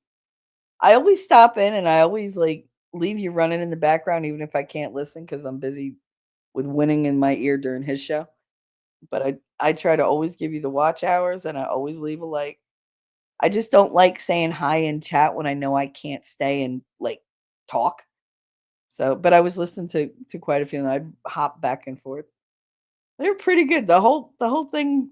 There was one chick on there. It was just you and her. I can't think of what exactly the topic was that you were talking about, but you guys seemed like you were having fun, and she was just like she was really into the conversation. But don't think I'm not around. I'm even when you don't know I'm there, I'm there. Many people on the internet that think I've fucked off and went wherever would be extremely surprised to know that I watch their streams religiously. I just don't talk. And that's part of this whole isolation thing. I've gotten so used to just spectating that it takes a monumental effort on my part to participate in conversations. It really does. Because I've withdrawn so much from the world in general. But thank you again for your super chat. I appreciate it. Heidi said, in Murs, he passed away 3 years ago. Yep, it's affecting his parenting and how he related to my mom the first almost half of my life. Yeah. Yeah, I could see that. I could see that. It's weird how dads affect their girls. They teach us so much about our own worth without even realizing it. Just by how they treat the women in their lives. Not even how they treat us. It's more indirect than anything. And it really is that example of how they treat other people that we learn our hierarchy in their life, like our place in their life. And we adapt. And it's not always good. Not always good. What up, talkers? Oh, that what up, talkers? That's hilarious. Nobody has ever called my chat talkers. I call them my innocent bystanders. Um, what should we call it? That's cute. I like that. Y'all are talkers. See? At least you're not trashers. Uh, Shenny said, at Ellie, I had the same, and she was emotionally abusive even after I walked away and right up to the day she died. Ding dong, the witch is dead was my comment that day. Yeah, when they told me that when my biological father died, I was like, are you sure? Like, what proof do you have? Because he'd done that shit before. He faked his own death twice. And I fell for it the first time and lowered my guard, and he just popped up in a goddamn park and fucking accosted me there. For which he got a bottle of hairspray that I had just bought up against the side of his head, and I ran like hell. But yeah, no, he'd done that before. So I was like, are you sure? Like, do you have proof? Did you call the hospital? Do you have a death certificate? Because if you don't have a death certificate, I don't believe shit. And even though they had it, I went and I called the hospital and I talked to all the people that had anything to do because I got his file. I'm his only fucking child. I got everything. And it took me like 3 years to get together all the friggin' paperwork that I could prove to myself that he was actually dead. And even now, there's still times where I'm like, he could have faked that shit. Like, he could have turned some people in. He could have gotten, like, I don't know. Because don't forget, my father was heavily involved with a lot of not great organizations. And it wasn't like he was just a, "Hey, how you doing?" whatever, passerby with them. No, he was, like, over decades involved with them. And could they have threatened him and him fucked off somewhere? That's my fear. I live in fear that one day he'll just show up out of nowhere. Because he always told me I would never be free of him. I would always be looking over my shoulder. Because I was daddy's girl, he would be there every time. It's so weird though, because like the way my mind works, he used to use the whole, oh, your daddy's girl, your daddy's girl, your daddy's girl. You would think that would upset me to hear that now, and it doesn't. Because everything having to do with him got kind of put in a box of this is all bullshit and put away. But it took me till my 30s to get to that point. And now since then I've come a lot farther. But yeah, like I call my stepfather, the one that passed away, daddy, because that's what he was. My biological father called himself daddy. I called my stepfather daddy because he was more than just a stepfather. He was everything, a girl wants her daddy to be. And then you get older and it becomes something else. But yeah, it's like whatever. Oh geez, yeah, my channel isn't for the faint of heart either. Girl, gutter, I know. It's all right though. Heidi said, yes, they can be, but it is doable. I was 21. My mom finally left him. He was a better Opa than a father. And a lot of them are. A lot of them are. Uh, I wish I could say that about my mother. She's a better grandmother than she was a mother. But it's not really hard to outdo herself as a mother, you know? When the bar is so fucking low, you can't help but shoot over it. So she's not a great grandmother, but she's not the worst. Thomas, still, at least you did not insert their name in the Kyle's Mom song from South Park. Oh, I sing that about my mother all the time. Shelly's mom, she's a bitch, she's a big fat bitch, she's the biggest bitch in the whole wide world. Yeah, I've done that many, many times. I'll sing it right to her face. I don't give a fuck. And she's like, is that supposed to be for me? Do you see any other mothers of mine around here? Like, really? Like, you want to go there? We'll go. Yeah, my mom left my dad when I was a bit older. He was a tyrant. Aren't they all? Maybe a punishment should be for the horrible people to have their ears always hear everyone in Cartman's voice. You are so stupid. I can't even do it. I can't. There's somebody on Valiant Renegades. I think it's Valiant Renegade, but he has like a bunch of people that go on his streams. They all have their own South Park voice, and they can switch between, and it's so funny. I watched Joe on there one day when they were doing it around him, and he was like, "What is going on?" He was, Joe, and good logic. And he was so lost. He was like, "What is going on here? Is that all of you doing that? Oh my god, this is so freaky but cool." It was so funny. 357 was on a call, came back to the warm towel. I would love to come back to a warm towel, damn it. I really try to be less reactive than he was. He was always reactive and too quick to just try to rule over any situation. And yeah. And that's the thing. When you grow up with somebody like that, you're used to just somebody taking charge. When there's nobody to do that, you tend to feel like you have to do that. Not everything in life needs to be managed. Some shit you just gotta let happen organically. Just let it work itself out. You don't need to put all your efforts into everything. But because we grew up in very uncontrolled circumstances, personally, we learned to control what we could. Then you exhibit over control to try to cope and, even things out. And yeah, I hear Cartman's voice in my head too much. I watch too much South Park not here recently, but I always go back to it. By the way, I'm using the same title for tomorrow, where we're actually going to talk about it. My grandmother, we're going to touch on it a little bit today. My grandmother would bring clothes in from the wash line in winter and lay them on the radiator. Sometimes the jeans would stand up on their own. Yes. Oh my God. That was so much fun. She'd come in and be like, "Here, help me spread these out." And she'd just stand our pants up. Or the socks that were like, she could hit you with the sock and it would hurt because it was stiff as a board. It was like, oh my God.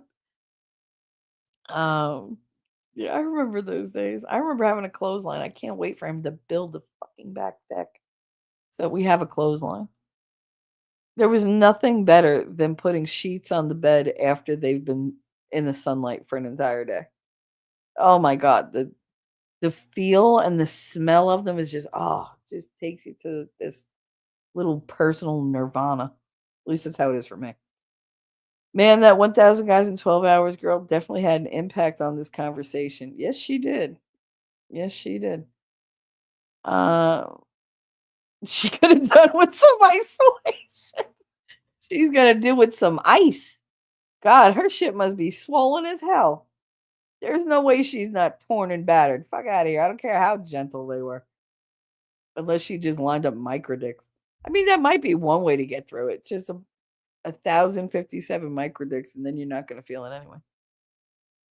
Just consider this: the girl that did those dudes ends up prego. Who's the father? Can you imagine? I can't. First of all, how many diseases did she wind up with at the end of the fucking day? Because even if they all rubbered up and they were all stamp of approval, whatever, there has to be a consequence. There has to be. Otherwise, I just don't understand the world. I just don't. I just don't. Can you imagine her on friggin' Maury? You are not the father, not the father, not the father, not the father, not the father, not the father, not the father. Get the fuck out of here. Just go through and see which one hit it and then tell him, yep, you're the father. Lucky you. With contestant 876, come on down. Like, yeah, the sperm was right. I went through a whole stage as a teenager, and for fuck's sake, I thought my low 2-digit number made me a girl. That's exactly how I felt. Exactly how I felt. And then all these bitches, I'm like, damn. Like, I thought I was so wild. And it wasn't Believe it or not, it wasn't until like after my divorce. I had my whole year right after my divorce where I had to prove to myself that it was him, not me. It was just like, all right, I just went on a mass like seduction spree. And it was just like, I want you, I want you, I want you, I want you, I want you. And I would do it so that I didn't flirt with them. I would just kind of, I don't know how to describe, I would draw them to me and make them do all the work. And that's what fed my ego. Like that's what built me back up. That's how Shelly got her groove back because I couldn't after 5 years of just torture with that man. Like mental, emotional, physical torture with him. I needed to get some power back, and that was the only way I knew how. Nobody, like I said, nobody cared how funny I was. Nobody cared how smart I was. Nobody cared like what I was capable of in anything but sex. So I became the best at it. Like that was it.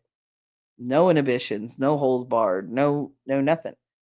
And it was just like, all right, let's go out and just, you know, rack up as many as you can. Even though I didn't go through like everything with all of them. Like some of them they were just dates. But I mean, I for me, that counts to me. Anytime like I put myself out there and try to be like connected to a person on anything but a platonic level, to me that indicates that I've done something of a sexual nature.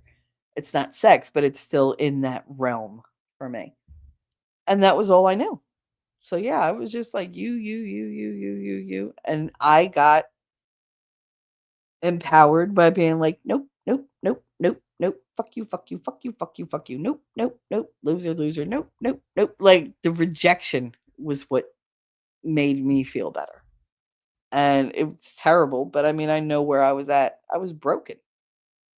I was absolutely broken, and it was a pure trauma response. And am I ashamed of it? A little.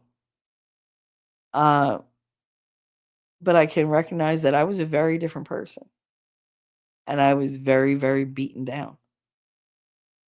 In my right mind, would I ever do that again? No. In my crazy mind, would I ever do that again? No, because I didn't like who I was. At the time, that's what I thought I needed. Oh well, I made mistakes, I got through it, and here I am. So I can't be mad at the journey when it got me this far. I just gotta remember not to backtrack. Uh, my advantage, T3, is that I live alone with a ditto dog and a little snoopy truck cat that thinks he's a dog, and our past is not a threat in my home. Yeah, see, I that was one of the things about living in Hoboken. I was always surrounded by the past. Everything around me was full of memories. I think that's why I find so much peace here, regardless of my mother being here, because I don't turn a corner and think, "Oh my God, is he hiding in a tree?" Because this is the tree Carlos hid in before he hit me. Like, is my father going to pop out from behind the gazebo as I walk through in the park because I have to pass the gazebo to get home? Like, all those different dangers, those danger zones, those memory spots, they're not there now. They're in Hoboken, and I don't ever plan on going back to Hoboken. Literally, the only reason I would go there is probably to show winning. That's about it. Otherwise, I have no reason to go there. And I've already taken him on a tour, him and T-Rex. We went on a virtual tour with Google, and I showed them all my haunts and hangouts, and so I mean, I don't feel the need to bring them there. But yeah, you got to get out of that environment or get that out of your environment. And you're able to do that, and it's good for you, Shani. I'm proud of you. I'm happy for you that you're able to accomplish that. But I know even the memories still creep in. So we do our best to make each other laugh and make each other know we're not by ourselves. You know, you're not alone. Ellie said some people might get the wrong impression. I believe everyone is responsible for their relationship with God and their own sins. Yeah, not my place, but also I have to watch my back and what I condone. Because it's very easy to contaminate your way of thinking with the the thoughts and actions of the people that you care about. It's very easy to let that creep in and give them a pass or whatever. And it can become acceptable or normal in your life. And if you're not at that place, accepting somebody else's normalcy in contrast to your own can be very um, stressful. It could be very conflicting. And it can cause you to have doubts and to blame yourself and to maybe strain the relationships. So, no, I totally get that. You got to look out for your own soul. Nobody else is gonna. Thomas said, Cap, I worry this kid might come out as a Freddy Krueger. Oh, God. Dear God. Ellie said in high school I was called a tease because I wouldn't put out. Yeah, I was too. I've been called a tease more times than I care to count. I'm like, whatever. Uh, Ellie said people shame me for being a virgin. Well, they couldn't shame me for that. They did freshman year, and then when that was gone, I didn't matter what I went through. It was just a lot other names. But people are always going to use shit against you. Fuck them. Just be happy with yourself. Thomas, that's disgusting at Ellie, but expected because they're ashamed deep down of not being one anymore. See, but none of us knew what projection was when we were growing up. We didn't realize that people were putting their sins on us. When you're constantly being heaped on, you just learn to just accept that, okay, it was my fault. Okay, that's my fault. Okay, that's my fault. That's why I apologize for everything. Now, I do a stream every Tuesday, every Thursday at the same time. Why? Because winning went at a different time yesterday. Did I feel guilty and apologetic doing my own stream? To the point where I was like, well, I'm having computer. I used every valid excuse I had to avoid doing the stream, not to conflict with his, because I felt like he had more of a right to do it than I did. Now, that's not true. I know that's not true. It's not something he says. He didn't come up with that. He was like, I wanted you to do it so I could redirect you. It was like, that's nice, but no, I don't want that conflict. Even I started today's stream saying, you know, it's hard to be with somebody who's also a streamer because one of you is going to have to sacrifice. And let me tell you something, it's going to be me. I know that. I'm pretty sure he knows that, but he doesn't think about it because it's not valid right now. We're both doing our thing. But if push came to shove and one of us had to step forward and, like keep going and one of us had to take a step back, I'm going to push him forward whether he likes it or not.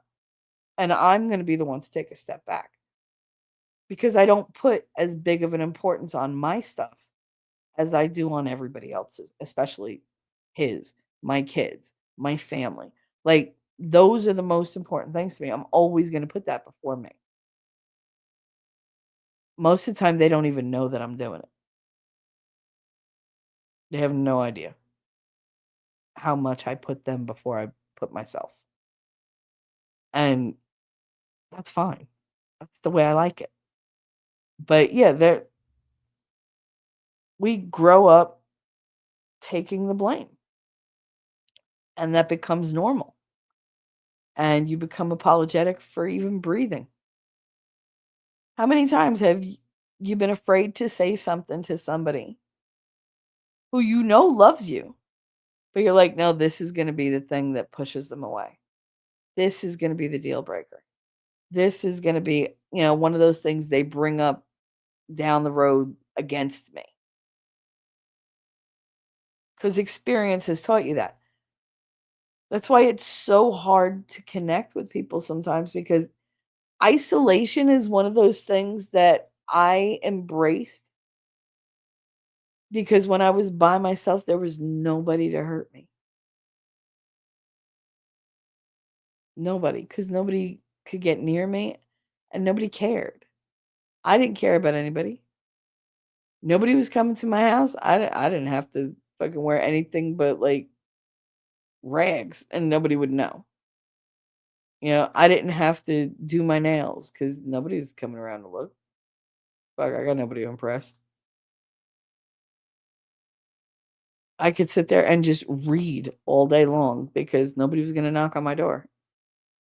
I could be in my pajamas for weeks, literally just live in different sets of pajamas, and nobody's going to say shit because nobody was coming to see me.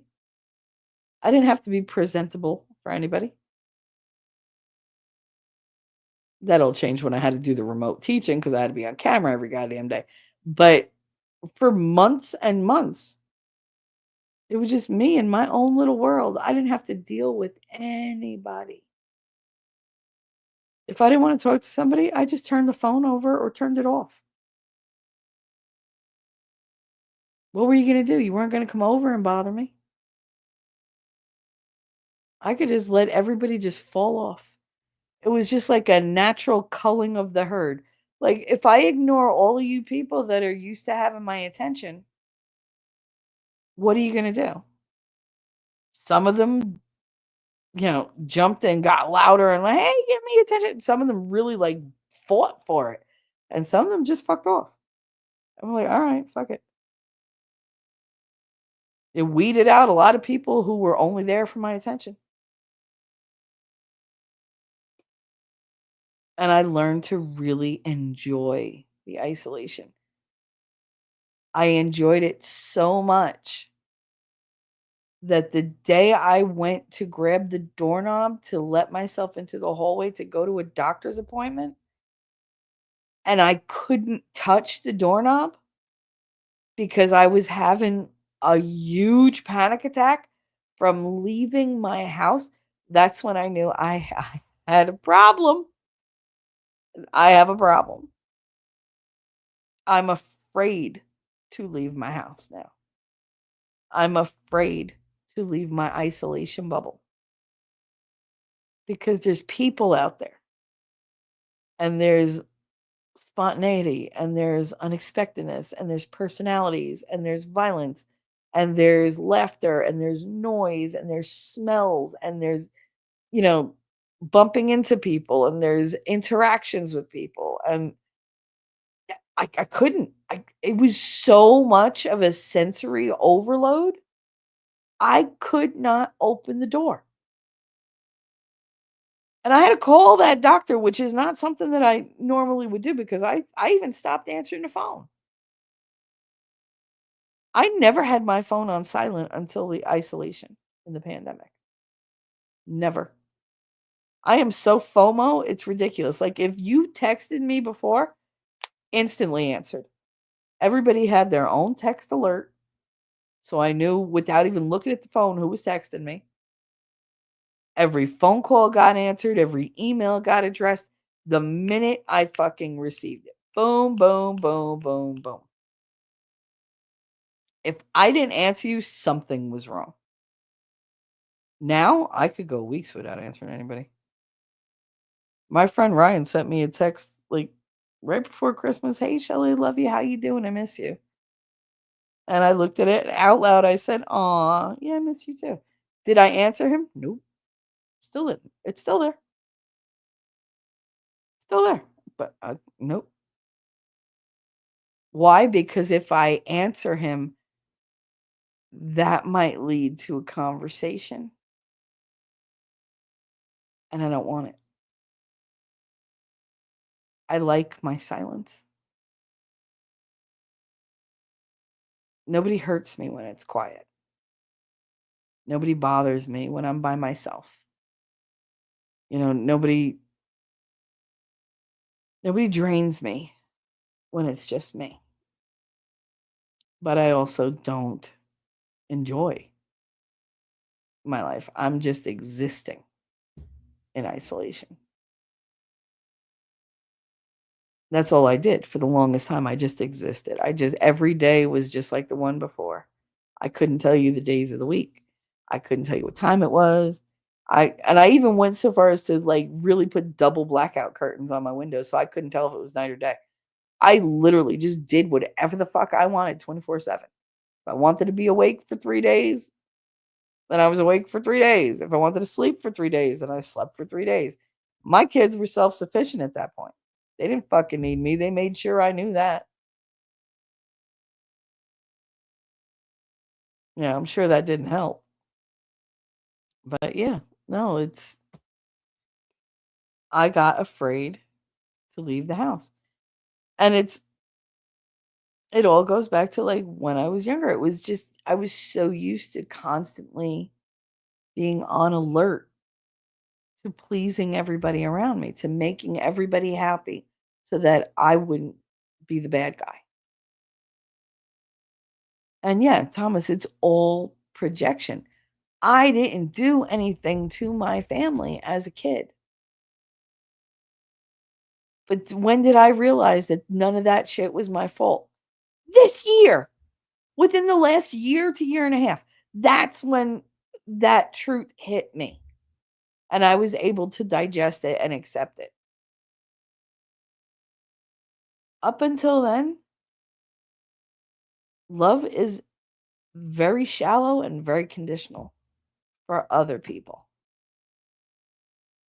And I always wondered what was wrong with me that I didn't love people like that. Why couldn't I be shallow? Why couldn't I just not care? No, I went extra. I cared extra. I gave extra. And it did me no good because I wasn't dealing with people with the same mindset. They were broken people who didn't accept that they were broken and try to fix themselves. Instead, they wanted to just break everybody else around them worse so that they didn't feel as broken. So, yeah, there's a lot of that. Captain said, I fear any and all Gen X Jersey girls. They will cut you. I am, they call me Stabby McStabberson. Like, or, well, there's Little Miss Likes to Fight. That's what Christine used to call me. They will cut you. Yep. Let's never get on their bad side. I do. I say it all the time. I'll cut a bitch. Think I'm joking. Like, if I could stick a knife in my daughter's father just because he said I wouldn't, you really don't want to piss me off. Because my moral or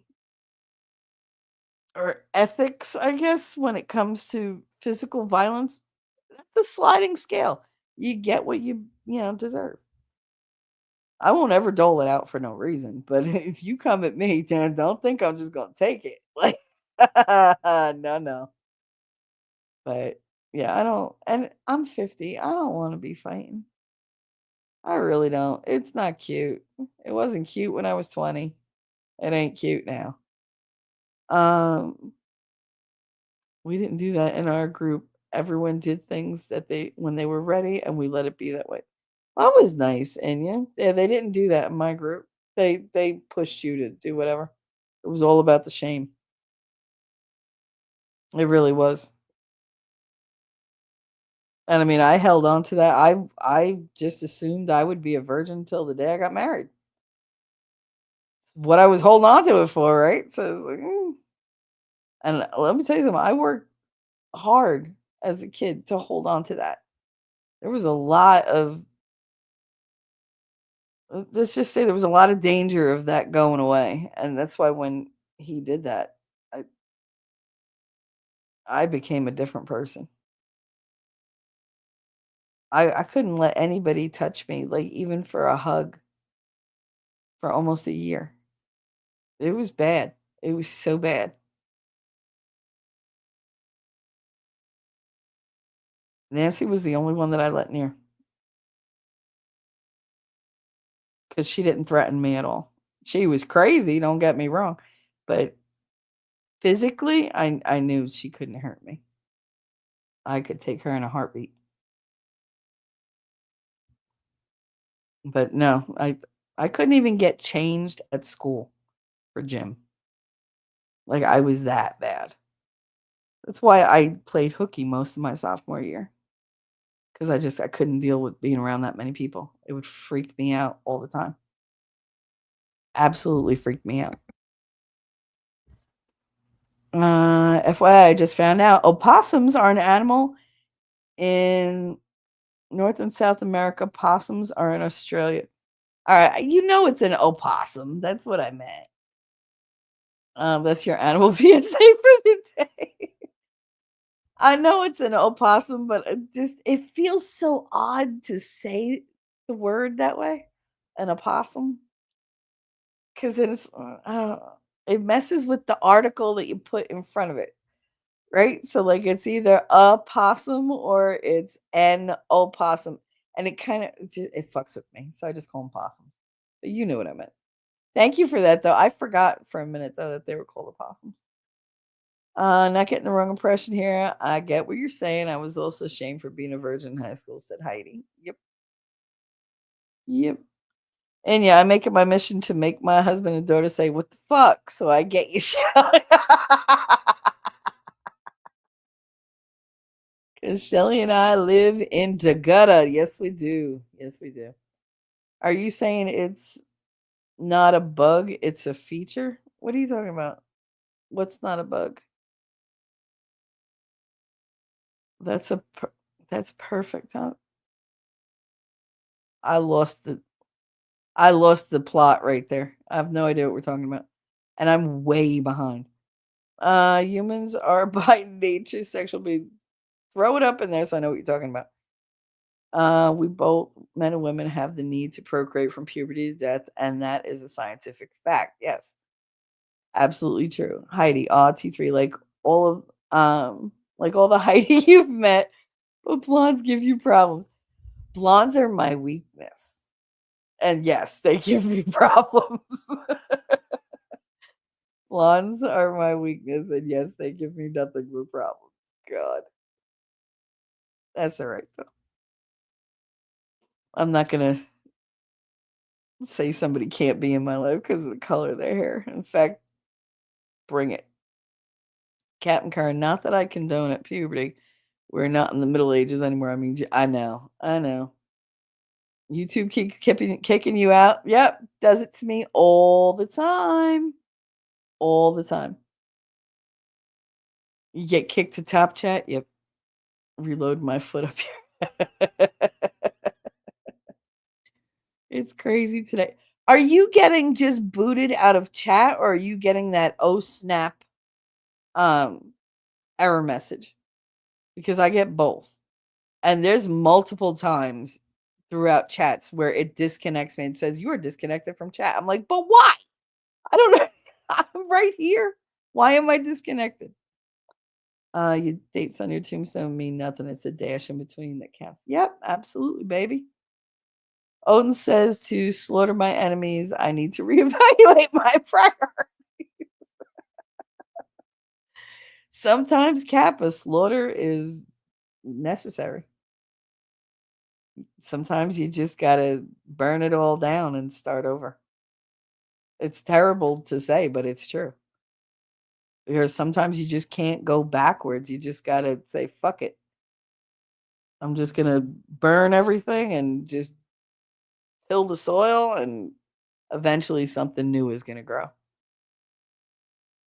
That reminds me of the song by Bloodhound Gang, Ain't Nothing But Mammals. So let's do it like they do on the Discovery Channel. Oh my goodness.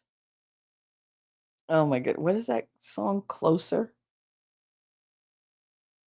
Is it 9 Inch Nails? Closer? I wanna fuck you like an animal. I wanna feel you from the inside. I remember that song. Charles put that on my iPad. He stole my ex vice principal slash principal later. Stole my little nano iPod. He stole it right out of my desk. Like, just took it. And I was like, I'm looking all around for crazily, and Marty's hysterical laughing. And I was like, what? He was like, Charles has it. I was like, Charles, why do you have my fucking iPod? He was like, because I saw you listen to something and I saw it said Nickelback on it and I had to undo something. I was like, really? First of all, it was the Nickelback song, I like your pants around your feet. That one. This so he it's a cool song. I like that song. Anyway, he was very upset that I had Nickelback on there at all. I only had those 2 songs. And I I figured you out is I think the name of that one. And then the other one is I did a stupid thing last night. And those were the only 2, but he was like highly offended. Do you know he took my iPod and downloaded like 15 Pearl Jam and 9 Inch Nails concerts that he went to and had recordings of? I was like, my poor iPod was like, what is this shit? Like, really? Like, what is this? Why are we listening to this? And he was like, you're gonna be fine. He was like, and when you're done with those, I have some Tom Petty concerts that I went to that I want to download. I'm like, thanks. Like, a little intrusive, but I guess the right intention was there. I don't know, like, don't touch my stuff. I just said igloos. People used to ask me if I lived in an igloo when I lived in Alaska and traveled. I hope you smack them in the face with their own stupidity. I hate ignorant people. But did you? Did you go ice fishing? I'm dying to go ice fishing. I haven't been in so long. Uh, Heidi, people are funny even when they don't try. I know. Brittany, we are replaced. He's already gone. There's no way he's still here. We're replaceable. In fact, understanding that you need to be raising your replacement at all times has fallen into obscurity with the mentality that I'm special. Yeah, I'm not special. Not in a good way, anyway. This isn't to say that your contributions to society are ineffectual, quite the opposite. Yeah, I believe we have to make a good impression on the world. Because the only other way you're going to live is to leave a bad impression or no impression. And those 2 are alternatives that I am not comfortable with. I need to leave something good behind. I don't need everybody to know about it, but I need to know it. I don't try, but at least I'm not totally ignorant. Nah, you ain't ignorant. You fine. Speaking of raising my replacement, be back in a bit. Got to go pick one of mine up. All right, and drive safe. I gotta catch up. I'm so far behind. Just walking is less than a block, but yeah, you'll be back long before I get to it. Never mind, husband. See, husband went to grab him and go to the store. No, it's pretty today. So get outside and touch grass. Captain Karen said, never be ashamed of what others did to you. Be proud that you survived. Be vengeful and prove to the world your worth. Yes. That's the best way to get even with people who have hated on you or hurt you. Just live well. When you're happy, oh, it drives them insane. Going mobile, got to pick up my kid. All right. Ellie, you know why I stuck around? I see you, Shelly. You stop that. You stop there right now. My BFF is so much like you. I get that bitch. I don't fault her for how she turned out. People's past do make up them, but you control you. No one can hurt you anymore unless you let them. Well, I'd like to believe that, but I don't think I ever will. Experience has taught me the opposite. My ex loved head games. Now that I'm out of it, I see it so much more clearly. Oh yeah. Oh yeah. I heard games. You mean Monopoly? I will wipe the floor with you in Monopoly. I would happily play Monopoly with you, Thomas. Just know that I have to win because I'm that competitive. I'm not quitting you, but I have an appointment at 2. Go ahead, girl. Um, I hope it's a good appointment. I hope you get good news. Is there another way to spell pause? Yeah, see, I thought of you, Wolfram. That's why I spelt it out loud. I hope everybody has a good day. Go touch grass. Be better. Thanks for being here, Ellie. Love you, girl. You drive safe, okay? And let us know how it goes. Enjoy your day. Some things can't be paid back. They have to be paid forward. Absolutely, Thomas. It's a good way of saying it. Look, even Kitty agrees with me. There you go. At Cap, I agree with you on the first part about being proud of surviving what it was done. I chose to see it as being a victor over it. Yep. And no need to be vengeful, proving worth anything to anybody. See, I do both. Part of me being the victor in my life is realizing that I have value whether they were smart enough to recognize it or not, or whether they intentionally tried to devalue me because of fear of losing me, fear of me realizing they don't deserve me, fear of never being on that level, their own insecurities, whatever their reason, they had a reason for devaluing me, whether they knew it or not.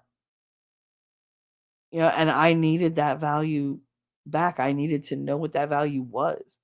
And I'm still working on it. I still don't see myself as being worth much. Lady said I've been fasting. I'm in my eating window right now. Girl, you got an eating window? I know you mean window in time, but I'm literally picturing you on like a big bird perch in a window, and you're just swinging back and forth eating a sandwich. Like, God, my brain. I can't. Oh, good God. I give up on trying to stay caught up in chat. Yeah, all my chatting is late. I'm sorry, honey. Yes, draw me a fucking picture. 5 and 1, I get nothing about that. I mean, you gotta imagine, Shenny, that probably her hands, as you know, it's not an orifice, but you can make it a tunnel. I'm just saying. Two in the hand is apparently worth two in the bush. You're never gonna hear that saying the same way again. Two in the hand is worth one in the bush. Uh, See, Captain knew. He said 3 holes, 2 hands. Unless she decided to get her ears filled. I hear you coming. That was terrible. I am so sorry. No, I'm not, because it made me chuckle. Thomas Anderson, I would say that Evil Knievel jumping the Grand Canyon was far less risky than what she's doing. I agree. By the way, you just like made my heart so happy. I love Evil Knievel. He was so cool when I was little. Girl, I so read all the Anne Rice and shit. Uh-huh. I went beyond Sleeping Beauty. I mostly loved the tail plugs and the harnessing. Oh Lord, yes, that was my first introduction to the whole pony play thing. I was like, oh no. I was like, no, no. Trust me, you can get 5 of anything inside. I've seen there's like these Russian films that I saw when I was a teenager that I did not want to see. That, trust me, there was more than 5. It was really, really difficult placement of men. However, they managed it. It helps that some of them were midgets. Um, Go ahead, let that sink in. Because you're thinking fully grown fucking men. You're not thinking midgets. Mm-hmm. Yep. Go ahead. Now let your mind just go crazy for that. That OnlyFans girl who wanted to set the world record for how many guys yeah, that's what we're talking about. Oh, Toy's like, what are you guys talking about? Who is she talking about? Yeah, that chick that she wanted to break the world records. Instead, she broke her vagina. Jesus. Um, Toy La Carissa. I always say your name like that, by the way. Oh, boundaries. Apparently, if a woman doesn't trust the partner situation, her body rejects the man with another part of her anatomy. Yeah. No, not forced. She signed up for it. 1,057 men in 12 hours. I wasn't raised with the no-no place. I was raised with the family door. Yeah, I know. I know. And I've told you I've been there. But it's funny how the people that abused that the most were the ones who were the most protective, making sure that nobody else could get there. I was like, okay. Um, Heidi, yep. I think one of the reasons, Shani, that the humiliation came from me, like that was their intention, was so that it would hurt me more. And I would always be ashamed, and I would be too ashamed to tell. That was the thing, making me keep it a secret. Yeah, and I think that's one of the reasons why I don't like secrets. When somebody says, "Oh, don't tell," I'm like, then don't fucking tell me. Like, just don't tell me. Like, if it's weird, it's different if it's a personal thing between us. But if you're like talking about somebody else and you're like, "Oh, but don't tell," don't do that. Don't put that on me. Like, I I don't want the information and ask you for the fucking information. And somehow when the information comes out, you'll be like, "Oh, well, Shelly knew." Shelly didn't say shit. Go fuck yourself. Like, but I'll always get the fucking blame. Anyway, we gotta wrap this up. I gotta catch up. Let's see. Let's speed read. Heard that, but in the context it was taught, it was a precious gift no one should take from you, and you're to treat it as a precious thing to be cared for. Well, that's the way I always thought it was, but turned out different. Oh snap! I missed Gutter giving memberships, and I'm one of the ones that was gifted. I know I'm so far behind. I'm so sorry, but I needed this, guys, because I really didn't know what I was going to say today. I knew I have the script. It's right next to me. I haven't touched it. Um, but I had a lot of things bothering me, and I didn't really trust myself to talk. But you guys are here, and I thank you for that. Um, I've been snickering at the clip since the first time, and every time I say I love that clip, I love it. See, Kearns came back before me. Damn it, Cap, stop flying around. At T3, I think many women go through learning that she needs to stand up for her own boundaries. It said how much we people in general let people violate all our boundaries until we feel strong enough to stand. Learn tact is one of my favorite people. Learn tact. One, wait, learn tact, period. I will read. I was a teacher, believe it or not. One, if one of my favorite people is so charismatic that he could sell you hell. I used to say my father could charm a snake out of its skin. Left my ass. I just went back and listened to you seeing the membership gifts. Wrong hole.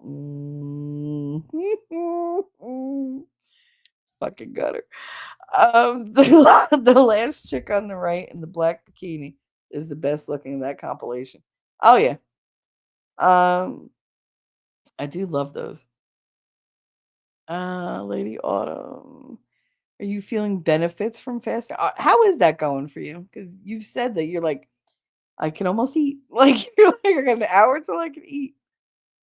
I hear that it takes a monumental amount of energy to interact with others. It does. It does. It takes for some people it's so easy because they're extroverts. I'm not an extrovert. I have never been an extrovert to my knowledge. I had a test one time in high school tell me I was. I was like, no. Like no.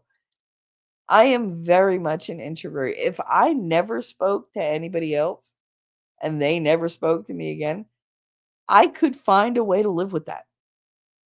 I could. It would take almost no effort at all on my part. I would live in my own little reality though. Because I can do that. I can create my house to be my world. This room is good for art. This room is for movies. This room is to chill. This room is for that. And whatever I want to do, I could just wander from place to place. Because who's going to tell me not to? And that's the danger of isolation. There's no accountability. As long as you're paying the bills, nobody's going to bother you. If your shit is paid for, nobody's going to care what you do in your house. They're not going to bother with you at all.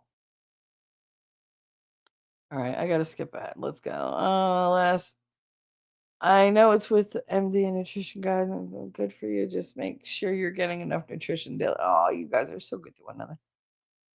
So I said I love being in my 40s, even though I play dumb mind games. At least I have better awareness of them than others. Does it get better in your 50s? I mean, I just turned 50s. So I don't know.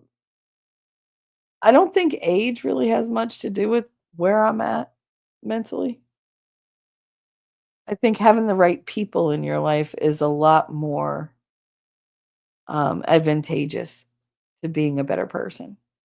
Like it's a lot more where they enable you to be a better person rather than enable you to be more toxic. The younger you are, the more toxic people you tend to know because there's a selfishness in that age. And so that makes being selfish a little bit more acceptable, a little more normal. The older you get, you've had all these responsibilities, you've had all these trials and everything, and you get tired. You can't just go running off to do the things that you did in your 20s. So it's a different perspective. But you also surround yourself with people that are like-minded because you don't want as much drama. Some people can't live without drama. I'm gonna get. I swear to God, I want that tattoo. You smell like drama. Like walk away or whatever. Like get away from me, because I can't deal with it anymore. I can't. The littlest things upset me profoundly now, whereas before I just didn't have the time to care. But now, like, I cry at the drop of a hat. Why? Because I let myself feel all those emotions that I've bottled up my whole life. And even though I'm extremely self-aware, sometimes it does me more harm than good because I'm aware when I'm being an asshole. And I'm aware that I'm okay with it. So you got to be able to accept that there are chinks in your armor. Like you have flaws, you have idiosyncrasies, you have quirks. That's who you are. As long as they're not harming anybody, then just leave them alone. Improve the things you can and leave the things you can't. It doesn't get easier. I think it just your focus, your priorities change. You want different things. And so because you want something so bad, it actually facilitates the change in you so that you acquire that thing. So it just gets easier for you to be better sometimes because it's going to make your circumstances better. It's either going to bring you more peace or it's going to bring you less, like infighting, or it's going to bring better people into your life, or you're just going to enjoy things more, less to worry about, less on your plate. Your responsibilities are handled. It's just different. But yeah, no, it does. I think it gets easier to be self-aware and deal with the self-awareness, not just push it to the side and let other things overwhelm it or like get distracted. I love VR. You love VR? Virtual reality? Is that what we're talking about? Uh, Rumble smash that ring. Sock wars are fun. Oh, good God. Um, How'd I get 4 minutes behind? Really, Heidi? I'm 4 minutes behind. I'm 40 minutes behind. Stop it. And I'm trying to rush through. Okay, it's so hard to schedule live streams anymore. You don't want to split viewers you share with others. You know what? You got to look out for you, honey. And you need to make contact to stay relevant. And it's been driving me nuts. I know. The thing is, you can't be like, oh, this person is whatever. If I did that, I would never stream. I started streaming in the morning. Then somebody decided to come along and do their own morning show. So I was like, fuck it. I don't want to take away from them, even though I was there first. I moved it to like 9. And somebody else came in and moved their shit to 9. And I was like, fuck it. I'll move it to 11. Then I moved from 11 to 12. I tried doing like 3 o'clock. That was too goddamn late in the day for me. I used to do them at night. Couldn't do them at night anymore.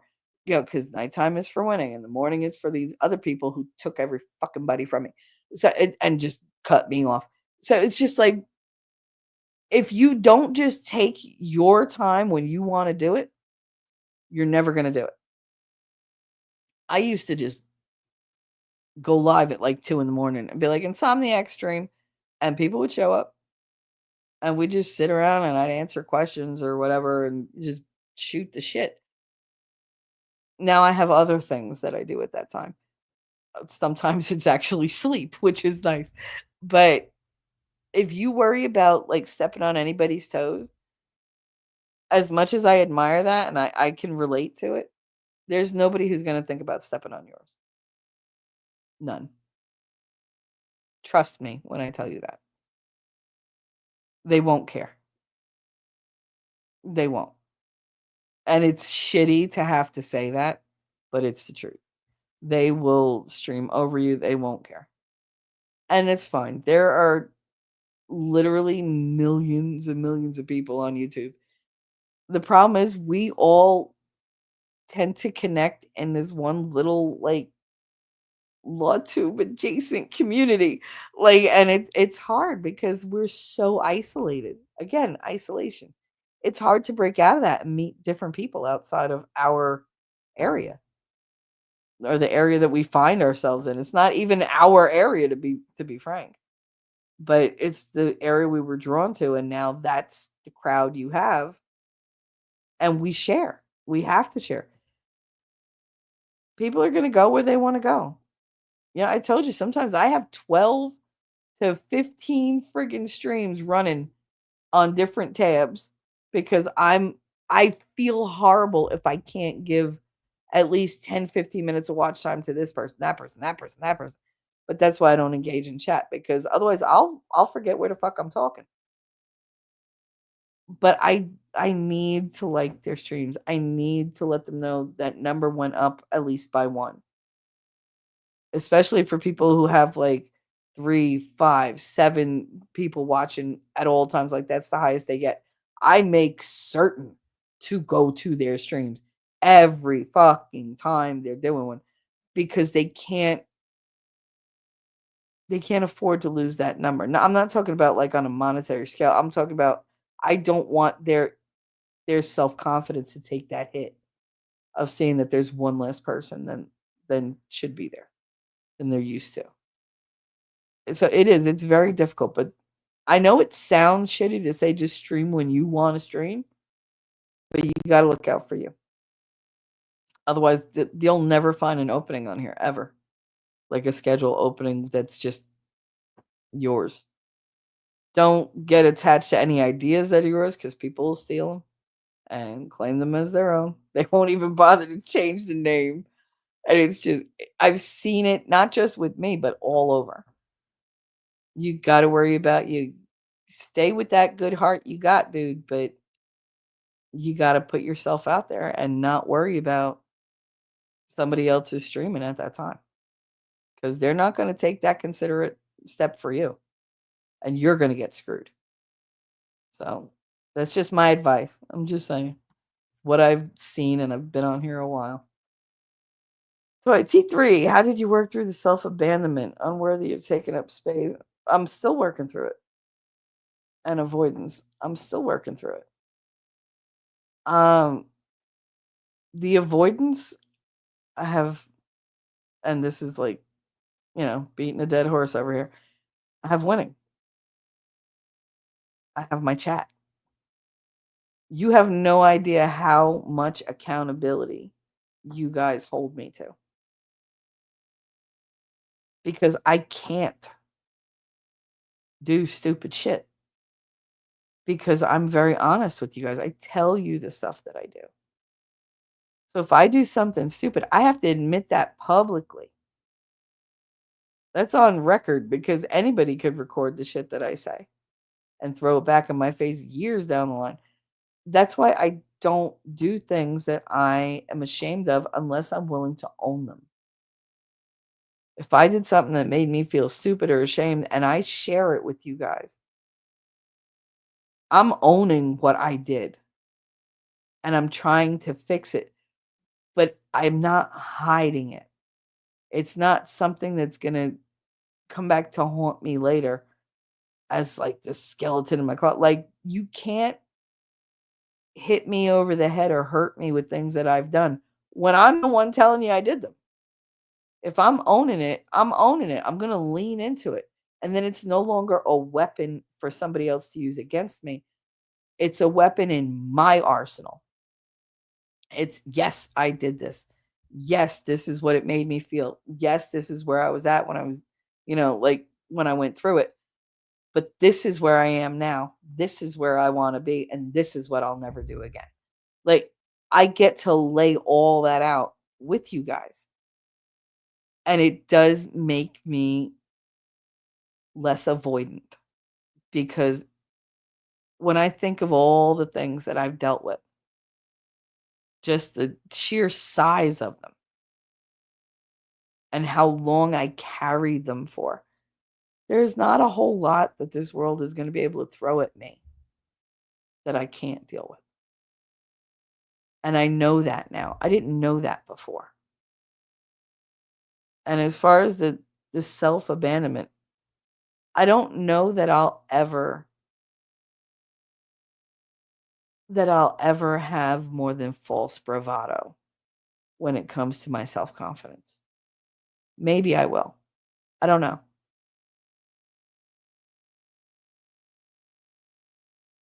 I know I have a problem with tenderness because people don't look at me with tenderness. They kind of, it's either a hungry kind of a look, or it's a angry look, or it's looking through me like I'm not even there. So I don't know how I'd react. I know I'm crying thinking about somebody looking at me like they love me just for me. Do I believe that will ever happen in my life? No, I don't. I really don't. I want to believe it.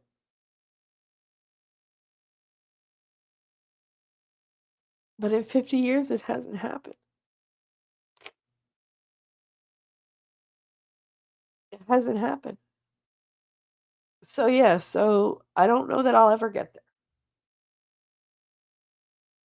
But I'm hopeful. I have hope. But that's too much pressure to put on anybody in life. I don't expect anybody to be this miracle for me.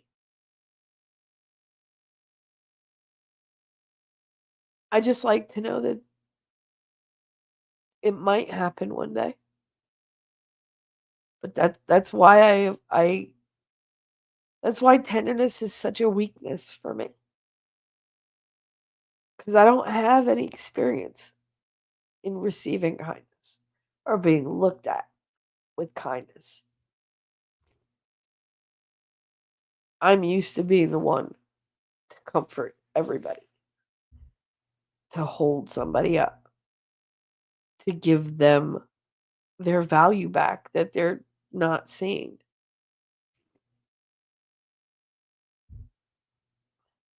You know, does that make me weird? Maybe.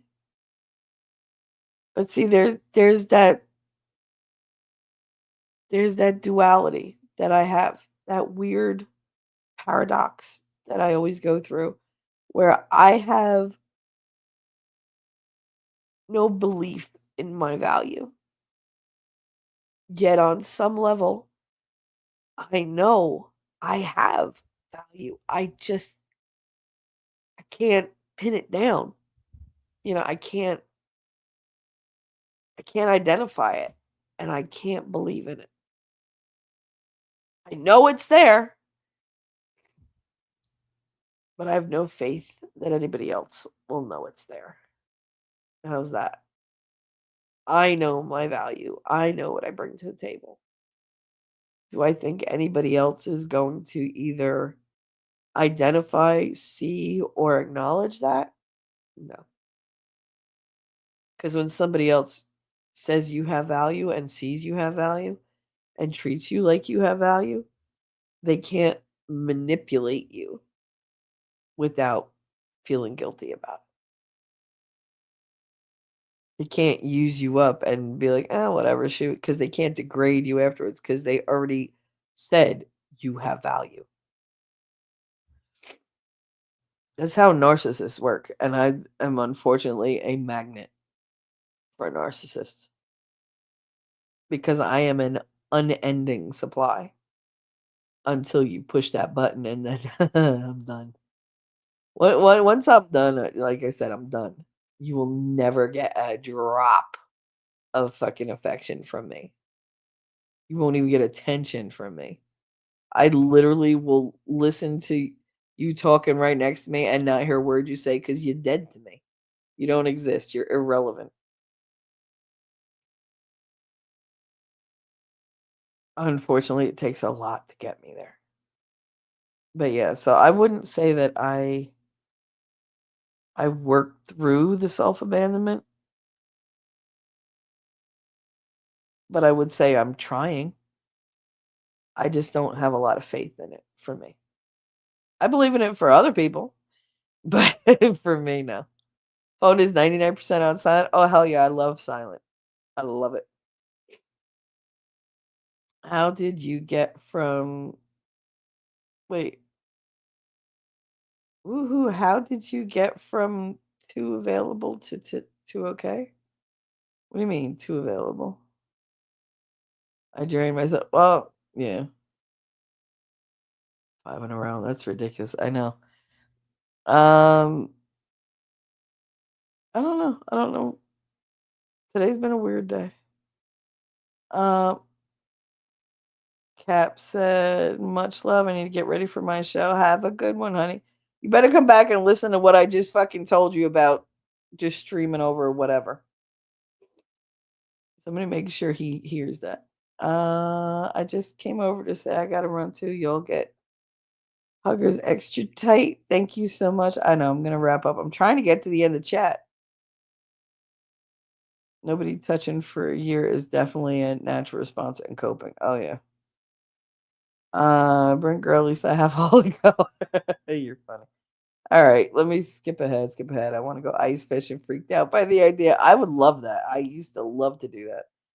No, I didn't slap them. I laughed at their ignorance and used to mess with them. Nice, nice. I agree. T3 will never hear the same. Yep, I know. I'm just saying. I have a way of changing things in your mind. Little people don't have little anatomical part. Some of them do. Some of them do. Yes, they do. Some of them do, and some of them have like you know standard parts. But yeah, no, trust me, trust me. Unfortunately, Toy, I've seen enough of that type of film to know that yes, some of them are microscopic. And ended different here too. Rule number one, chat: never Google it. Yeah, never do that. Never do it. There's a comedian that talks about his big ween. Now I know he's telling the truth, but I'm sure there is some with micro ones. Oh yeah, I'm sure there are a lot. Because if a 6'4" dude can have what? Oh, I know. Scratch off here with old Blue Eyes. What's up? Look, I'm only 20 minutes behind. Hey, Blue Eyes, what's up? Just you're still here, Ferris Bueller. Yep, still here. Laughing at the micro statement. You're not laughing at the micro statement. Bullshit. Micro parts are more likely to unalive themselves than other men. Aw. I mean, not for nothing, but what I really listen. If you got a micro dick, you got normal fingers, you got a tongue, you got a credit card, go buy a dildo. Who gives a fuck? There has not been one encounter with the dick that did not cause me trouble, no matter what the size it was. If it was big, if it was small, if it worked, if it didn't, if it was a quick comer, if it took 3 fucking hours, if it was dick like control like you wouldn't believe. It didn't matter. Every single prick in my life has caused me some type of drama. Not trauma, drama. So regardless of size, they all have an impact. So, guys with micro dicks, if you're listening, it doesn't matter that it's small. Learn to get good at fingering a bitch. Learn to get good at going down on her. Learn how to get good at sex toy shopping. Like, just learn to like adapt, or you're just gonna, go the way of the dodo. Not the dildo, the dodo. Not the baldo either, because don't use that shit. That's not nice to do to your balls. Back from my appointment. Can we now celebrate for a minute on how I and others in this chat are improving their health? There you go. I may have reversed some health issues. Yay! Oh, I was hoping you'd come back with good news. I was hoping you'd come back with good news. I'm behind, but I'm 2 times. Girl, you're still gonna get there before I will. And ain't that the story of my life? I should be on Rumble. Mm. Did you not mean to be on on YouTube, Blue Eyes? That's all right. We're gonna end this anyway. I gotta see if I could send you guys some. Oh, Kearns is doing. Hopefully, he's got his redirect on. What is that? The chipmunk speed is fun, especially when Shelly laughs. There you go. That should have been perfect for you. I never thought about opening more tabs. Really? Oh my goodness. I literally it's just open new link and new tab, new tab, new tab, new tab, new tab. That's all I do. That's why my fucking computer hates me. I literally have a portable fan to put underneath the laptop to keep it from overheating because I run so much shit at once on this poor little laptop. Like this, I would recommend this laptop to anybody because I have dropped it out a window. I have dropped it down the stairs. I dropped it a million times in this fucking house so far. Like, I run a million and one fucking thing, and it still works. It gives me problems once in a while, but it still works. Confidence comes from trusting yourself, and trust comes from following through with your word to yourself, God, and others. Thankfully, God forgives. We just need to learn that and apply it to ourselves. Yeah, but see, that's why I hold myself in a different place than God. I mean, God is God, and I'm human. I would love to be able to forgive like He does, and that's what I strive for. I would love to be able to love like He does, and again, that's what I strive for. There are many things that only God is capable of that I strive to come close to being like. But then that humanity, those human factors bust in and they tell me, "No, we're not doing that. No, you're not no, you're mad, bitch. Open your mouth and be stupid." Like, and that's I don't think that's the devil talking to me or demons. I think that's my own head being like, "Yeah, I know. We love God. We want to be like God. We want to be right in God's eyes, but bitch, listen." Like, because there's a lot of other experience battling for supremacy in my head. It's like, this is what I should do from a religious, spiritual aspect, but this is what I want to do. Like, so it's which one do I give into? I try to lean as far into the right, like correct way as possible, but I fuck up. So the main person I got to learn how to forgive is me so that I don't just give up when I fuck up. I fuck up and I keep going. Try to fix it or try at least not to do it again or to be better the next time. Be better. I feel like Jeff is with us today because that phrase keeps coming up now. Be better. Heidi said, T3, thank you for being real with us, hon. You're worthy of love, kindness, and respect. Thank you very much. And I know you believe that. And I love you for it. I do. It's just getting me to believe it. I believe you believe it. I just don't believe it yet. I will. Maybe. One day. We'll see. But I love that you say that. And that it means a lot to me. It does. It's just I wish it would permeate my thick skull because I am stubborn and thick-headed and capatos. Lady, tenderness is not a weakness. Not everybody needs your precious gift of tenderness. You give it to the people who don't want it. No, I tend to give tenderness pretty much in a generous fashion. The only thing is people think that because I'm aggressive in other areas, I'm always going to be aggressive. No, I'm very gentle when I need to be. I would be gentle all the time if people didn't fuck with me. Homestead Adventures. Ah, sweetest. It'll take some time, but you can learn to feel and accept healthy love. Welcome, by the way, Homestead. I somewhat understand how you feel. It's hard. You have more value because of what you've been through.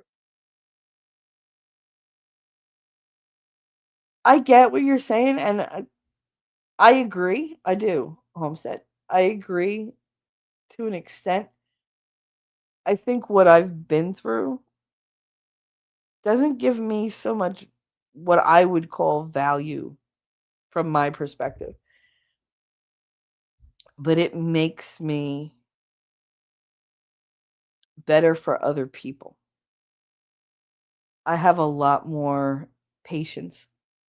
I have a lot more compassion.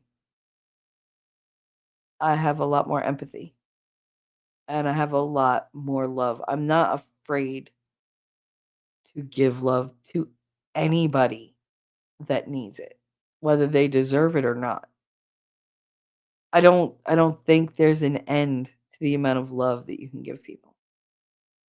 And I think people that are afraid to love are they're deeply, deeply broken. And they've decided, because that's a decision, I think. I think as humans, our first instinct is to be caring and loving. It's the outside forces that change that for us. But I do think that all those things being done to me, the knowing what it is to not know what love feels like, made me more than willing to share that, to share love with others, to show love to others. And I always do the disclaimer, I'm still a bitch because I know what I've been and I know how I can be. And I don't want anybody to ever be friends with me thinking, oh, well, she says this. She's always going to be, sweetness and light and hugs and, like the hostess with the mostest. I'm not always going to be that. Sometimes I'm going to be a bitch. Sometimes I'm going to be rude, because it happens. It's not something I intend to do, but shit happens. There's a reason that bumper sticker was so goddamn popular. Shit happens. I don't want them to think that I'm not capable of that. I like people to know exactly what they're getting when they choose to make a connection with me. I will be as honest and as decent as I can be. Everything else is based on the energy you give me. So if you're giving me or giving somebody I love a certain amount of energy, be prepared to have that returned to you in abundance. But as long as you don't come at me or mine, you're good. You're safe. I ain't coming for anybody. I want us to all just get along and kumbaya. Not kumbaya because I'm Italian. It's gumbaya. Because if you're a gumba, you're a friend. So that's what I want. I want gumbaya. T3, keep practicing. Keep practicing, bitch. You ain't got it yet. No, I'm you're more amazing than you think. Thank you, honey. I appreciate that. Right back at you. Homestead said, I love being alone. Girl or boy, I don't even know. I, boy, girl, what? Uh, I like the gray silver heart. It's rarely used. Very nice. Very nice. Dennis Kenger. Hello, welcome. Isn't isolation easy? You just stay alone. It's not the isolation that's easy. And no, it's not. Like, isolation can cause you to withdraw from any kind of reality. to the point where your brain chemistry will actually change and like you can't deal with outside stimuli. Like if you isolating is easy if you're an introvert, if you have interests. If you have nothing at home to keep you like going, then what are you going to do? You're going to start making shit up in your head. You're going to start getting paranoid.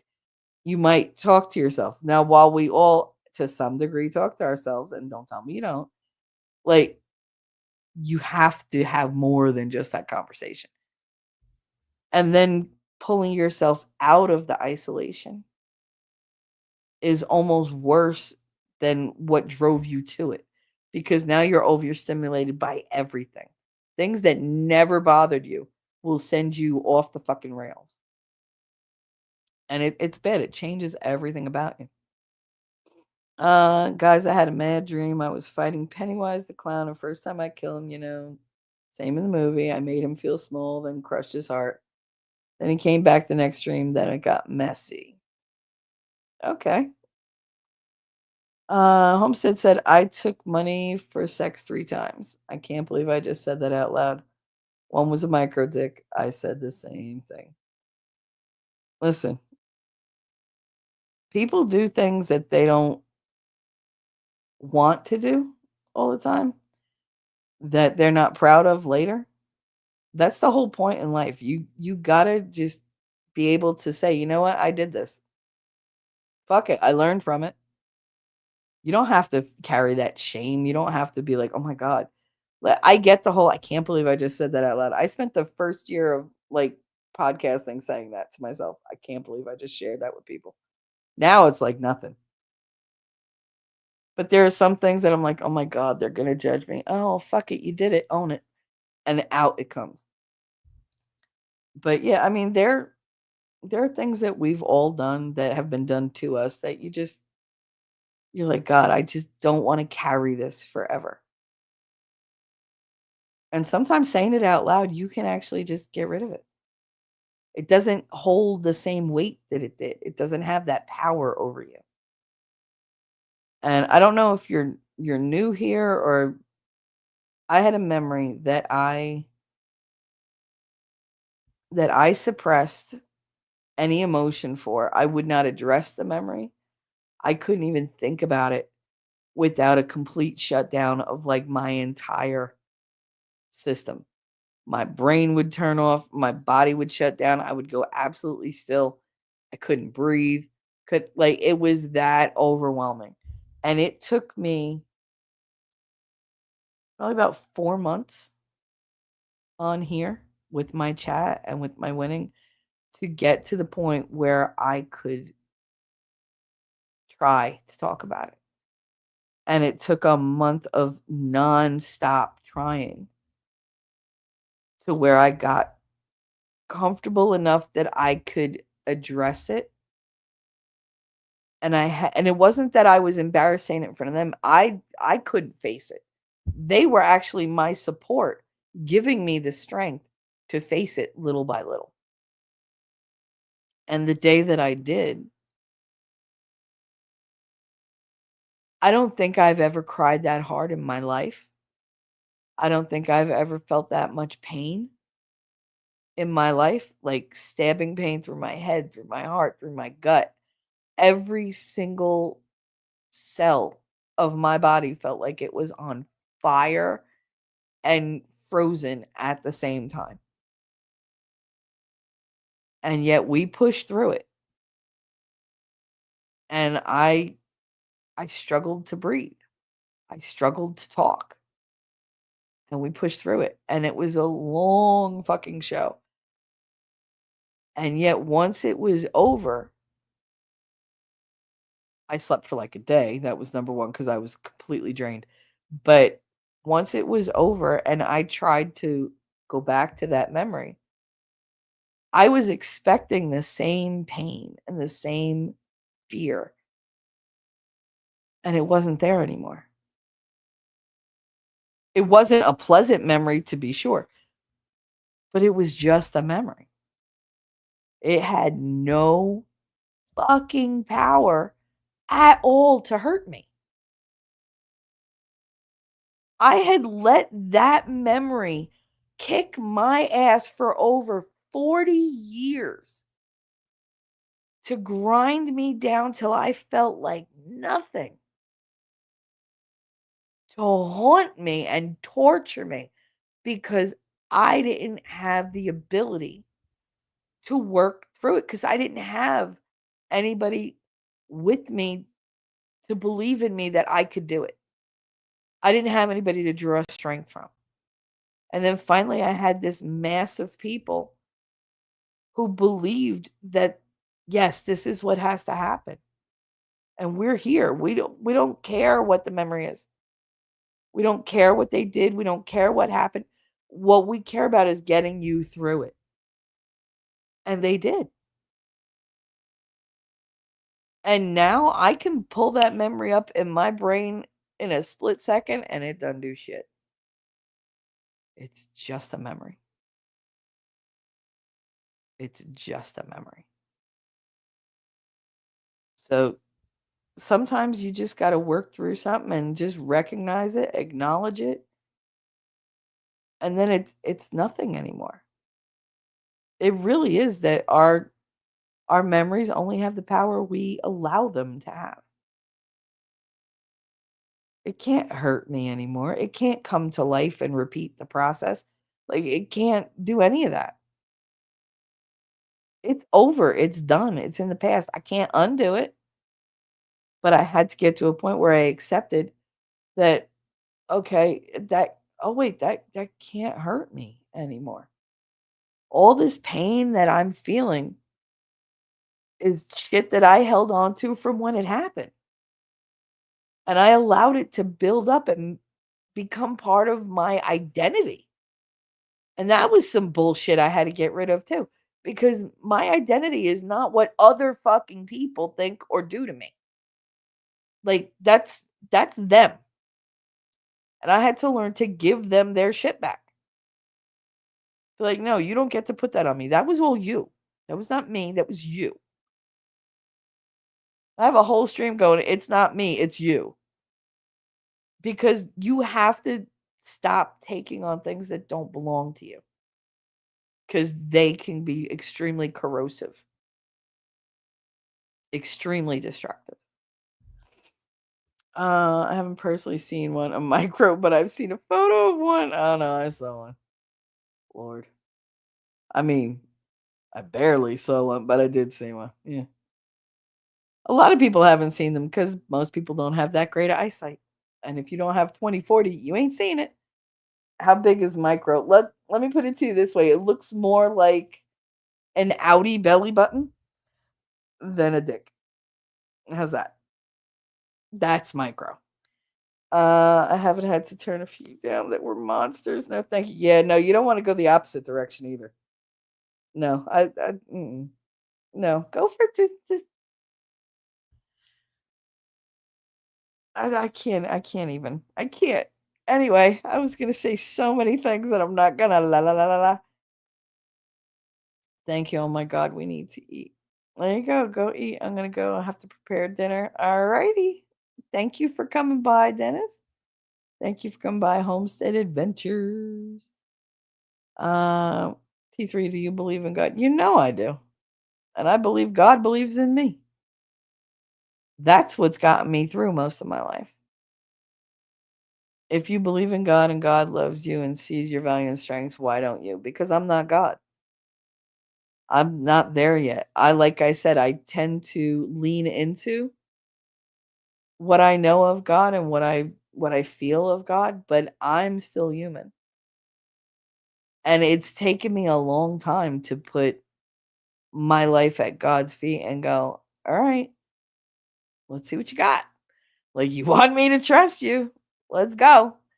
Because I was so used to just doing it for myself.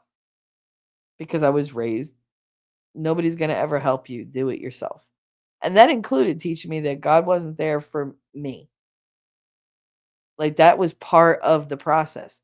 Telling me that God was watching me to judge me, but he wasn't there to help me. See, so that's an adult realization that I had to come to on my own. And I had to combat the lessons that I was taught when I was little. So even though I have God all the way up here in my estimation, like I have all this love and respect for him, I was not taught that it was reciprocal. That was something I came to only in the last 2 years or so. Did you fool God into loving? No. And I always say God loves me as I am and he takes me as I am, but I do want to be better. I do, but the thing is I am not God. I can't see me the way he sees me right now. And every day I try get closer and closer to that. That's a goal for me. To love myself, not just other people, because I find it a lot easier to love other people than to love myself. But that's one of my goals is to love me the way God loves me. And that's going to be a long process because I started that journey so far behind. Like not I wasn't even on the right planet, let alone the right path. Like it's bad. So I mean, I'm literally learning from the ground up or from 500,000 miles into the earth and trying to make my way to the surface, if that makes sense. T3, why do you think I continue to say it? To get through that thick, thick skull stubbornness. I know. Well, you know what? Like knows like. Like knows like. Toy, the ninja cookies were a flop. Oh no! A hilarious flop. Oh, he wanted sugar cookies and I didn't know mint the bake. Oh, I didn't know mint the baking powder, so they all had diabetes. I hate you so much, India. I'm not 30 minutes behind. I'm 10 minutes behind. No, 15 minutes behind. I'm about to end it. It's fine. Not end it, end the stream. Jesus Christ. Words praising Shelly Christ. Damn, I never thought of isolation as an extrovert for an extrovert. Oh yeah, oh god, it's torture for them. They only refill that tank through social interaction. I can't imagine it. I know it. I see it. There are people who just have to be around other people. I am not that person. No. Mm-mm. You could leave me in my house the rest of my life and I will find a way to make it work. I'll be fine. First time I've seen this stream live. Hi, MJ. I hit the like button, but have to get back to work. Awesome. Thank you so much. I appreciate that. I just barked out my lady. You just barked out? I hope that means you laughed. Unless you what the hell did you do, 357? I think some people fluctuate between the two, intro and extrovert. Yeah, there are some who are more dual natured. But I am definitely an introvert who only does extrovert things for other people when they need it. Not when I need it. I don't ever need it. I do it for others. What is a bark out? Is that a sex thing? That's what I was wondering.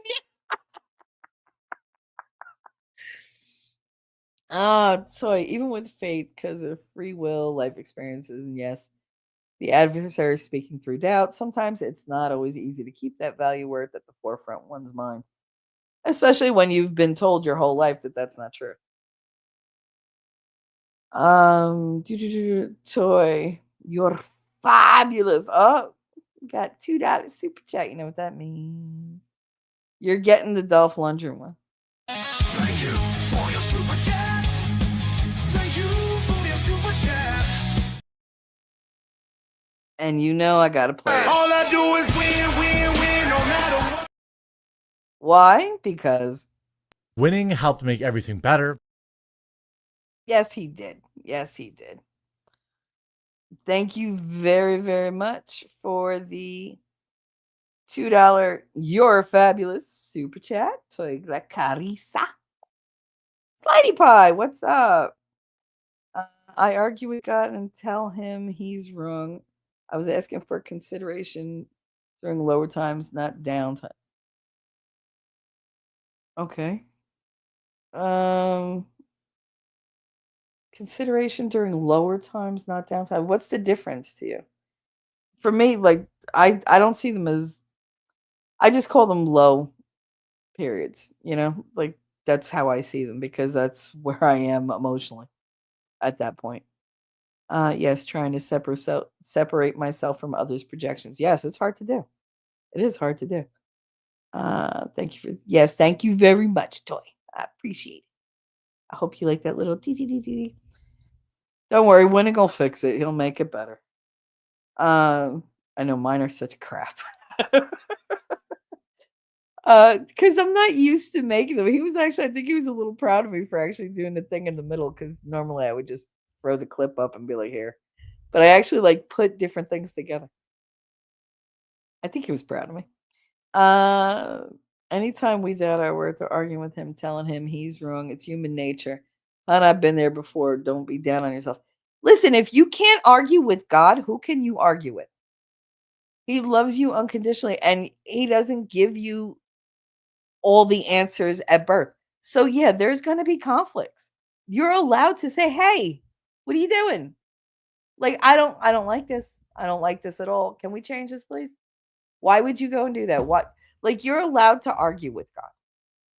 You are. Cuz how else, if you're feeling some type of way, I personally think God wants you to be as honest with him as possible. I think he would rather you be honestly angry than falsely loving or falsely forgiving, because it's the honesty that counts. It's coming to him from a place of truth and a place of genuineness and authenticity. He wants you to be you. He doesn't want you to be fake, because then all you're doing is lying to him, and that's breaking a commandment. Just saying. That's breaking commandments. Don't lie to God. Be yourself with God. And I think that means more in your relationship with him than anything else. If you feel the need to lie to God or to mislead God, knowing he knows everything anyway, what does that say about the amount of trust you have in God? So just argue with him. Like, joke with him. I do it all the time. I'll say something. I'll look up and go, "Don't you dare take that as a challenge. That was not me invoking you. Stop it." Because I know, because I'm like, put that out there. Like, but that's the relationship that I have with God now. It's very open. It's okay. Yeah, all right, whatever. I got a potty mouth and I got a dirty mind. You know what? Guess who made me? Guess who made me? You did. Like he's got to be accountable too. But by making him accountable, I hold myself accountable as well. It's a weird thing, but it's an open dialogue, communication relationship that I have now that I didn't have before. I was afraid of God because I was always told, "God will punish you, God will punish you, God will punish you." And I'm like, haven't I been punished enough? I don't think that was God. I don't think God had any intention of putting me, in a place where all these things would happen to me. I don't think that was his intention of all. I think it broke his heart knowing that it happened to me and to countless others. I'm sure he wishes that he could say, "Fuck free will, just fix them all, just make them all better, heal them all." Someday he will. Someday we'll all be healed. Someday we'll have all the answers to our questions, and no more sorrow, no more sadness, no more self-doubt, no more hatred. But when you think of what a monumentous reward that is, what a huge gift, you realize that things that are worth having don't come easy. And you're going to have to go through some shit. And you're going to have to be patient and resilient, open to learning, to have faith. That's how you get to that point where God goes, "Okay, everybody's coming home," and just scoops us all up. There's no way to get there without going through the trials. And would you appreciate it if you didn't go through the trials? That's where I'm at. I've had to expel a couple people from my life because of their toxicity. Slidey pie, I know. But I have many more supportive friends in my life. See, that's good. That's good. I've started over so many times in my life, it's ridiculous. And I'm sorry if I offended or offended. Girl, no, you didn't offend nobody. Why? Who'd you think you offended? No, no, no, no. This is where you come to talk. Don't worry about that kind of thing. I would rather you come here and be honest and we talk about it. Even if something you said gets taken the wrong way, you have the opportunity to either say, no, you took it the wrong way, to explain it better, or to make us understand. Because maybe some of us don't have any experience with it. Maybe we need a more in-depth look at it. That's what we're here for. I mean, I don't come here just to tell dick jokes. Like, I want you guys to feel better. Ellie Font, no clips needed, just know we care. Aw, Ellie, thank you for the $5 super chat. But now that you did that, let's see. I don't know what your favorite is, so you're gonna share one with Les. Because I'm good enough, I'm smart enough, and doggone it, people like me. There you go. I want a different one though. I'm gonna do it, but y'all have to do the dance.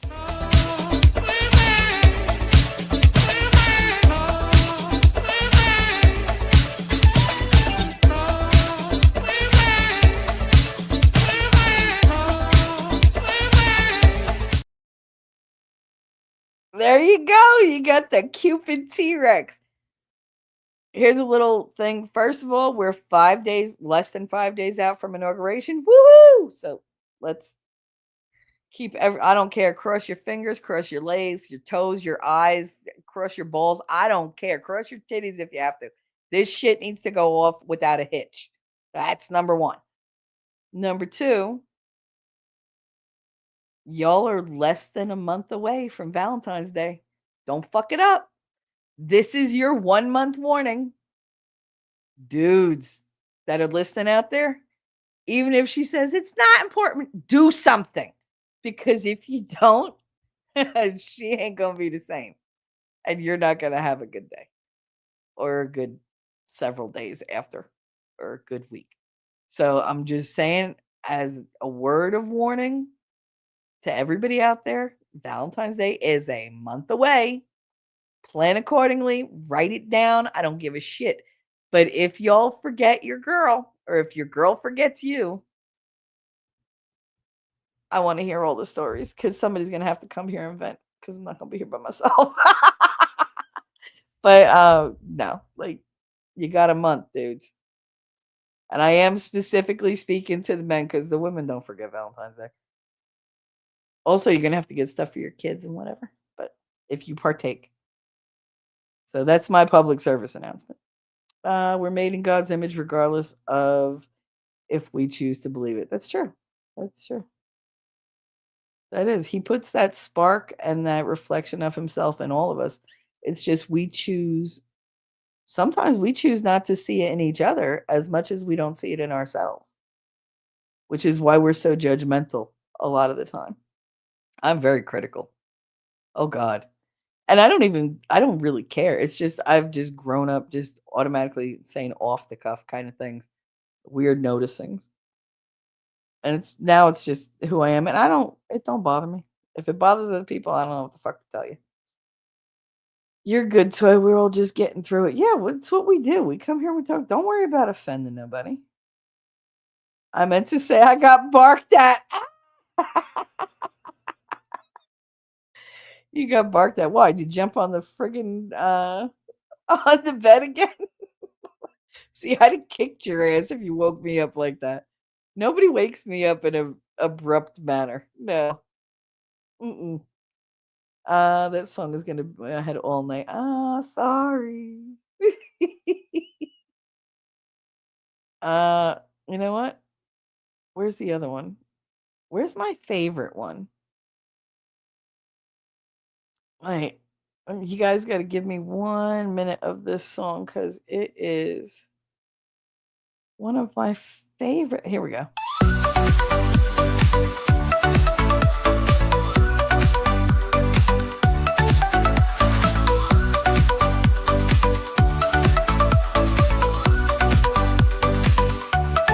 Go a little crazy when you dance for me, baby. That look in your eye when you dance for me, baby. You I can't deny when you dance for me, baby.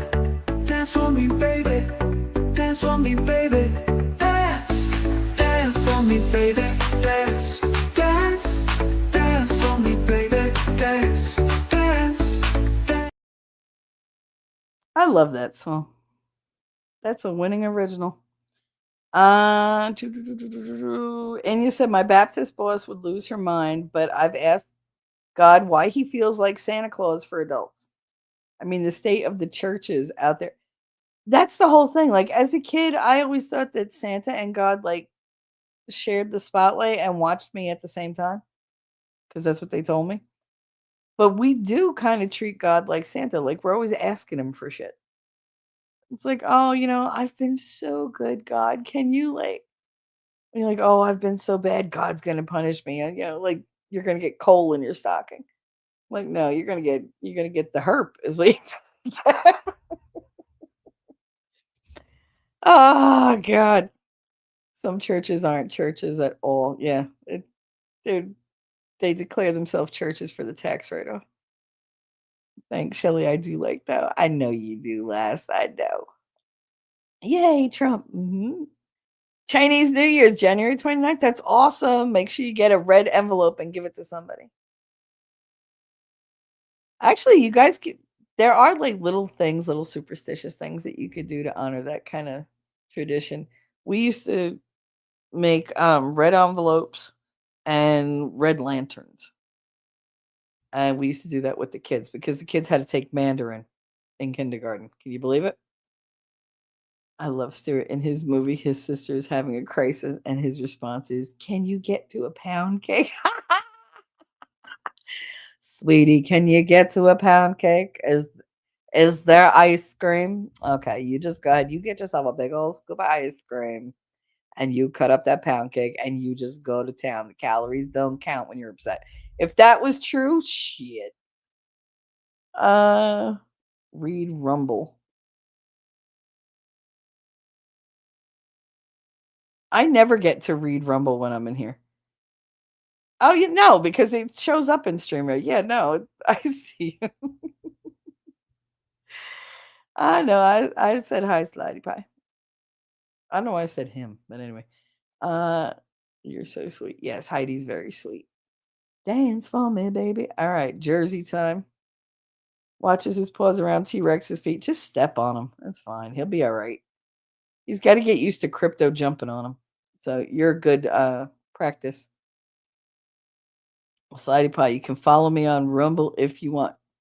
Just anybody can put. Did they put in your link? Throw your link up in here. Heidi can she can click on your Rumble link and throw it up in here. That's not a problem. Promote, promote, promote, promote yourself. Damn it. If you can't post a link, just ask one of my moms to do it. They'll do it. Just say, be nice. Toy La Carissa. But I had the best surprise for one Valentine's Day. My boyfriend time gave me the 12 dozen red roses. I didn't think I liked flowers. Yeah, we all think we don't like flowers till we get them. And you still do the thing. Yeah, I know. That's weird. Remember Valentine's cards. It's very sweet though. It's very sweet. You never forget when somebody gives you flowers, ever. Uh, remember Valentine cards? I had my heart broken first grade. Oh, 357. But you got an awesome wife now. And I'm sure whatever girl broke your heart in kindergarten, I'm sure you got even with her later. I broke my hubby. He used to buy me flowers all the time until I told him I didn't really need them.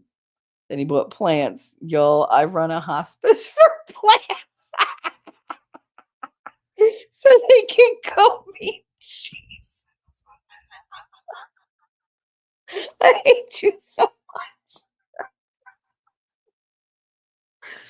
I told you I can't breathe today. Making me laugh is not good. Oh my god. I run a hospice for plants. Oh, Ellie, so do I. That's why I don't have them.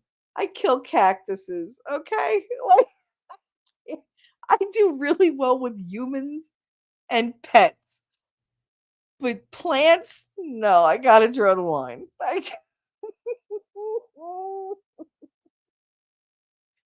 I'm gonna tell my mother that. I'm gonna put a hospice thing on my door. Hospice for plants. So they can go meet Jesus. Oh, that I needed that. That was so good. You don't know how to post a link. They'll do it for you. Somebody will do it. You may go on a small trip if you have the money. But for my birthday, not really Valentine. Aw. Awesome. Where are you gonna go? Go someplace fun. I'm just saying, I think we all are plant killers in here, except maybe Last. Last probably has a way with plants. I just have that feeling. I'm not a mod over there. Damn it. Well, why aren't you? Let me see. Let me see. Let me see. You know why? Because it's so hard to fucking make people mods.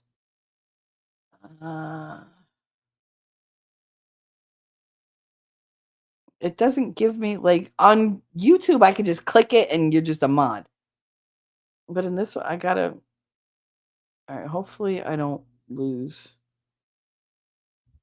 Let's think. Do me a favor in Discord. Send me the exact spelling of your Rumble thing, because chat disappears, so I won't see it.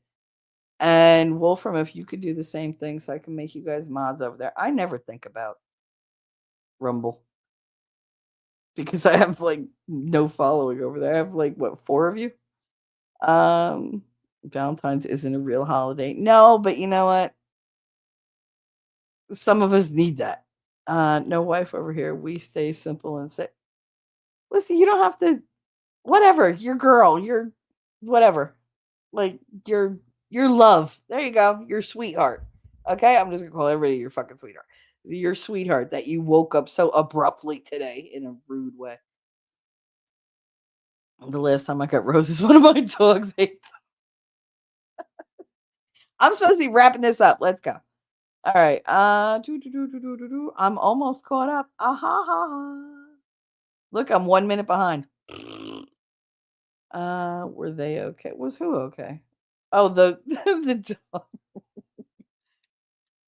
They're like, oh my god, I took a shit. Smelled like a petunia. This way, listen, if the dogs ate the roses and somebody, ever came across that, what do you think? Your shit smells like roses? Yes, it does. There you go. They could honestly, if they could speak English, would say that.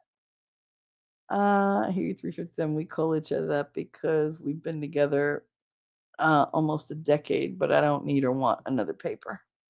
I get that. I get that. Castro, he comes in as I go out. That's great. Way to go. Yippers. All right. So, yes, he survived the roses and my wrath. Roses are edible. Yes, they are. But florist roses can have chemicals and thorns.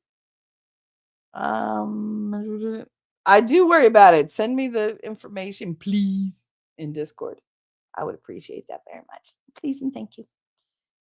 My husband has a way with plants. He's like I said, Rumble is not my thing. If Winning doesn't tell me how to do it, I don't know how to do it.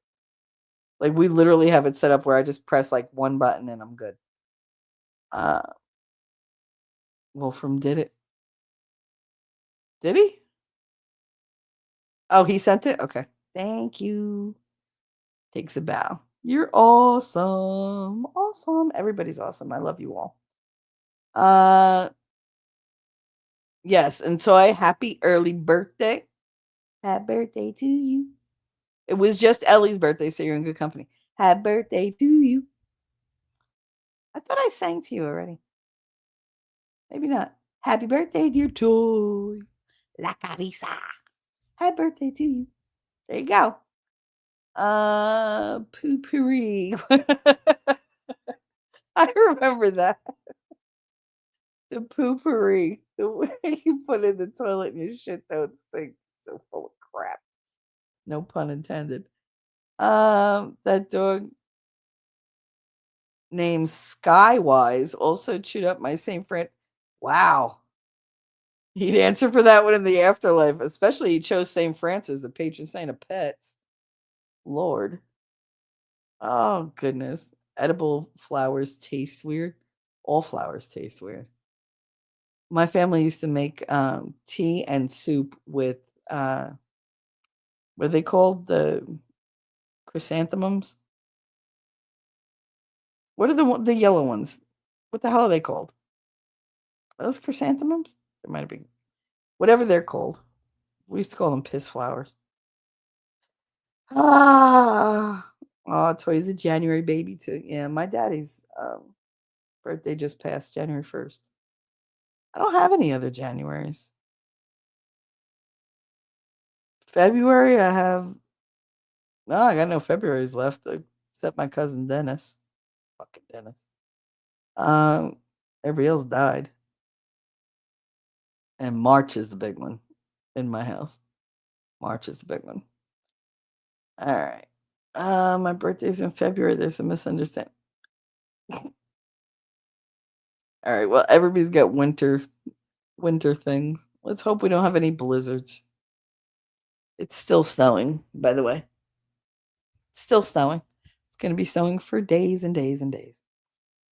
Anyway, I have been going for over 5 hours. I need to go because I'm starving and I really, really need to pee. So I will leave you with that thought. Although, wait, I wanted to see if anybody was live streaming. Shit. 1 second. Let me see if I can redirect. Let's see. Who is Flux? And so Captain Kern, he's live. You want to go over to Kern? Let's go. I am going to send you guys over there. And I'm just going to send you. There's the last song, but you can click to go over. Anyway, thank you all for being here. Thank you for making me laugh and for making me cry and for listening to my rantings. He's live on Rumble. I can't send to Rumble. But Kearns was here for like hours and hours and listening to me cry. So it's a hot, sultry night. All the windows closed, and here I am. Oh, Lord. Thank you guys for being here. I love you so much. Thank you. And I will talk to you later and see you in the funny papers. Bye. Jersey girl, I know that you're a Jersey girl inside. 4 a.m. at a diner, stop singing, living on a And doggone it, people like me. I'm thinking maybe you're a Jersey girl with all those highlights in your hair. No other girl can move like you. We pump our fists, damn right it's true. And I don't care what they might say, they'll never get us anyway. So be my Jersey girl, and take a little ride with me tonight. And let's get dirty, girl. I know that you're a Jersey girl inside. The way you turn it up, turn me on, and then you take it off. Make it hot, make it loud. We'll wake the whole town. Jersey girl, I know that you're a Jersey girl inside. Who the fuck starts a conversation like that? I just sat down. Be